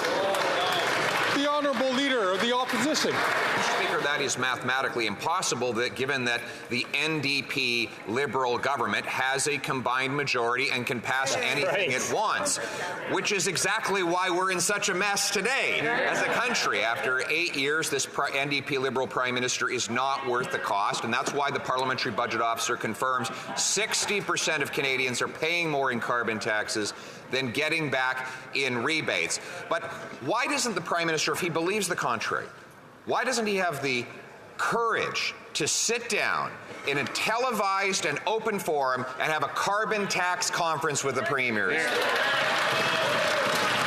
The Right Honourable Prime Minister. We did sit down with the premiers 8 years ago and established the Pan-Canadian Framework on Climate Change that both puts a price on pollution and puts more money back in the pockets out of 8 of 10 Canadian families in the jurisdictions where the federal backstop applies. That is a way of both fighting climate change and helping with affordability. Now, not only are the Conservative Party counting on taking away those Canada Carbon Rebate checks, they're arriving this coming Monday on April 15th. People will see in their bank accounts the Canada Carbon Rebate that puts more money in their pockets ahead of the costs associated with fighting climate.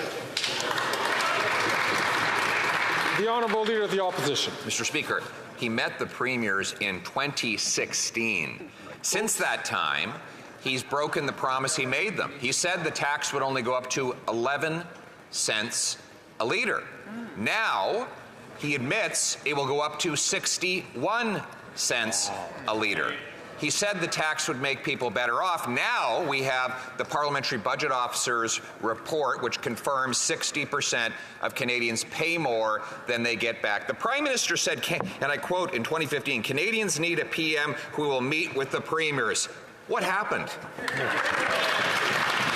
The Right Honourable Prime Minister. While the Conservative leader continues with his misinformation and disinformation, the reality is the Parliamentary Budget Officer said that 8 out of 10 Canadians do better with our price on pollution and the Canada Carbon Rebate. But speaking of misinformation and disinformation, any responsible leader that receives an endorsement and support from proven conspiracy theorist and liar Alex Jones would have immediately denounced that. But that's not what the leader of the opposition did. He did absolutely nothing because those kinds of endorsements fit within his political strategy.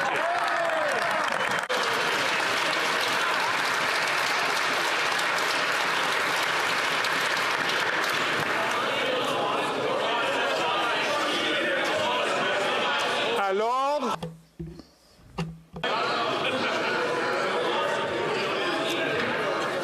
À l'ordre. Order.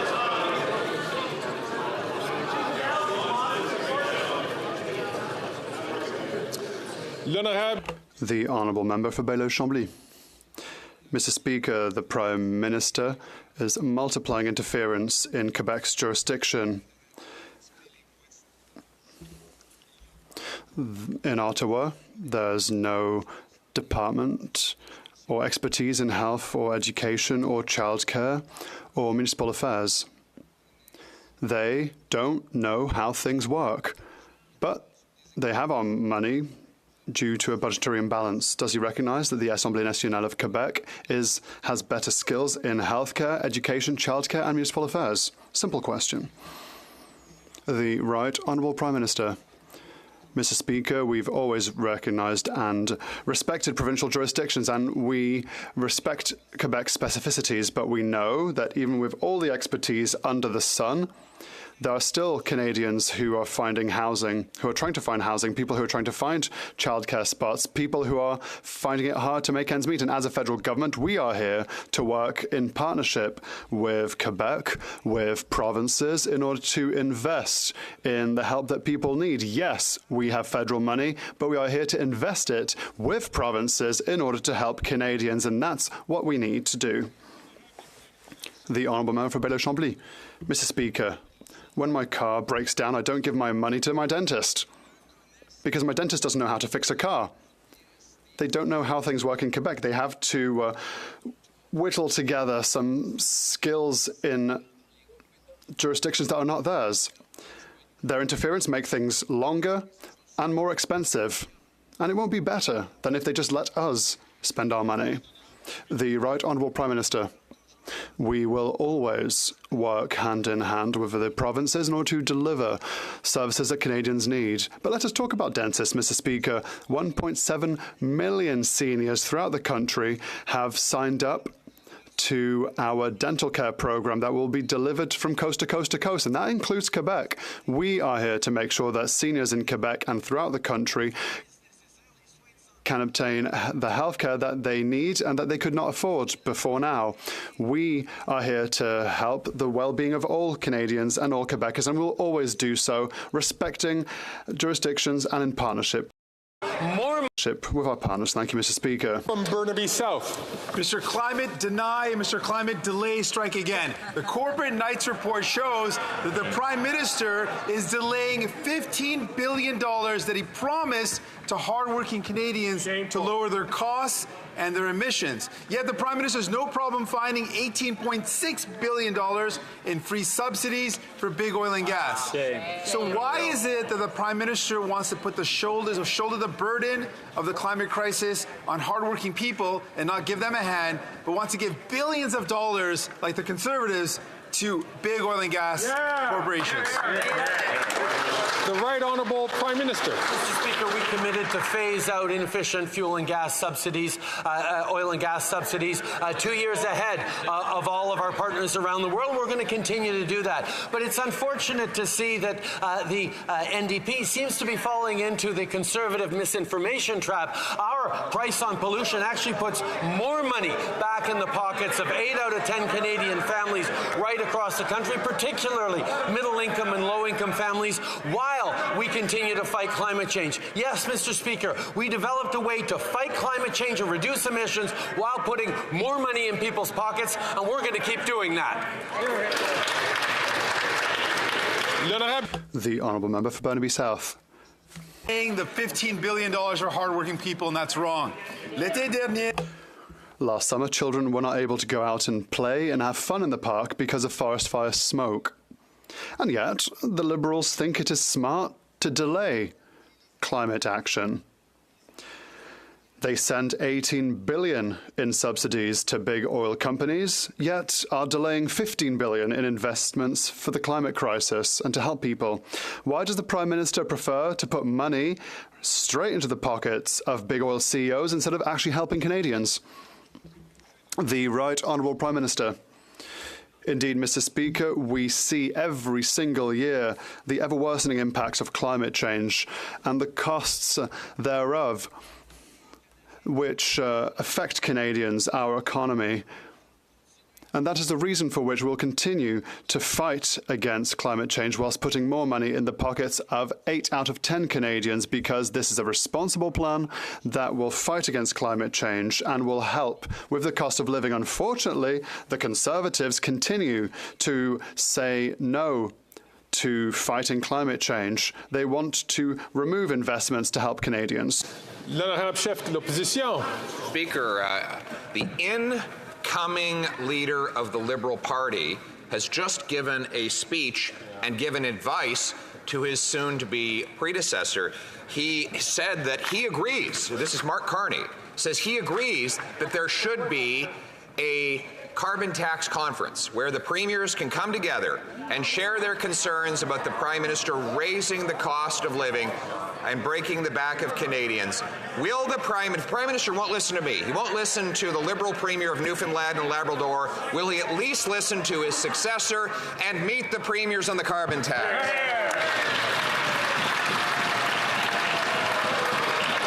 The Honourable Minister for Energy and Natural Resources.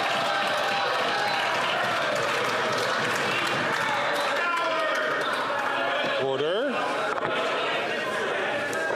The Honourable Minister for Natural Resources. Thank you, Mr. Speaker. Again, it is important for Canadians who are watching this debate to be careful about the misinformation being spewed by the Leader of the Opposition. It is important for a responsible government in this country to have a plan for addressing climate change and do so in a manner that enhances and addresses affordability concerns. That is exactly what the price on pollution does. 8 out of 10 Canadian families get more money back. 200 economists across the country agree with us. It is such a shame that we have a bunch of climate deniers over there who have no plan for the environment and no plan for the economy. I ask all members, please, to only take the mic, only take the floor when they're recognized by the Speaker. I'll recognize the Honourable Leader of the Opposition.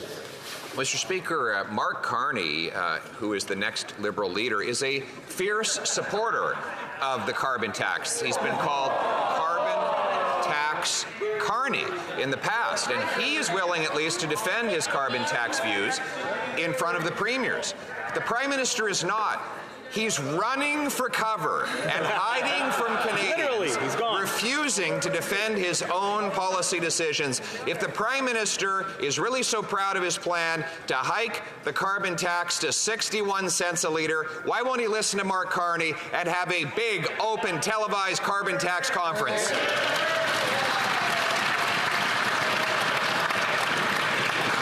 The Honourable Minister for Natural Resources. Thank you, Mr. Speaker. It's very interesting that the Leader of the Opposition seems so fond of Mark Carney these days, who actually, as you say, does believe in a price on pollution. Perhaps the Leader of the Opposition should listen to him.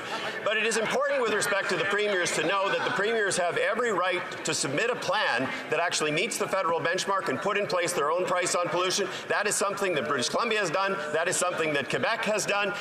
Mr. Speaker, Premier Moe was actually here recently and testified before the committee. And what Premier Moe said is he looked at alternatives to the price on pollution. He found every one of them to be too expensive. This from a guy who has no climate plan,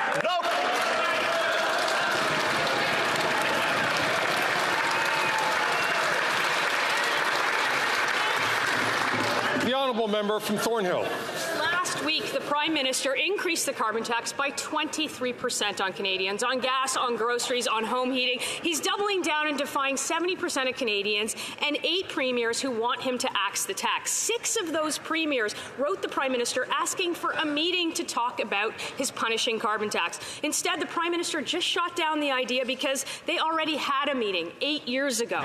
Can the Prime Minister tell us how many premiers he met in 2016 that are still in power today?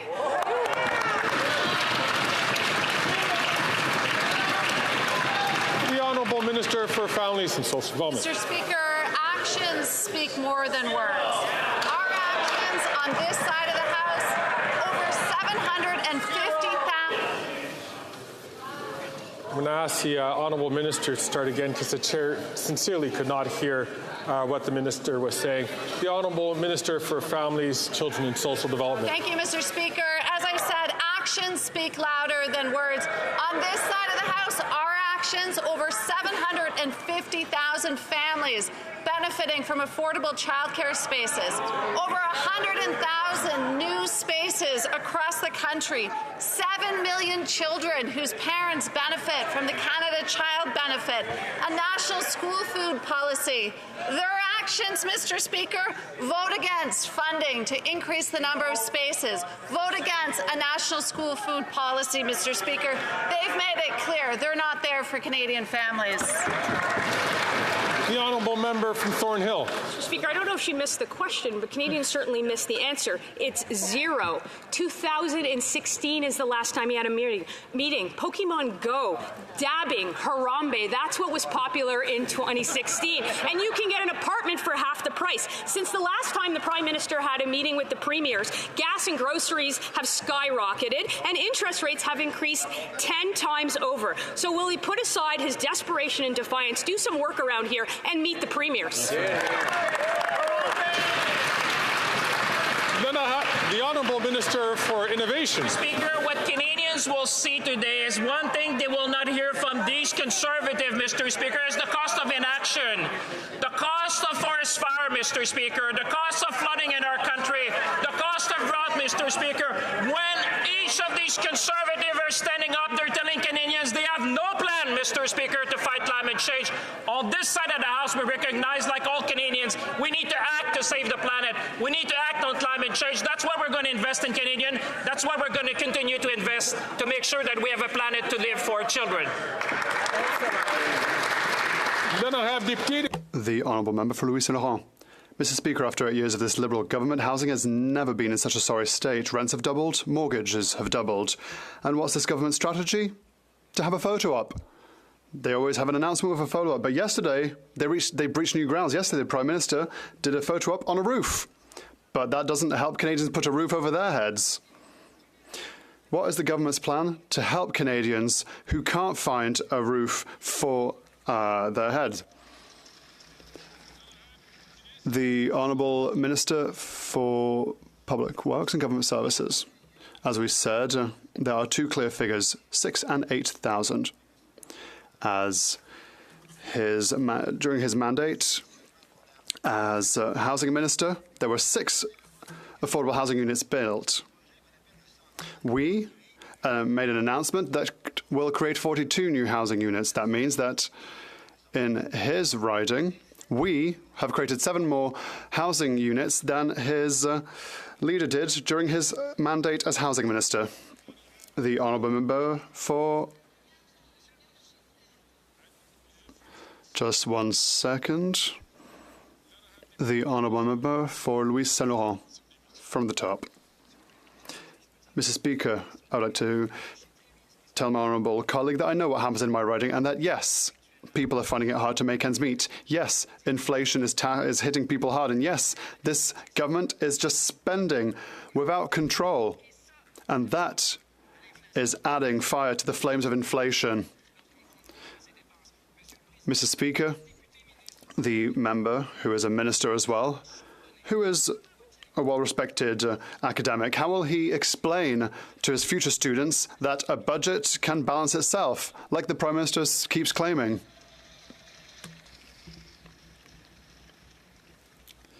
The Honourable Minister.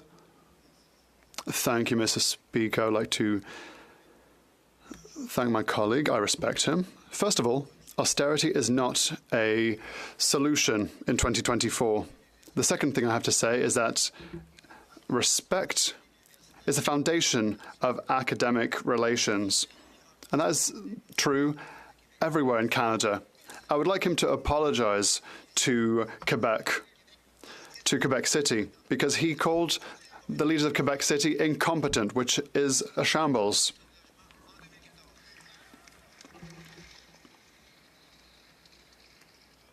The honourable member for Jonquière. New day, new interference. Today, it's the mental health of students that the Liberals want to manage. The same government that, let's not forget, is incapable of paying its own public servants through Phoenix. The same one that was unable to print passports. The same one that lost control of the borders and exacerbated the housing crisis. Imagine. The government now wants to manage the care offered to young people in distress. Are you reassured? Because I'm certainly not.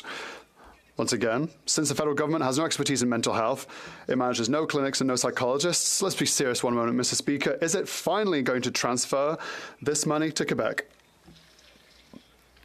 The Honourable Minister for Transport.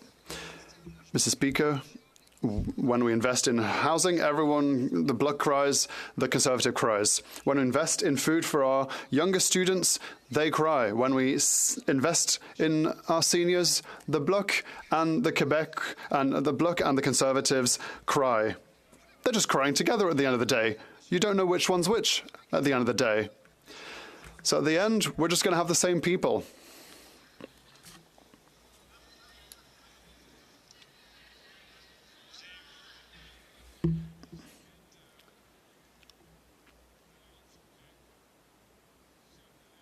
Dear colleagues, I would like to ask all members to make sure that language used be respectful and dignified in these halls.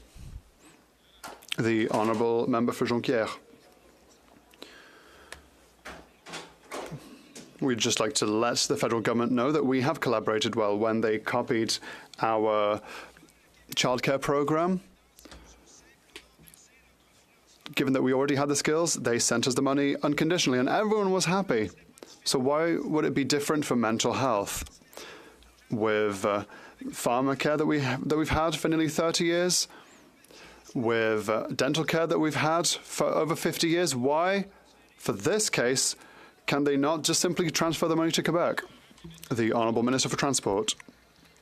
Mr. Speaker, the Bloc is never happy. We invest in housing, they're not happy. We invest in our children, they're not happy. We invest in food banks, they're not happy.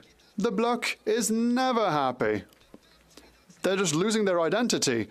They're being eclipsed by the Conservatives, who are doing their job better than they are.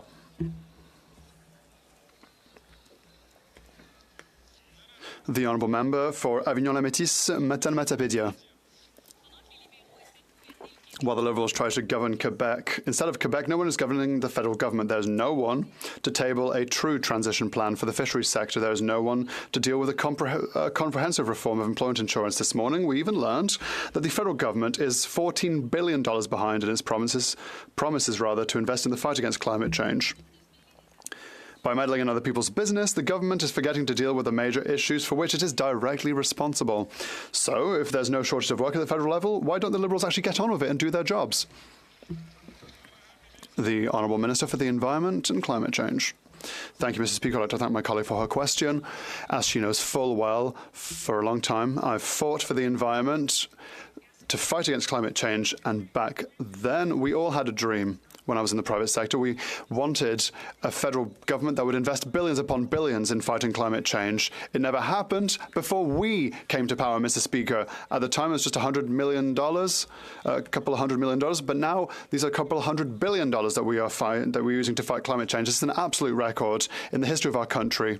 We are transforming the economy and jobs for decades to come, and in fighting our climate change. The Honourable Member from Regina, Wascana. Mr. Speaker, after 8 years of this Liberal NDP government, this Prime Minister is just not worth the cost. The Prime Minister raised his carbon tax 23% last week, driving up the cost of gas and groceries. Fortunately, Conservative Bill C-234 will exempt farmers' grain drying and barn heating from the carbon tax so food remains affordable. Will the Prime Minister lower costs on farmers and make food cheaper by passing Bill C-234 in its original form? The Honourable Minister for Natural Resources and Energy. Thank you, Mr. Speaker. Again, it's important to actually ensure that we're dealing with the facts. 97% of on-farm fuels are actually exempt from the price on pollution, and there is a rebate to address farmers and farm incomes on a go-forward basis. In Canada, 8 out of 10 Canadian families get more money back. In fact, Professor Dalter at the University of Regina, who the Honourable Member might want to go talk to, called out the Conservatives last week for misinformation. When Conservative leader and his ally and the Conservative leader's ally, Scott Moe, appeared before committee on the carbon price, journalists called his appearance a parade of nonsense and completely dishonest. Conservative slogans and misinformation do not help Canadians with affordability. The Honourable Member from Regina, Wascana.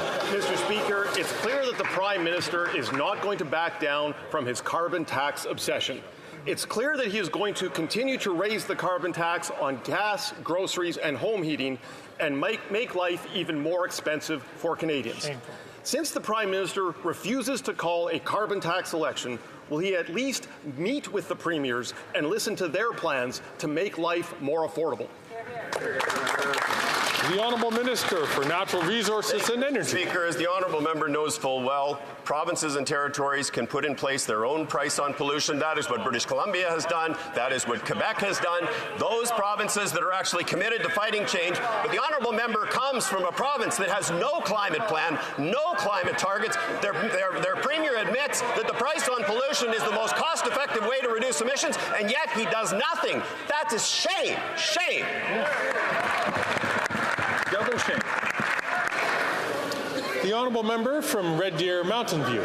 Mr. Speaker, after 8 years of this NDP Liberal government, Canadians are tapped out. April 1st saw Canadians hit with a 23% carbon tax increase by these Liberals. As a farmer, Mr. Speaker, I know the first-hand true impact of carbon tax bills on farm operations. The Prime Minister is not worth the cost. It's time to axe the tax on farmers and food and pass Bill C-234. Will the Prime Minister lower costs on farmers and make food cheaper by passing Bill C-234 in its original form? The Honourable Minister for Agriculture and Agri-Food. Mr. Speaker, I appreciate my honourable colleague's question, but it's important to remind my colleague, as a farmer, I'm fully aware that farmers are on the front line of climate change. And it's important to realize, Mr. Speaker, that farmers are devastated by massive storms on the prairie. Straw worth $300 a bale. That is crazy, Mr. Speaker. We have a plan to address climate change, and we have a Canada carbon rebate that refunds put more money in 8 out of 10 Canadians. We are addressing climate change and making sure the polluters pay, Mr. Speaker. The honourable member from Simcoe Grey. Mr. Speaker, while the Prime Minister tweets out sunny ways from his rooftop, food banks in Simcoe County are reporting a 100% increase in use. Last week at the Angus Food Bank, Director Heather Morgan told me that active soldiers from Base Borden are regular visitors. Let that sink in. Meanwhile, Liberals hiked the carbon tax by 23% and continue to delay common sense Bill C-234. Will the Prime Minister pass Bill C-234 in its original form and axe the tax on farmers and make food more affordable for all Canadians?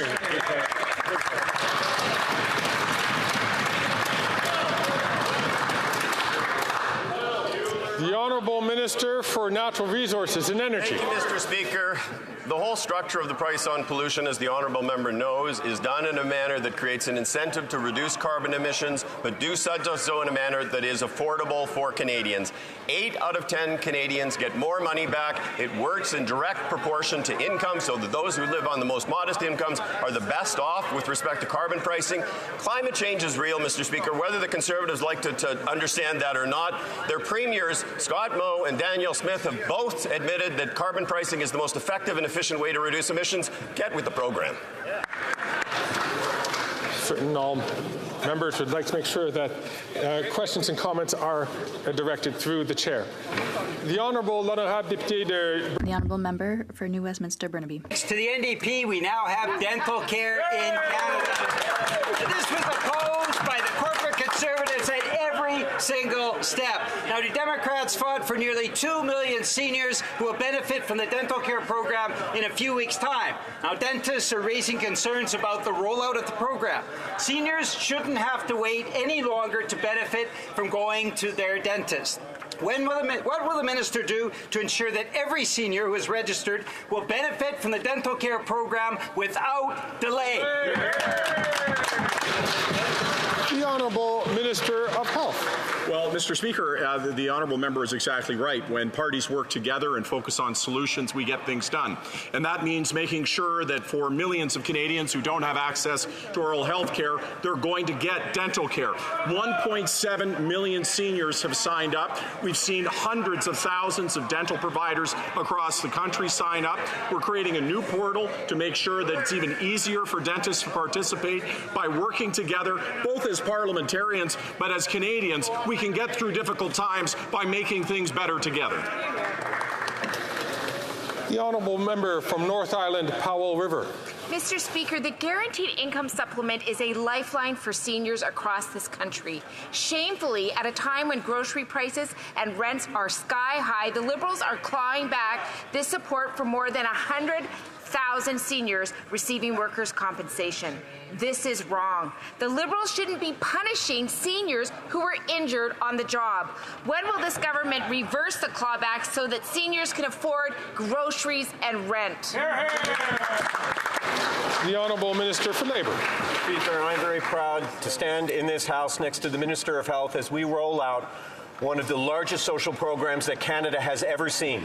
We are now up to 1.8 million seniors who are now registered for Canada's new dental program. This is something that will save lives. This is something that will restore dignity to the lives of so many seniors. And with so many seniors that registered up until the month of May, I look forward to more seniors enjoying the dignity of quality health care regardless of injury, regardless of birth rate. Thank you, Mr. Speaker. The Honourable Member for Saint Laurent. In 2017, our government released our defense policy, Strong, Secure, Engaged. Since then, the world has fundamentally changed. Russia has attacked Ukraine, the Arctic is more accessible to foreign actors, and the international rules that have kept us safe for over 75 years are increasingly challenged. As a member of the Standing Committee on National Defense, I have personally advocated for a modernization of our defense policy to better meet the needs of today. Can the Minister of Defense update this House on our government's work to update our existing defense policy? The Honourable Minister of National Defence. Thank you, Mr. Speaker. And I'd like to thank the member from Saint Laurent for a question. And I'm pleased to share with this House that yesterday we released our renewed vision for defence. Our North Strong and Free is a clear plan to build Canadian armed forces that will defend our sovereignty and protect our interests globally. It's a responsible plan, Mr. Speaker, that will support the members of the Canadian Armed Forces and help us grow their numbers. It's a plan to acquire and maintain the equipment and capabilities that they require to fulfill their mission. It's a plan to assert our sovereignty to defend our country and our continent. And finally, Mr. Speaker, it's a plan that makes us strong at home so that we can be strong around the world. The Honourable Member from Oxford. Mr. Speaker, after 8 years of this Liberal NDP government and their carbon tax, Canadians are struggling to put food on their tables. When you tax the farmer who grows the food and you tax the trucker who ships the food, you punish all Canadians who buy the food. Food banks like the Cambridge Food Bank are now seeing record-breaking demand. This Prime Minister's 23% carbon tax hike is not worth the cost. So will the Prime Minister lower the cost on farmers and make food cheaper by passing Bill 234 in its original form? The Honourable Minister for Housing, Infrastructure and Communities. Mr. Speaker, my colleague talks about putting food on the table. I'm proud to be part of a government that believes that hungry kids should have food on the table. I'm proud to be part of a government that's taking action to implement a school food program so those hungry kids are able to eat when they go to school. It's unbelievable to me to hear this rhetoric from the Conservative opposition when they have the gall to stand up and vote against putting food on the table for hungry kids. They talk a big game, but when they have a chance to do anything to put the food on the table for my constituents, they oppose at every turn. We'll do what it takes to help working class families and middle class families and kids when it comes to putting food on the table. The Honourable Member from Oxford. Mr. Speaker, that minister is so out of touch because here are the facts. After 8 years of this Liberal NDP government, we have a record-smashing 2 million Canadians using a food bank in a single month, with over 1 million more expected this year. Food banks like the one in Cambridge are now seeing dual-income families, full-time working Canadians, and our seniors lining up at the food banks. This Prime Minister is not worth the cost. Will this Prime Minister finally show some compassion and make food cheaper for Canadians by passing Bill 234 in its original form? Great job. The Honourable Minister for Families, Children and Social Development. The mums and dads across this country that we've been helping, I worry for them, Mr. Speaker. The Leader of the Opposition has been very clear, and his actions are all we need to know, all we need to point to. We point to their opposition of a motion and a vote to support a national school food program. Can point to their opposition and a vote to oppose expanding funding for more childcare to help families out. Mr. Speaker, their actions are clear. They will cut, cut, cut. The The honourable member from Miramichi Grand Lake. Mr. Speaker, after 8 years, the NDP Liberal government and the Prime Minister's 23% carbon tax is not worth the cost. The Prime Minister doesn't understand. If you tax the farmer who grows the food, you end up taxing the family who buys it. People are struggling in New Brunswick. 40 to 50 military families need to visit Gagetown Food Bank just to feed their kids. Now, UNB had to create their own food bank to feed their students. Will the Prime Minister lower costs on farmers and make food cheaper by passing Bill 234 in its original form? The Honourable Minister for Housing, Infrastructure and Communities. Mr. Speaker, it's hard to take seriously the Honourable Member's criticism when he and his party voted against a pay raise for the men and women who serve this country in uniform. When we go to this chamber every day, we have an opportunity to stand up for policies that help middle-class families put food on the table. When we cut taxes for the middle class and raise it on the wealthiest 1%, they voted against it. When we stopped sending child care checks to the wealthiest people in this country so we could put more in the pockets of 9 out of 10 Canadian families, they voted against it. And now they want to justify their climate denialism from taking hundreds of dollars from families who live in our communities. It's not right, Mr. Speaker. We're going to do what it takes to help people. Yes. Hear, hear. The honourable member from Selkirk Interlake Eastman. When you tax the farmer who grows the food and you tax the trucker who hauls the food, then you hurt the families who buy the food. Things have gotten so bad under this Liberal NDP carbon tax coalition that military families stationed in Borden and Gagetown are having to be using food banks. And troops training right here in Ottawa are relying on food donations from college staff. After 8 long years, this Prime Minister isn't worth the cost. Will the Prime Minister lower the cost on Canadian farmers and make food more affordable for all Canadians by passing Bill C-234 in its original form immediately? The Honourable Minister for National Defence. First of all, Mr. Speaker, let me respond to, because I share the concern about the welfare of every member of the Canadian Armed Forces. You know, we work very hard to make sure that our forces receive all of the supports in housing and in financial supports that they require to do the important mission that they perform for all of us in this country. And, Mr. Speaker, we recently negotiated, for example, a very substantial pay raise because they've earned it and they deserved it. And that's why it was such a huge disappointment when that member and all of his colleagues voted against the money for that pay raise. Mr. Speaker, we have a responsibility in this House to support the men and women who protect our country. The Honourable Member for Lac-Saint-Jean. Mr. Speaker, imposing visas on Mexicans was necessary, but the federal government had promised that it would not affect workers. Now, Eastern Quebec is reeling from delays in the arrival of temporary foreign workers in the fishing and processing industries.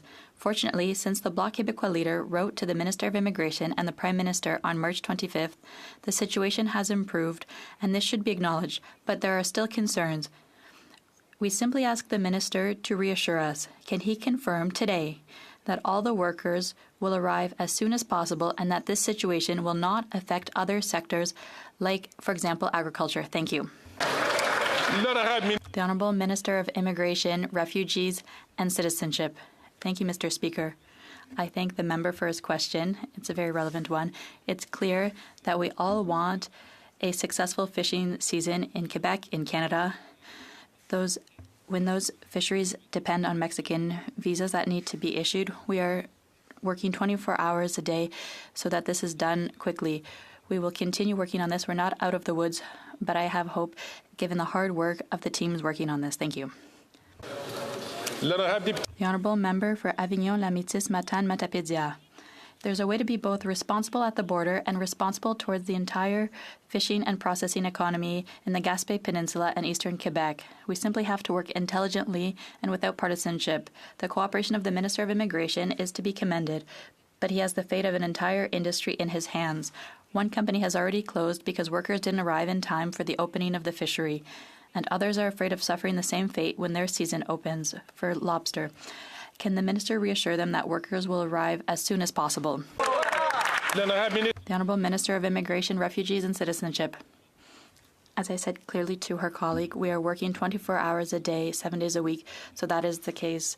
And imposing the visa on Mexico, which the Bloc Québécois called for, which is important, which we need to continue to underline, insofar as there are workers who have to have their passport stamped in Mexico, it has to continue. They need to do it with third parties who are helping those factories.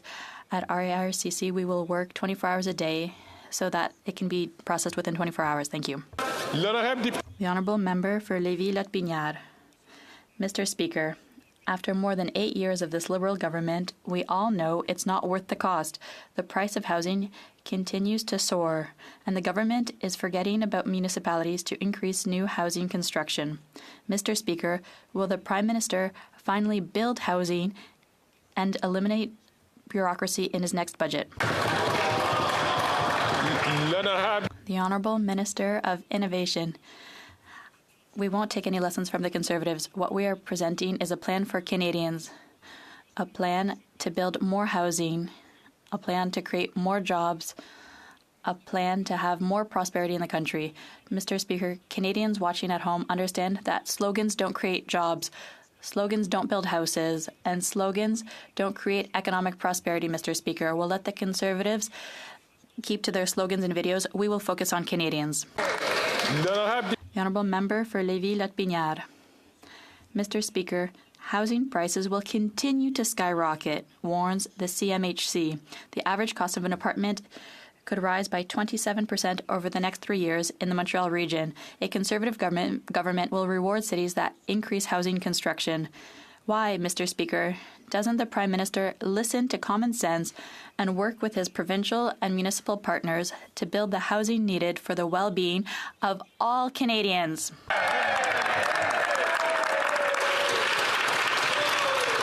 The Honourable Minister of Innovation. Thank you, Mr. Speaker. People laugh at home when they hear the Conservative members talk about cooperating with municipalities. The last time the Conservative leader spoke to the Mayor of Quebec City, the Mayor of Montreal, he insulted them. Is there anyone who thinks that cooperating is about insulting others? In 2024, it's about cooperation. That is why we put forward a plan to build more housing, help more people, create more prosperity. That's how we work in the interest of Canadians. The Honourable Member for Portneuf-Jacques-Cartier. Mr. Speaker, I'll talk to you about another scandal. After 8 years of this Liberal government, the number of homeless people is increasing everywhere in Canada at a rapid pace. Let's take the example of Saint-Jérôme. According to a Radio Canada article, Isa, a newly homeless woman, said, "There's always my daughter who could help me, but I don't want to be a burden on her." Can this government have a little heart? My question is simple, Mr. Speaker. Will this Prime Minister finally do everything possible to build housing and stop piling on the bureaucracy in next Tuesday's budget? The Honourable Minister of Housing, Infrastructure and Communities. Mr. Speaker, it's essential to invest to build housing. We are making investments with Quebec to build affordable housing.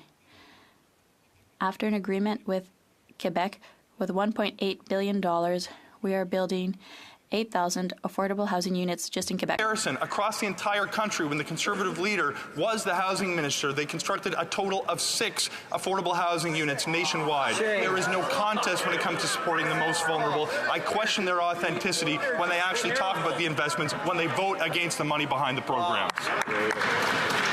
The Honourable Member from Davenport. Mr. Speaker, residents in Davenport are concerned about the fact that the Conservative Party wishes to cut their Canada carbon rebate. For most Canadians, each penny counts. The members of my riding depend on these checks. Can the Minister of the Environment and Climate Change explain to the House how these Canada carbon rebates reduce emissions and how these checks help Canadian families? The Honourable Minister of the Environment and Climate Change. I thank my colleague for her question and also for her efforts in French. I'd like to highlight that starting on Monday, the Canada carbon rebate will increase on April 15th for a family in Ontario, $280 4 times a year.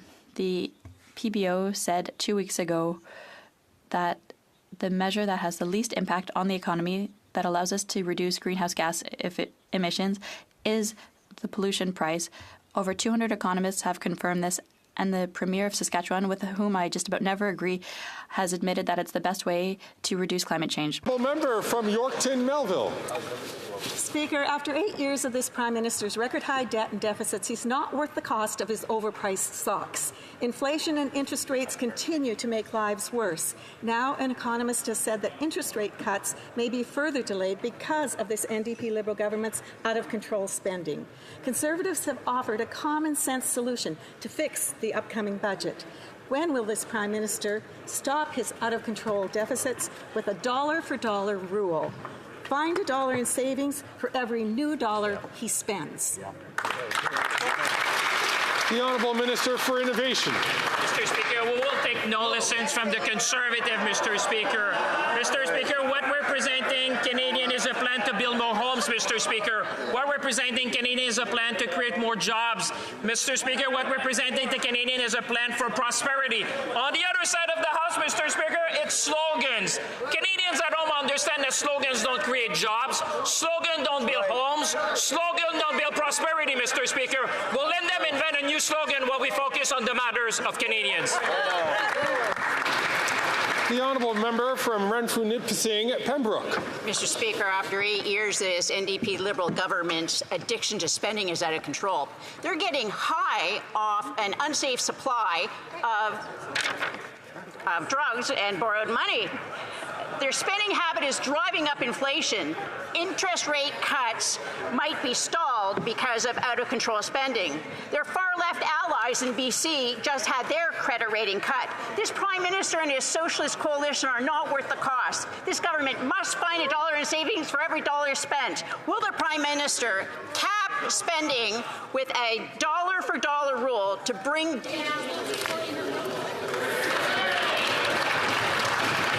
The Honourable President of the Treasury Board. Mr. Speaker, the member opposite continues to ask questions but not really focus on what her party has continuously done, which is vote against measures to support Canadians time and time again. 120 votes prior to the holidays, all-night voting, voting against children, voting against supports for families, and voting against our military, Mr. Speaker. So we will take no lessons from the Conservatives in terms of supporting Canadians because our government will always be there for them. The Honourable Member from Chatham-Kent, Leamington. After 8 years of this Liberal NDP government, this Prime Minister continues to demonstrate that he's not worth the cost. This government has added more to the national debt than all previous Prime Ministers combined. Yes, combined. And now a leading economist has stated that interest rates cuts are being delayed because of this massive government overspending. Wow. Will the Prime Minister cap government spending with a dollar-for-dollar rule, which finds $1 of savings for every dollar of new spending, so that interest rates come down and people can stay in their homes? Great job, Dave. Great. The Honourable Minister. Mr. Speaker, let's look at the facts. Inflation is at 2.8%, down 2 months in a row below 3%. AAA credit rating, Mr. Speaker, and just in the last 9 months, a food program for students in school. We're going to make sure that there's homes built across this country. How did that member and his Ontario colleagues vote when it came for the plant in St. Thomas? How did they vote when it came to support the Ford plant? They voted against. We're here for Canadians. That's what they expect. We're going to do that each and every day. The Honourable Member from Calgary Skyview. Mr. Speaker, we know that folks need to be connected, especially in rural, remote, and Indigenous communities in Alberta. It allows access to education, jobs, healthcare services, and innovation that otherwise would be unreachable. Unfortunately, for 10 years, the Conservatives failed to prioritize investments in connectivity. Because of their lack of action, communities in my province have been left out of those opportunities. The good news is that our government is tackling this issue head on. Can the government tell us what progress has been made towards connecting Albertans to affordable quality?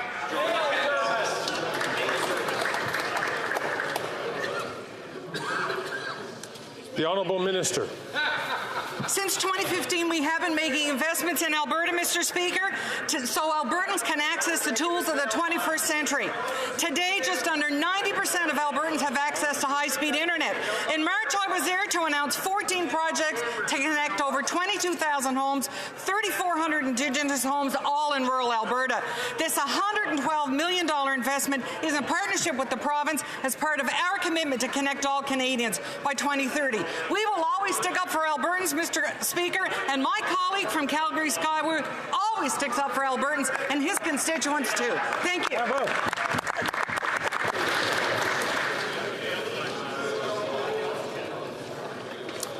The honourable member from Victoria. Mr. Speaker, Canadians are experiencing the brunt of the climate crisis, with damage caused by flooding and the fear of wildfire evacuations. Oh well, the Liberals are rewarding the very people who are getting rich off it. Liberals gave over $18 billion to rich oil and gas companies last year. And today, we found out they broke $15 billion in climate promises. They announced $15 billion just for the photo ops. Why is it that the Liberals have no problem rewarding Canada's biggest polluters, but they won't invest in our children's... The Honourable Minister for the Environment and Climate Change. Thank you, Mr. Speaker, and I thank my honourable colleague for her question. As she knows, I was an environmental activist for many years, and in my years, we could only dream of a federal government that would invest tens of billions of dollars in the transition to fight climate change, to create the jobs and the economy of the 21st century, Mr. Speaker. We have committed more than $100 billion since 2015 in the fight against climate change. That's not double what had been done before. That's not 4 times more than had been done before. That's not 10 times more. It's 20 times more. Wow. That has never been done before in Canada in terms of investment to fight climate change and create the opportunities of the 21st century. Bravo, bravo, bravo. The honourable member from Skeena Bulkley Valley. Mr. Speaker, many Canadians were let down when the Liberals suddenly ended the Greener Homes program. And yesterday we learned that over $1 billion promised to that program went unspent. Wow. Meanwhile, across Canada, hundreds of people built their careers and their businesses on providing service as part of Greener Homes. They were urged to do that by this government. Now they feel like the rug's been pulled out from under them. Some of them are selling their equipment. Why has this minister left these important clean energy workers in limbo? Here, here. The Honourable Minister for Energy and Natural Resources and Energy. For the question and for the discussion that he and I had at the airport on this particular subject, and I think we are intending to meet more about it going forward. The Greener Homes program was indeed very successful. We actually utilized all of the funding early, and thus we have closed the portal. But we have also announced we will be moving forward with a new program that will be focused on folks who live on modest incomes, enabling them to make deep retrofits moving forward, to reduce carbon emissions, and to enhance their energy savings on an ongoing basis. And we are very much committed to putting that in force. We have reached the end of question period. I would like to take a moment to make a statement concerning the question of privilege raised by the member for Central Okanagan, Similkameen Nicola. Yesterday, on Monday, April 8, 2024, the member raised concerns on the government responses to order paper questions. As indicated by the member in his comments, I signed these responses when I was the parliamentary secretary to the Prime Minister. So that no conflict of interest may be perceived, I will recuse myself from this matter, and I will not comment further on this. I have asked that the Deputy Speaker rule on the question of privilege. He will therefore return with a ruling in a timely manner. All right, everybody. Like and subscribe to the channel. Anyone that's new, I am shutting down the stream now because I'm going to go enjoy the wonderful weather that we're having while we have it. So we'll see you tomorrow and have a wonderful evening.